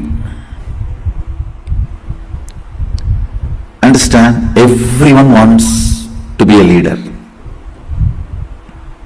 Really, everyone is interested. They want to be a leader. They want to help humanity. They want to show humanity how life should be. When I was about to leave the house once for all to do my mission, my family sat around me and said, first thing they said, you will miss Arunachala going around the hill. It was a very valid reason because I was just in love with Arunachala and it's like a lifeline for me. Whether something is happening in the temple or something is happening in the Arunachala town. But I realized that is not going to be purpose of my existence.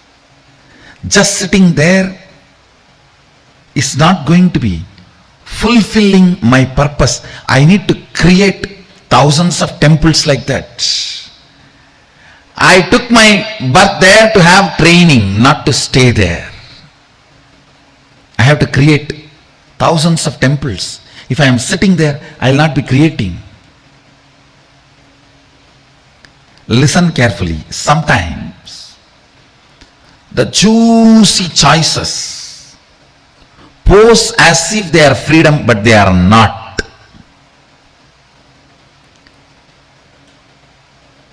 Freedom means every single decision is by you. Ishwaratva, only that brings completion. Listen carefully.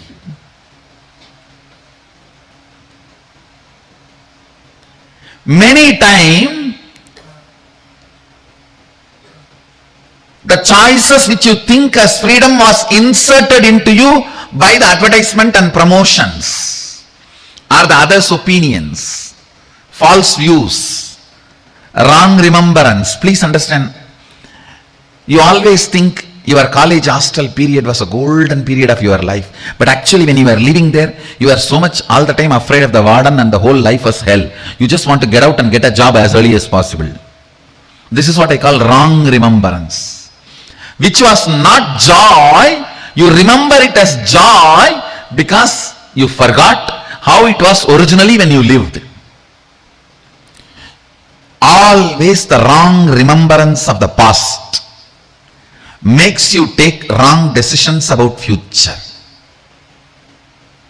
I have seen.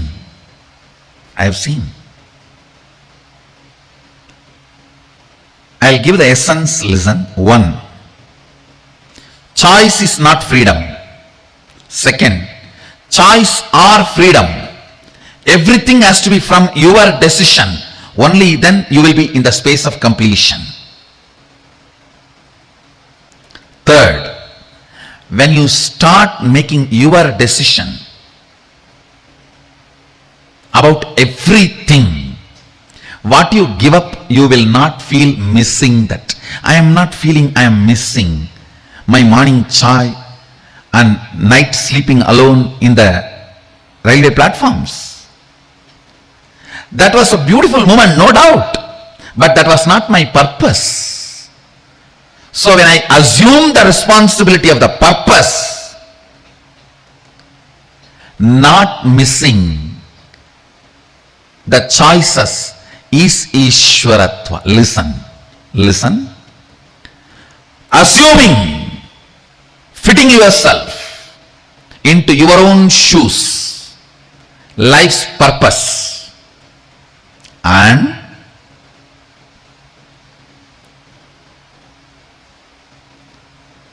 because of that maturity, not missing the so-called choices brings Ishwaratva to you. When consciousness manifests, it swallows all. Length, breadth, depth, time, space, all. I am telling you, you have consciousness which can just swallow the time. You can apply the science very practically in your day-to-day life. You can make it into reality.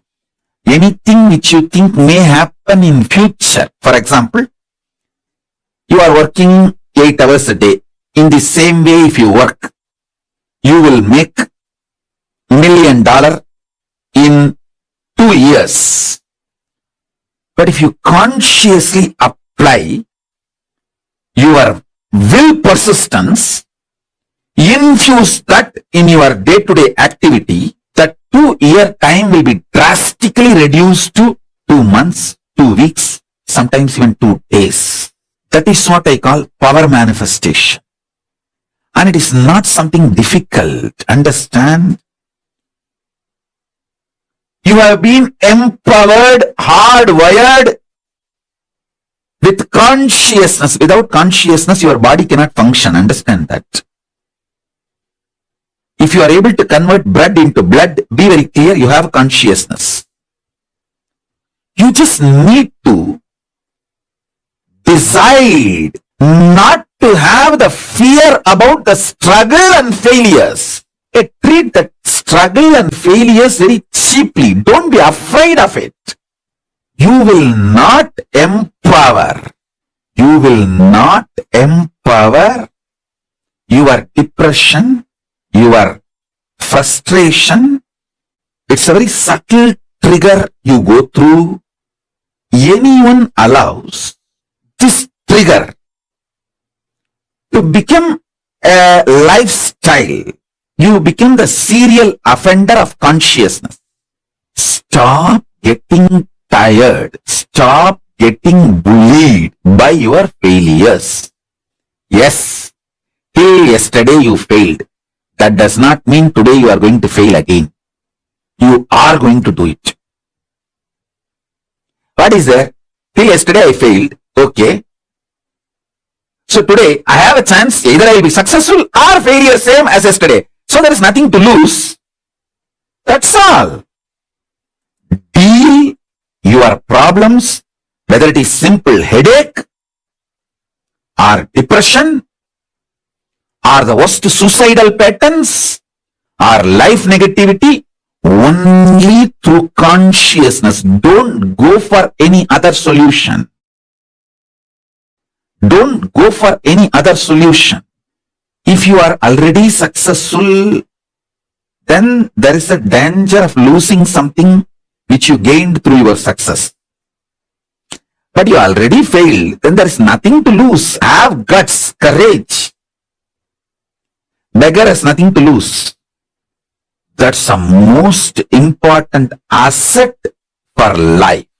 A powerful conscious will persistence. Your consciousness has power at this moment to swallow, digest, clean up all the incompletions, struggles, frustrations, failures, depressions, all negativity and all toxins. Listen. Sit with your life situations. Don't avoid. Decide to pour conscious solution. Decide to be intense in every activity. Everything you need, knowledge, cosmic support, in the form of intelligence, resources, blessings, energy, all is available. I am brought up by very powerful gurus, most beautiful gurus who took my life as their life. See, actually, I am not a first generation success.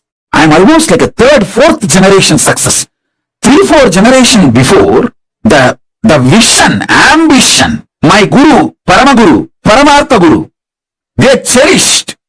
My Paramartha Guru poured all his ambition, vision intensely into my Paramaguru. And my Paramaguru poured all his tapas, energy, intention, intensity into my Guru. And my Gurus have poured all their intention, energy, power, tapas, ferociousness, everything into me. I am that intense manifestation. That is why within the 44 years, so much has manifested through me. Understand? Only yesterday we realized, when we organized, till now, I think in when I was 12 or 13, I started writing books. Means like, whatever I hear from my gurus, I started noting down and in an organized way. And the earliest book written by me, my own handwriting, we are able to retrieve, is maybe when I was 13 or 14, my teachings from my gurus. What I received from my gurus, I decided to pen down in my own way, for myself. My teachings for myself, which I received from my gurus. Whatever I received from my gurus, how I need to apply it in my life, I started penning down. That is the earliest book available, written by my own hand. And the mantras I received from my gurus and the techniques I received from my gurus. From that time till now, all I have written, spoken, we have compiled and come up as books You guys will be shocked. We have 3 full hard disks. Only one hard disk contains 1,100 books with ISBN number. Means already published, revealed to the world, and people are reading it, either hard copy or soft copy, digitally, Kindle, some form. And we have 2 more hard disks untouched. Means it has become a book, but not yet published with ISBN number. We are going to get the ISBN number and upload them as books. So much has been done in just 44 years because I had amazing gurus who were absolutely ferocious with me. They were very clear. They said, no question of do or die. If you die, who will do? No. No question of dying also. Just do. After that, what happens is different. Do is the only option. The intensity of 3-4 generations of my gurus poured into me made all this manifest. And I had an amazing ecosystem of gurus. It's not just one guru, please understand. I had a beautiful guru parampara. It's like a university. I learned Agama and Shaiva Siddhanta from Muduberumbulavar Vidwan Panduranganar, Yoga from Yoganandapuri, the science of Aushada from Narayana Swami, and Nirahara Samyama, and the science of Nirahara from Mauna Swami, the science of Advaita Vedanta from Isaki Swami, and experiential Suddhadvaita from Annamalai Swami, Tantra from Mataji Vibhudanandapuri, an amazing ecosystem. They literally did all the tapas in my body, and I will do the same for you all. As long as you are my disciple, you come and sit for the satsang, that's enough. I know what to do inside you, outside you, to make you manifest Paramashiva. I am a guy who makes it happen. No question of reasons. I always tell, valid reasons for your failure does not make success. Valid reasons for not doing is not equivalent to getting it done, making it happen. Make it happen. Shock everyone by making it happen. That's my life. Last 44 years, this is the statement I can make comfortably about me. Shock everyone, surprise everyone by making it happen. Surprise the people who love you. Shock the people who hate you. But both by making it happen. Whether I surprise or shock, it's always by making it happen. If I start 10 projects and only one is successful, I will start 10,000 so that at least 100 will be successful. I won't even bother, oh, I started 10, one became successful. Let me start 10,000 and at least 1,000 will be successful. Even if it's 100 is successful, it's okay. Let me start 10,000. Unending excitement, enthusiasm, power, consciousness, life positivity swallows that length, breadth, depth, time, space, all the lower dimensions and makes you manifest Ishwaratva. Manifest Ishwaratva. Life is all about manifesting Paramashivatva. Don't waste time in going through the same rut and not deciding in every level I am talking.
Nithyananda, to all participants. That was a very beautiful session. Swamiji spoke on leadership consciousness. Can I request all participants to post what did each and every one of you understand? It's actually a very important session for all of us to understand and cognize it. As Swamiji very beautifully said, this one statement which Swamiji uttered in the satsang, which hit me so much, and I still remember this powerful cognition. Swamiji said this: leadership is not status. It is a state which you need to get it. It's a state in which you need to achieve it. Swamiji very beautifully says leadership is a state, not a status to be achieved. And fundamentally understanding that the people around you, right? The world around you, everyone, not just your family members or friends or anyone, no, including the situations and everything. Swamiji says, owning up from the space of you are the source for it. You are the source for all this manifestation. That responsibility, as all of us learned in the previous session, how a responsibility is. Understanding and owning up and feeling that you are the source for every single thing happening around you is leadership consciousness. Can I request all participants to post what did each and every one of you understand from the session? Definitely all of you would have gotten some powerful cognitions, right? I request all of you to share what did all of you understand from the session.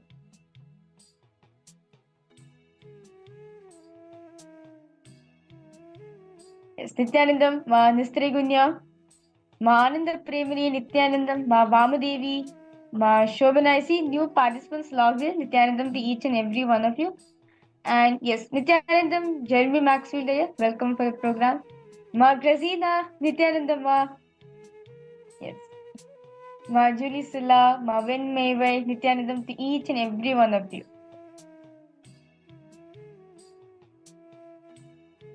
Can I request each of you to post what did you understand is the difference between having the state of a leader versus having the status of a leader?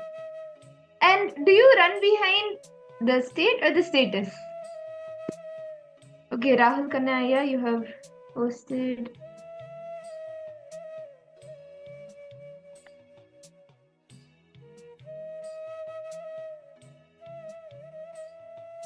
Taking responsibility is must. We should not blame others for failures. Okay. Yes, what else?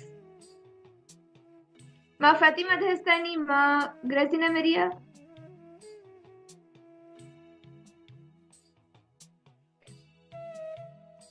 See, usually when we go to a job, right? When we are working, we always want to say, okay, I want to get a promotion from being an employee, maybe to a manager, and then maybe from a manager to a CEO, and then maybe to even the owner. We always look for the promotion, right? Where we're desiring for the status of the leader, the status of leader, whether it's manager, CEO, boss, whatever. But when you reach that position, what is the state that you are in? Are you having the state of a leader, or are you just in the status? Being able to actually enrich and hold the entire team, if you see Swamiji has both the state and status of a leader. He can inspire millions and millions of people, making his vision as the mission of so many people. Right?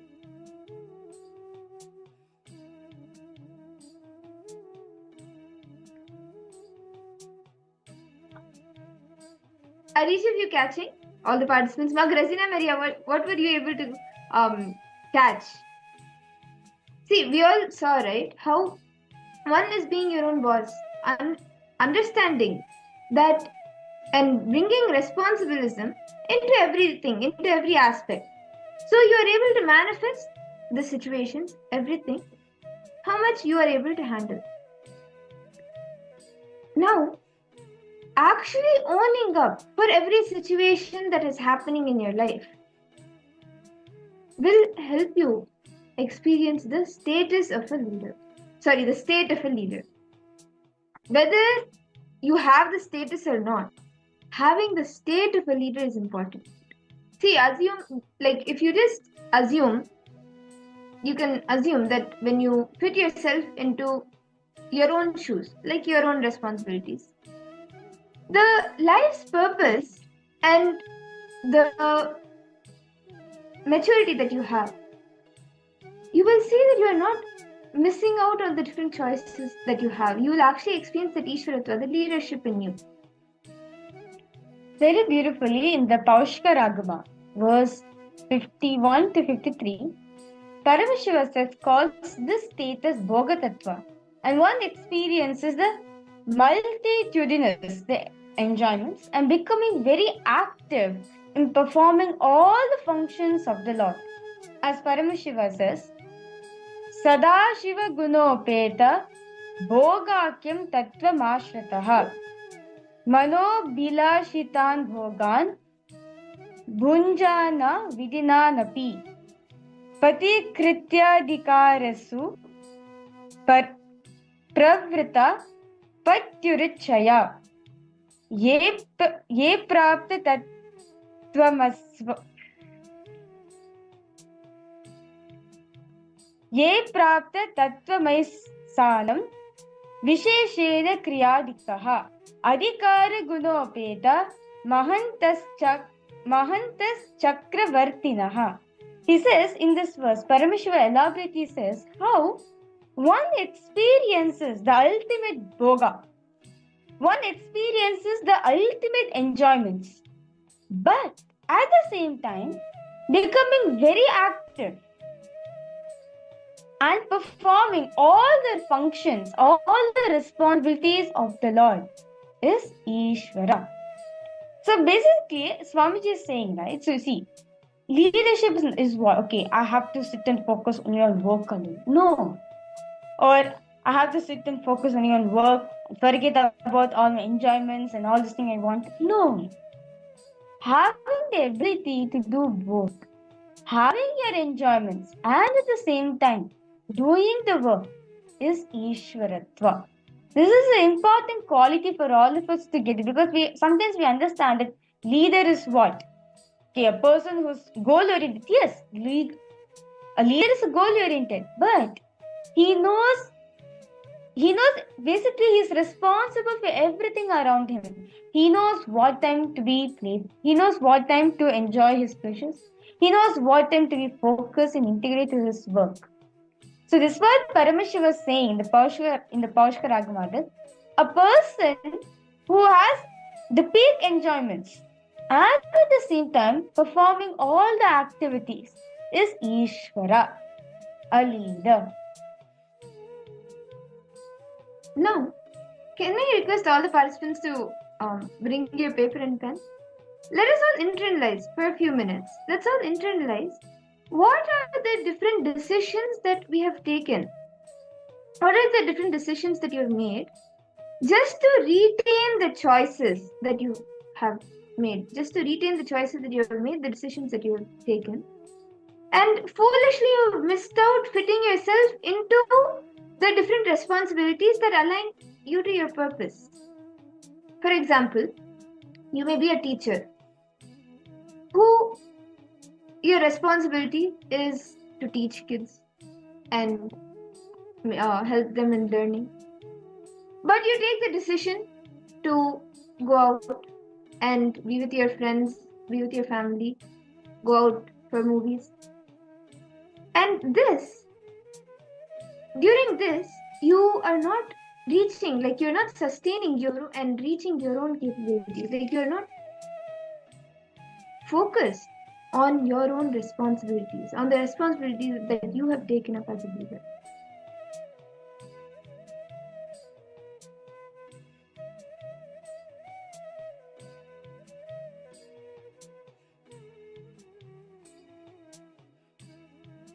let's all take a few minutes to write down all the different decisions that we have made, just to retain the choices, but unfortunately, foolishly, we missed out on fitting yourself into the responsibilities which are actually yours, which align you to your purpose.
Elaborately, Pendle.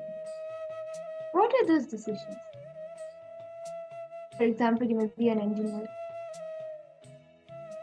but instead of focusing on that, fitting into that responsibility of yours, you made other decisions.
look back and see all the decisions. Pen down all the decisions that you have made.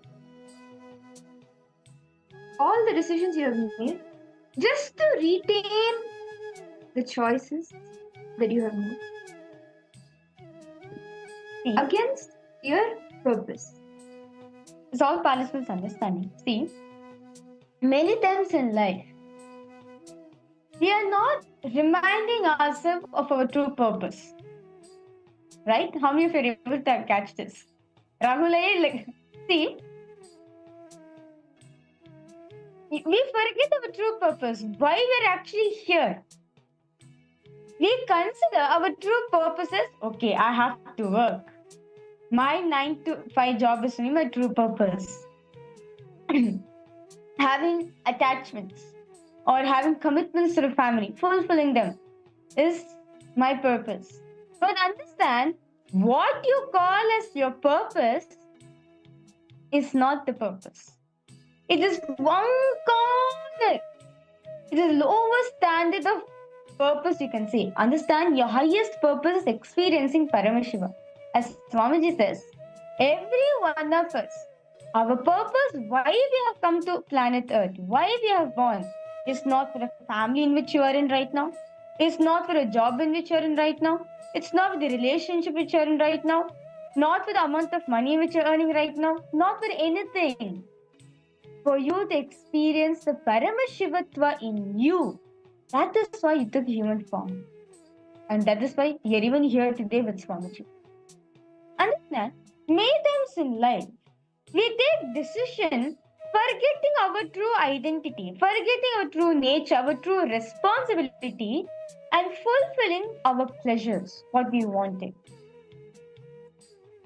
Yes? I request all participants to post. If you have any questions, any doubts, do feel free to post in the chat section. How many of you are able to understand this? If you're not understanding, I request you to post in the chat what exactly you're able to understand so that we can make all of it to understand and experience. Understand? Ishwaratva, leadership is so easy. As you just need to realize that you are consciousness. And taking a responsibility for others from that space is Ishwaratva.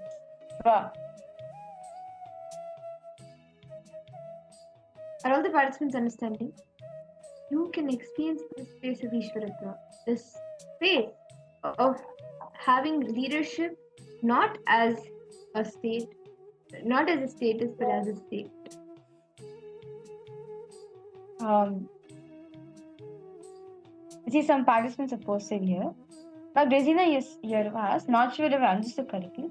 Can sadhus, yogis living in the caves or other saints, retreating from society, reach and express Ishwaratva, leadership quality? I understood that engaging in life, acting from the peak of our possibilities is necessity to manifest it. See, Brezina, this Swamiji always says, see, the sadhus who are sitting in the Himalayas and meditating, we understand that they are retreating from the society. Yes, one thing, they're retreating the society to protect the science. This enlightenment science should not be lost, as Swamiji says. If Hinduism is not alive on planet Earth will be dead. We're heading to that serious condition right now. All the sadhus are living the Himalayas, right? They are retreating from society so that they can store this science, so that they can protect this science. While the sadhus who have been initiated to spread the science for others. See, understand, Swamiji says that, Paramashiva says that if you're a sannyasi, right? If you're a sannyasi, not teaching others, just sitting and meditating in the Himalayas, the only thing you should be doing is keep your seeking alive.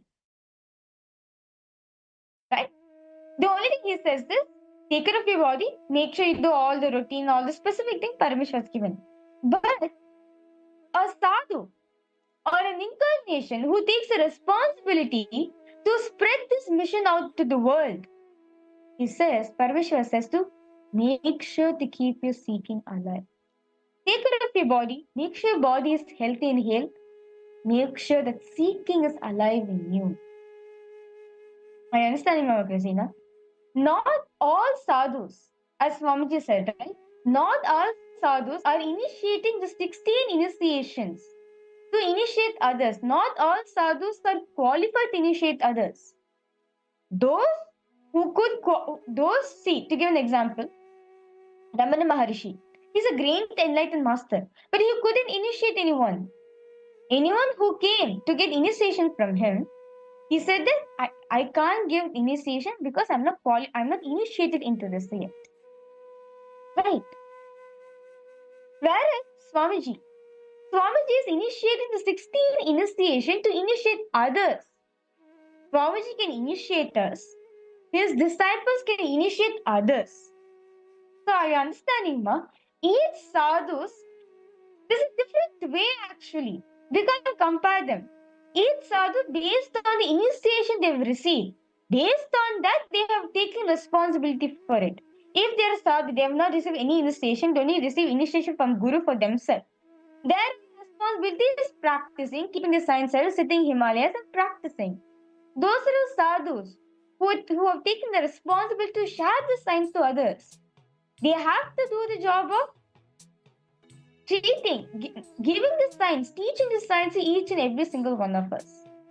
Are you understanding, Ma? Of course, during the peak of the possibility for every single thing matters. Not compromising your true nature, your true responsibility, and at the same time having peak enjoyments is Ishwaratva. I hope this answers your question, Madhvasina. If you have further questions, do feel free to post in the chat section. Rahul Kanaya, are you understanding, Aya? Most of the time, we only limit ourselves. Most of the time, we only limit ourselves to the work which we are doing. But understand, the work which you're doing is actually not leadership. It is not leader. You're only becoming a clerk. That's what Swamiji says. Recently, in the recent satsang, Swamiji says, those of you who consider my disciples, those of you who want to be my disciples, I suggest you, in fact, I give you a Guru Vak to be your own boss. Do not work under somebody. Be your own boss. Because you need to experience the leadership quality in you. You are here for that only. Understanding that you are the source for everything around you. You will naturally take responsibility for everything happening in your life. Like Swamiji. Swamiji knows, he takes care of not just beings in this world alone. Understand? Let's say like humanity's current population is like 8 billion, right? 8 billion population we are in planet Earth. Not just for us alone, he takes care. Even for the 14 lokas, all the beings in the 14 lokas, he takes care. And at the same time, spending time with himself in the space of samadhi, pure leadership. Like Swamiji, right? Swamiji never gets affected. He, like what you call a stress, right? Oh God, I have too much in my work. I can't do it. I have deadline to come. My boss has fired me. And yeah, we go through all these things, right? We say this, right? And then someone comments and approaches you and they just, hey, Swamiji is conducting a program. Why not come and join? I don't think I can make it for the program because I feel like I have things to do. I have to finish my commitments, or I need to do my work. This time I failed, and I have to get my promotion. We say all sorts of things, right? But see that your work which you're doing is the way which is making you to be active, but it's not letting you to express your creativity, which is the main thing for Ishwaratva, to become a leader. I am saying Rahulaya.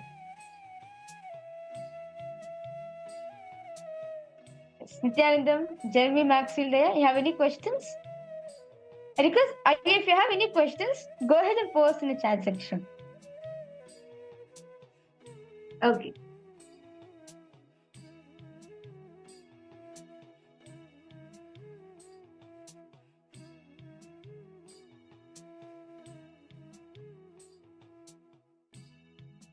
Any questions? Are all the participants, are all of you understanding like the difference between state of a leader and status of a leader? See, all the participants, this is an important topic for all of us to understand, as today Swamiji is going to be initiating us into this.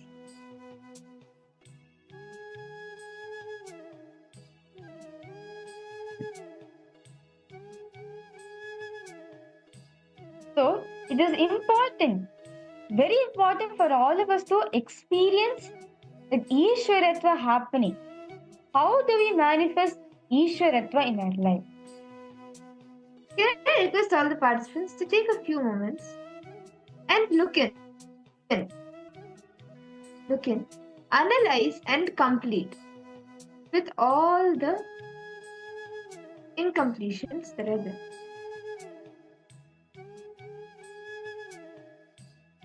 See, Swamiji is saying that now the next step, now all of us have written right where and all the areas where we compromise our responsibility, but still kept our pleasures, we still kept our enjoyments. Now look in and analyze and complete with it. For example, you may carry ideas that work is boring, tiring. You need a break. You took responsibility to be a teacher only as a duty to earn, not as your life purpose. Analyze this and just look in and complete with all of the thought currents which you have there. Okay. Aya, you're asking what is here and what is seen. Seer is a person who's seeing.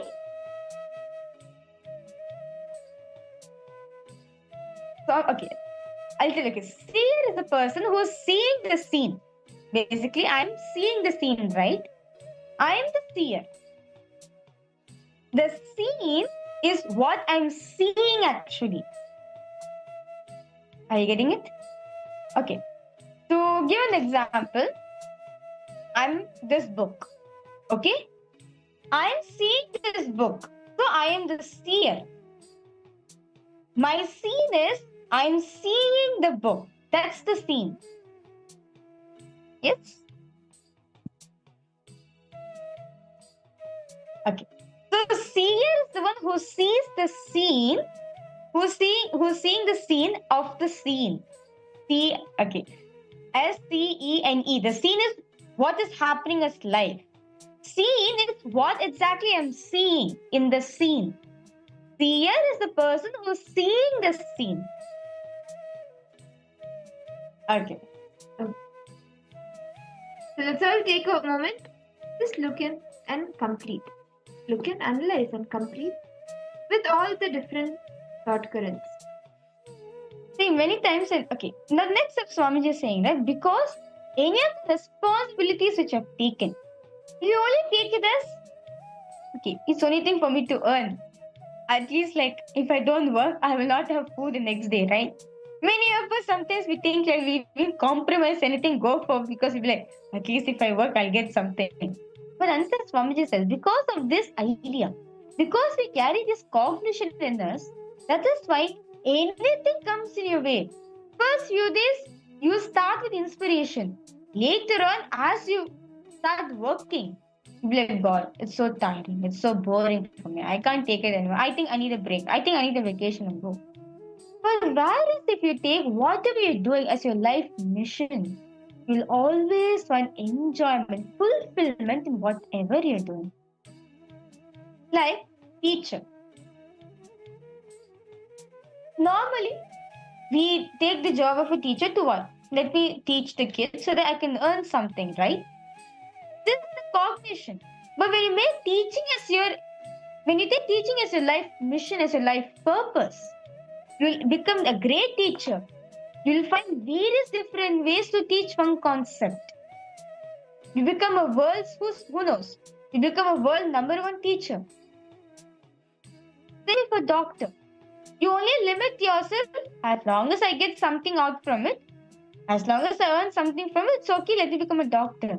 But when you take the doctor career itself, when you take doctor as your life mission, you'll think of different ways. How can I save the humanity?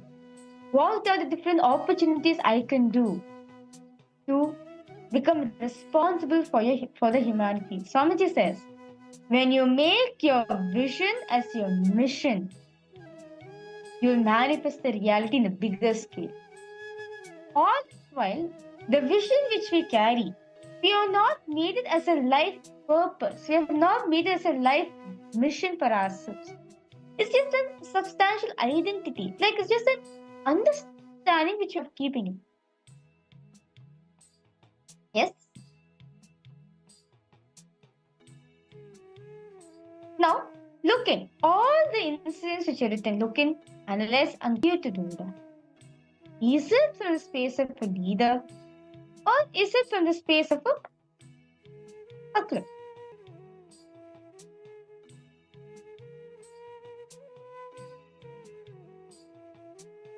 You will see the main reason why we have experienced, why we gave the reason is because we have not made all these goals as our life mission, as our life purpose.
I hope all participants are done writing.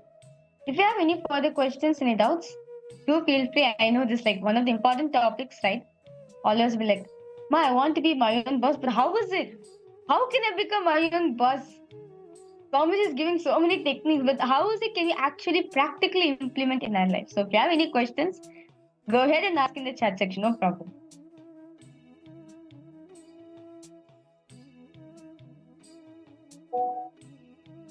Now, with whatever you've written so far, decide to take responsibility for your life's purpose and live it completely with completion.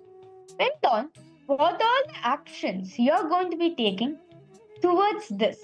And next, arrange them in a sequentially in order as first, second, third. So you can plan that how you can fulfill them from the space of they are my life purpose. For example, your purpose to teach chemistry, right? Actions are for actions, what's the latest in chemistry? What's the industry needs? What are students struggling? What textbooks are available? What is a good workbook? How can you contribute to that field? So all the kids, all the student who's learning chemistry will pass in their examination. That is the way how you can think for making your goal as your life purpose.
Decide to shift your cognition to whatever you're doing is your life purpose. It's your life mission. You will see the moment you have that shift, various possibilities will come. How you can expand your work, how you can expand yourself, how to be more productive, how to be more contributive to the humanity.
I hope all participants are done writing. Can I request all of you to post in the chat section what have you written so far?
Elaborate and done.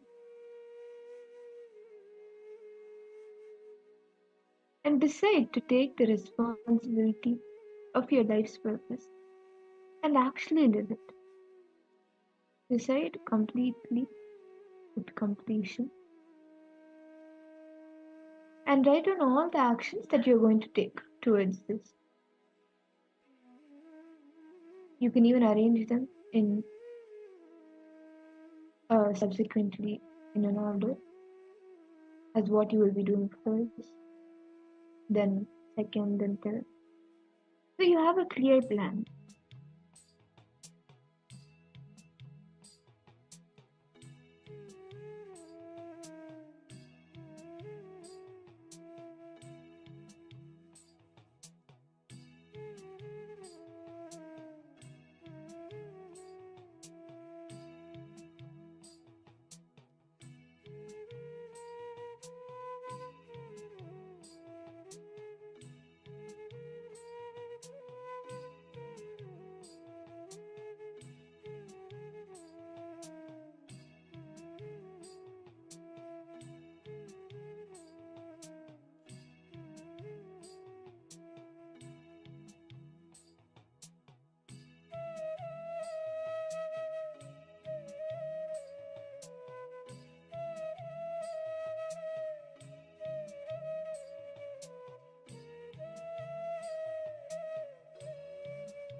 Nithyananda.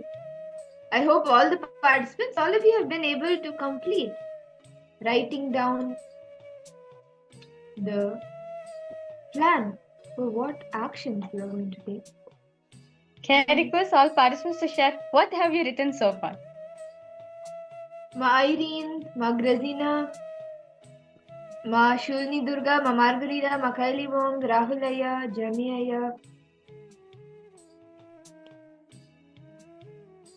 Quicksin Vengaya. Each of you can post what have you written. Ma Agora Rupini. What is your plan?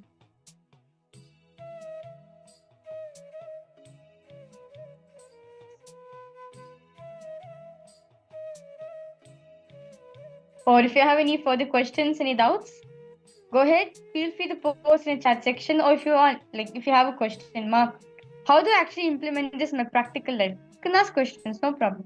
Feel free to ask any questions. Yes, Nithyananda, Ma Ananda Premini, welcome, Ma.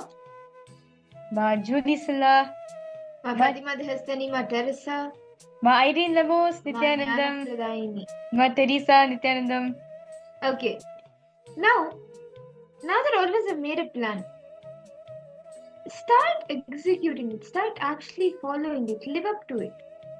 You will see how you experience the space of Ishwaratva, leadership consciousness. And with that, let's all now enter into the power manifestation.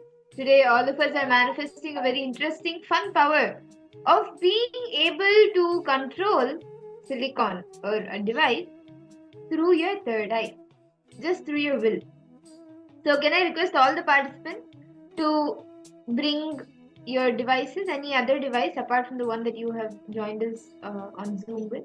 One device, it could be a tablet or a phone, because what you will be doing is you will be unlocking the phone through your third eye. Without touching it, you will be unlocking the phone.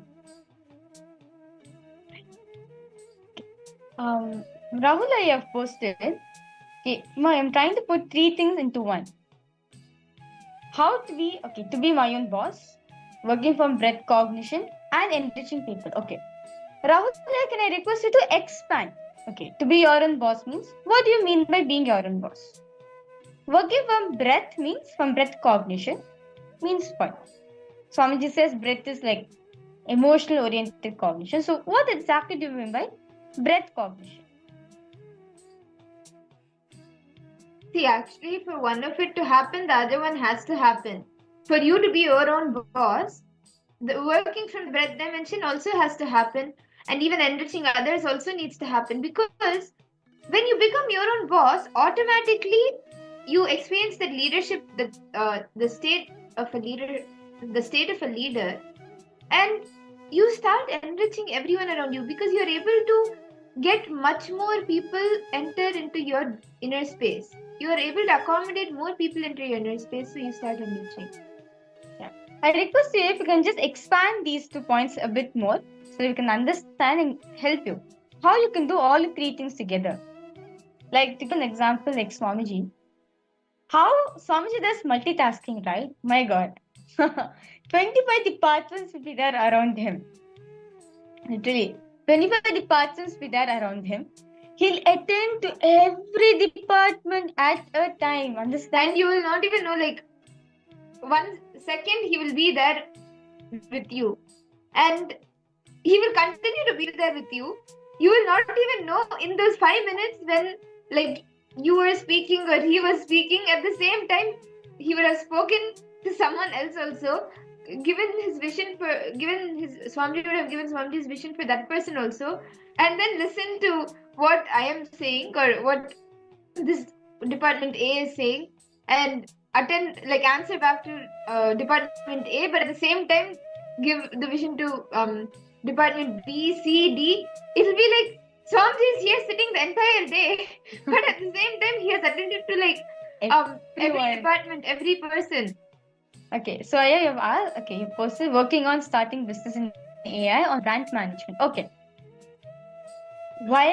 See, that's a good opportunity since you're shifting yourself now, being your own boss. That's a good start. Plan a day where you do your work, At the same time, your creativity is there. At the same time, enrich people.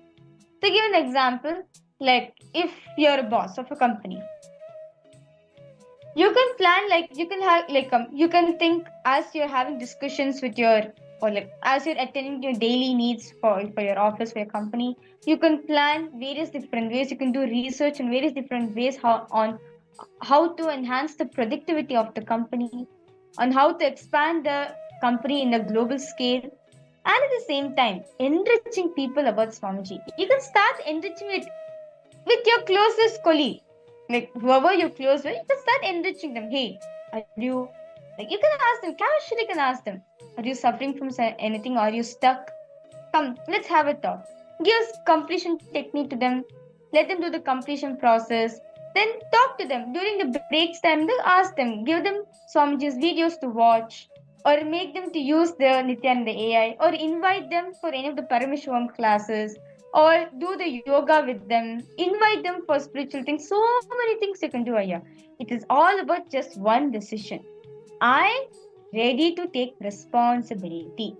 If you start, if you say, I am ready, I want to be a leader, you will see how things will fall in place for you to manifest your reality. Who knows? Swamiji will make your business in such a way that you are enriching, at the same time you're focusing on your work also. That is also possible. All about one decision, Aya. That's it.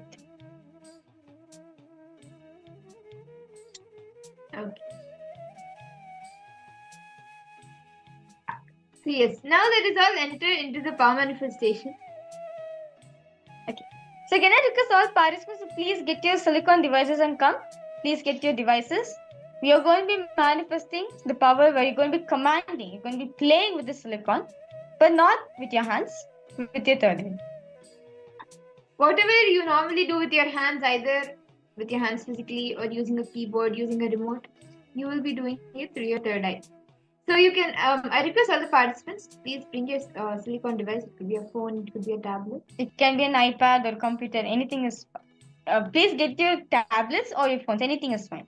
And you can turn off the notifications and even put it in silence mode just to avoid any disturbances in the middle.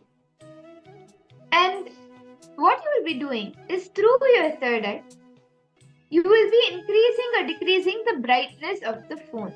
So you can keep it on. And just through your third eye, you can see the current percentage.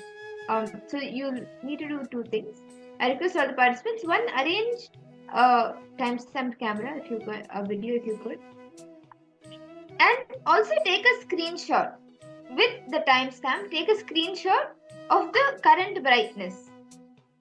What percentage is that? Like for example, you know, right, there's a place in phones where you can adjust the brightness of your phone, right? So with the brightness being on, this, or you can make it to a minimum, take a screenshot. That's also fine. Or you want to make it the maximum to minimum, that's also fine. Anything is fine. You're going to be commanding, okay, that's really bright. So you're going to be commanding the device to increase or decrease its brightness. So Jeremiah, you can reduce the brightness. If that's what you want to manifest, you can reduce the brightness. Take a screenshot. Currently, where is the brightness? And then connect to Swamiji. Create the will. Make the will to reduce the brightness in the device. Request all participants, please start. Now you can position your brightness in one level at one place. Take a screenshot of it as a foolproof method. Okay, this is how it was before, and this is what it's going to be after. So you can have like a verification process. That's it. It's actually a very beautiful power. Like this, actually, I would say this is one of my favorite powers. Actually. Okay. So is everyone done? Okay, so now once you keep the device, okay, once you've taken the screenshot of your brightness, please keep the device in front of you and do not touch it. For during the power manifestation time, you are not going to be touching the device. Okay, so you're just going to keep it in front of you. Make sure you switch off the notification, or make sure you put your phone in the vibration mode so that like even sometimes when a notification comes, something happens, right? So make sure you switch off all those things in your phone.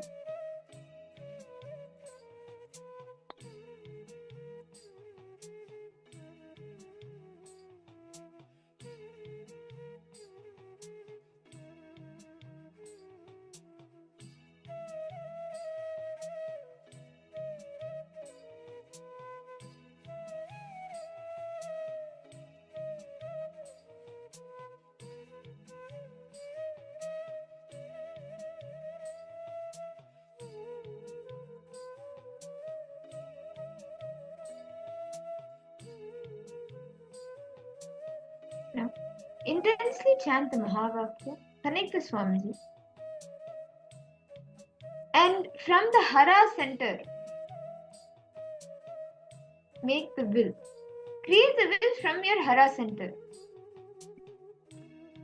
Now, your Hara center, basically, this place is, Swamiji says, for this power, you're not going to be using your third eye. It's not the third eye. It's from your Hara center. So your Hara center is from above your Swadhisthana and below your Manipuraka. So that part, right? That is your Hara center. Your being center. So from there, just bring your awareness to your Hara center, to this part, to this area. And from there, create a will to control the silicon. How you create a will with your third eye? Create a will from your Hara center to increase the brightness of the device.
Intensely chant the Mahavakya, connect the Swami.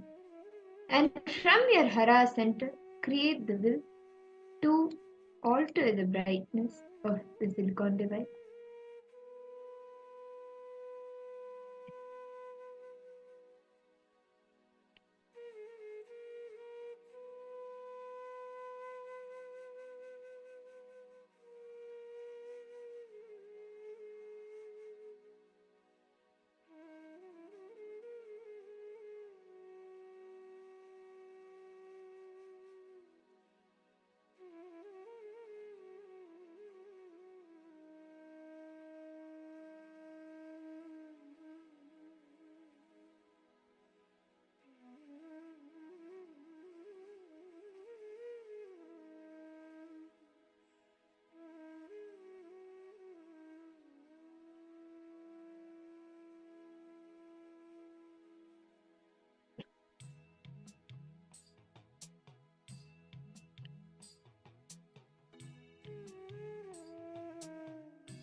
Intensely chant the Mahavakya. Om